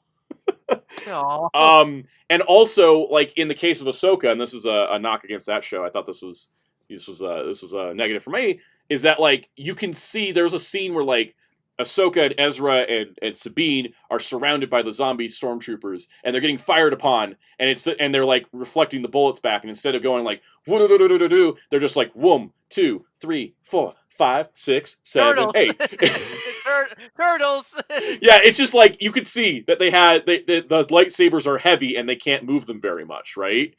And so it's been an issue through every show that's had lightsabers. They have like this insane weight to them that we never had before. With Acolyte, they used the practical lightsabers, but I don't know what it was about the choreography or the camera work, but they didn't feel like they had so much weight on them. They felt like they were fast and furious, and they had a guy that could headbutt lightsabers and disrupt them. Like they were doing cool lightsaber stuff in this show, and I thought it was well done, and they worked around the heavy lightsaber thing. But yeah, though that's why it's in C, because I liked parts of it and I didn't like other parts of it. Skeleton Crew gets a B. Skeleton Crew. It's surprising how like really good that I heard that show is. It's really solid. I think my only complaint with it's a little too short. It kind of ends, and it's like the ending is like a big climactic finale. I'm like, okay, cool. So where did everyone go? And they're just like, show's over, bye. It's like, oh, okay. Because I thought it was great though. The kids were liking and charm. They're likable and charming. They weren't stupid. They're liking and charming. Yes. They're liking. I'm tired. All right. The kids were not annoying. They weren't stupid. They were smart. They had dynamics. They made mistakes because they were kids. Jude Law was really great in it. I thought the storyline of like these kids are from a planet that's been sealed away from the galaxy that has no idea these wars have happened, and they accidentally get out of the planet, and they don't know how to get home because no one's ever heard of their planet. They villains were pirates, and I like pirates. There was a werewolf pirate who was super cool. I really liked it. I enjoyed it. I had fun with it. I don't know if I'd ever go back and watch it again, though, because I thought it was really good. I just don't feel like I need to go see it again. It doesn't really tie into overall Star Wars as much, which makes it a good standalone experience, which I thought was great. And yeah, that's why I put it a B, because I think it's solid, but it's not like amazing. It's not like revolutionary. It's not Andor. But it wasn't trying to be. I think it did what it set out to do. Though I do wish it had a little bit more runtime to kind of get more acclimated to the characters. So good stuff, though. All right, Tales of the Underworld. This one's getting a C, and I hate to say that because I liked it, but I got to be honest. So Tales of the Underworld decided to do two things. They're doing a backstory for Cad Bane, which I thought was interesting, and they did a storyline with Asajj Ventress after her resurrection during Empire. So Blade Raider says, I'm so tired of the length of these shows anymore. Everything's either too short like this or too long and should have been a movie instead. I agree. I think Andor's the only one that feels like paced like a TV show. And then the animated shows are usually pretty fine. Anyways, Tales of the Underworld, the Cad Bane story I thought was good. I thought it was solid. I thought it was interesting to see where he came from. The Asajj Ventress storyline was fun and it was nice to see, but I kind of wish they would have adapted the Dark Disciple book instead of just doing like the last scene of it to explain why she's alive in Bad Batch when she died in the Dark Disciple book. And then they're just like, and she's going to help this kid who's a Jedi. And I'm like, that's nice. But it kind of felt like a setup for an Asajj show more than like a nice standalone story. So I'm giving it the same exact complaints I would give to Tales of the Jedi. So I'm going to put it in B. But anyways, I enjoyed it. I thought it was good, but I kind of wish we got a little bit more out of the Asajj side of the story. Also, for being Tales of the Underworld, it would have been nice if either bounty hunter hunted a bounty. I know, right? All right, that's the tier list, guys. I think it's fairly reasonable. It was long. It's lengthy. We're going to wrap up and get out of here because I'm starving. Star Wars. Star Wars. And this will be up to date for a while because the next Star Wars thing, I think, is the Darth Maul show next year. Oh, wait, we're getting Visions is this year, yeah. We get Visions, and that's not till fall. And then we get Maul, Ahsoka, and Mando next year, which just sounds like a banger lineup to me. I hope it lives up to the hype. Finally, the internet's at peace. No Star Wars to people yelling at. Yep. Kyle, Ahsoka Season 2 is next year. They're filming it right now. So, yeah, we're going to get a good long break from Star Wars, which I think is perfectly healthy, and we need it. Same thing how we're going to get a big long break from Marvel between Fantastic Four and Spider-Man. It's going to be a whole year without a Marvel movie, so I think that's going to be good for that, too. By the way, watch Blade Raider. Next year, we all go to the mall. I agree.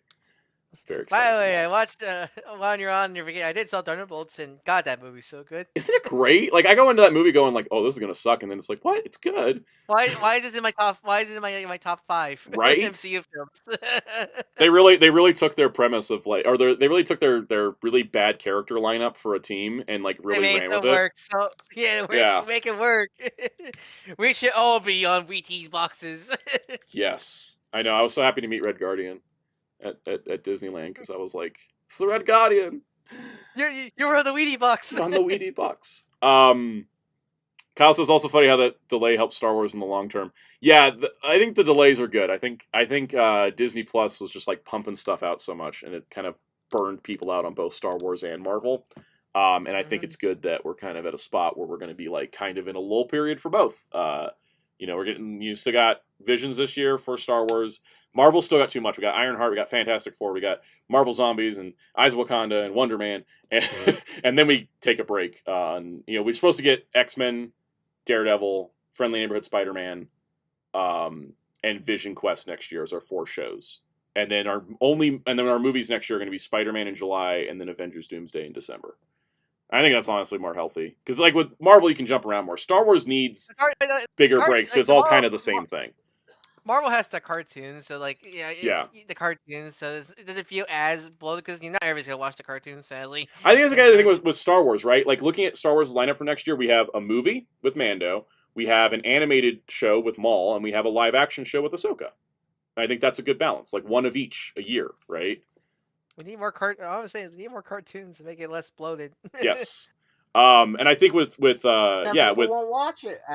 Ryan, I almost said Alex. I don't know why. But with Marvel, I think having more Marvel cartoons would be good. But I do think it's like X-Men '97 season 2 next year, Friendly Neighbors Spider-Man season 2, like as those are the 2 animated shows, and then Daredevil and Vision Quest is 2 live action shows, and then 2 movies. I think that's a good enough balance, especially because like Daredevil, like very mature, Vision Quest going to be like your normal Marvel kind of tone for stuff. So I miss Spoon Girl Damn Dinosaur. If I saw the last episode, episodes. I miss that show so much. Taken before its time. What show? Moon Girl and the Devil Dinosaur. Let's wrap up. Let's do some plugs and get out of here because I had to head out now because I have work. I have food to eat, so let's get to it. Yeah, hey, follow me on Dark Horse Figure G on YouTube and Blue Sky. Do Arc Commission like the one you see this very channel. You want any? Feel free to DM me on Blue Sky or Soundout12 protocol link in the description below. Anyways, have a nice night, everybody. Bye. All right, Wheels, you're up next. Right, follow our awesome website, HeroClub.com. Follow us across social media using Hero Club for Life. Check out our recent interview with Titanic Creations, indie toy developer that almost got screwed because of them tariffs. Yeah, which sucks. All right. It's also funny too because more people want the idea that I proposed of the kaiju from Toei and other shows. Yeah. That sound out. Oh yeah, Somar, I did hear about the Snake Eyes game. I'm hoping they reveal it and show us more of it because I think it's got potential. It's got big potential. Cool. Hope it's good. Kaus, what you doing tomorrow? Well, do you have Capcom Classics Collection 2? In fact, I bought it today because I got paid. Perfect. Well, then that's going to be what I stream tomorrow. Heck yeah, I'm excited. In fact, I won't even play any of the Connection tonight. I'll just have my first experiences tomorrow on live. Well, you'll have some time. I think I'll go through an arcade one randomly first. That works for me. Yep. I will, Somar, I'll cover the Snake Eyes game when there's more official stuff because the stuff was leaks, and I don't usually like to cover leaks because I don't want to get in trouble with companies because they can get really crazy with the DCMA takedowns. So I will, when they do like a full reveal of the Snake Eyes game, I'll definitely talk about it though. So. What system is on? No idea yet because I think all the info we have, like the official info is just we're making a Snake Eyes game. And there is official stuff. Why have I not seen any of it? Because all I've seen is stuff that's been leaks. If there is official stuff, I have not. Oh, I see it. That's just 2 images. Okay. All right, I see. There was okay. So 2 images were okay. We'll just do it real quick. So these are the 2 screenshots so far. It's like one of him holding the sword, and then one of him holding a rifle. That looks cool. I saw some other stuff that was leaks, and I definitely want to see more of this because it's got. My guess it's going to be on the modern consoles, not the 4 or 1. Yeah, it'll be on like 5 and Steam and Switch 2. I don't know. Series and Switch 2 probably, maybe, hopefully. I've been seeing like comparison video of like Cyberpunk on Switch 2 versus Cyberpunk on other platforms, and I'm just like, how do they get that to work? That's magic. Have you seen Street Fighter 6 on Switch 2? Runs pretty good. Yeah, I thought that looked pretty good too. I'm pretty impressed by the Switch 2, like hardware wise. It's making me reconsider skipping it this year, but money. Yeah. It's expensive. Yeah, the choice being made for me by being broke, Yeah.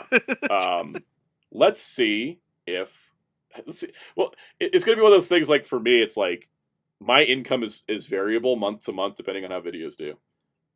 So it's like it's hard to commit $450 to a console because I don't know what I'll get paid the following month. That's why usually when I make like a big purchase, I'm like I've built up to it for a few months, and I'm like, okay, I'm good to go now.